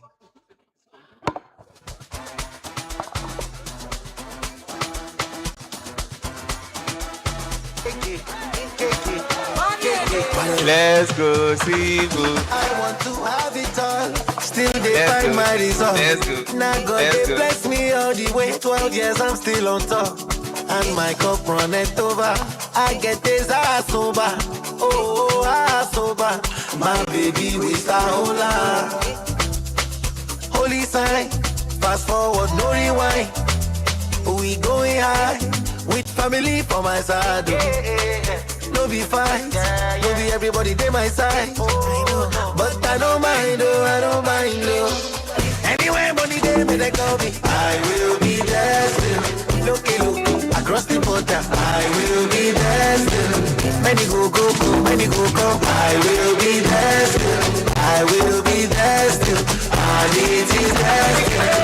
Anywhere money they may they call me, I will be there still. So everyone, let's I hope we have our food tags. The food will be distributed right now. So on that note, I just want to give the vote of thanks to everyone present here today. I mean, we can plan all we want, but this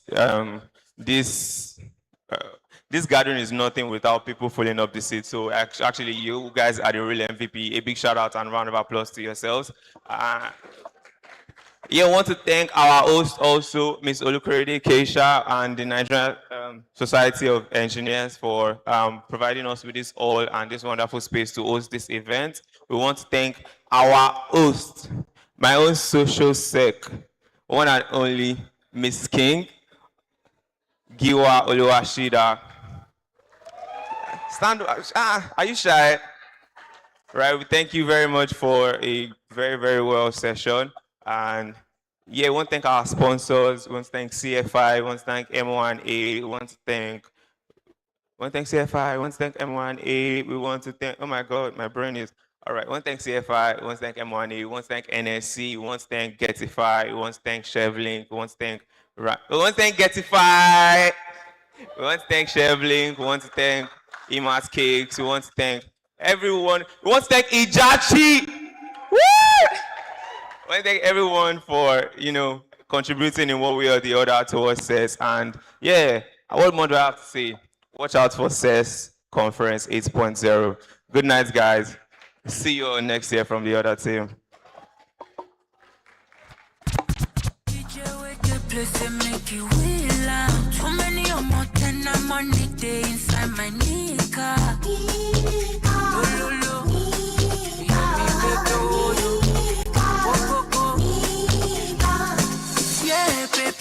Falala when I tell your sneaker. Loco, they know what for real.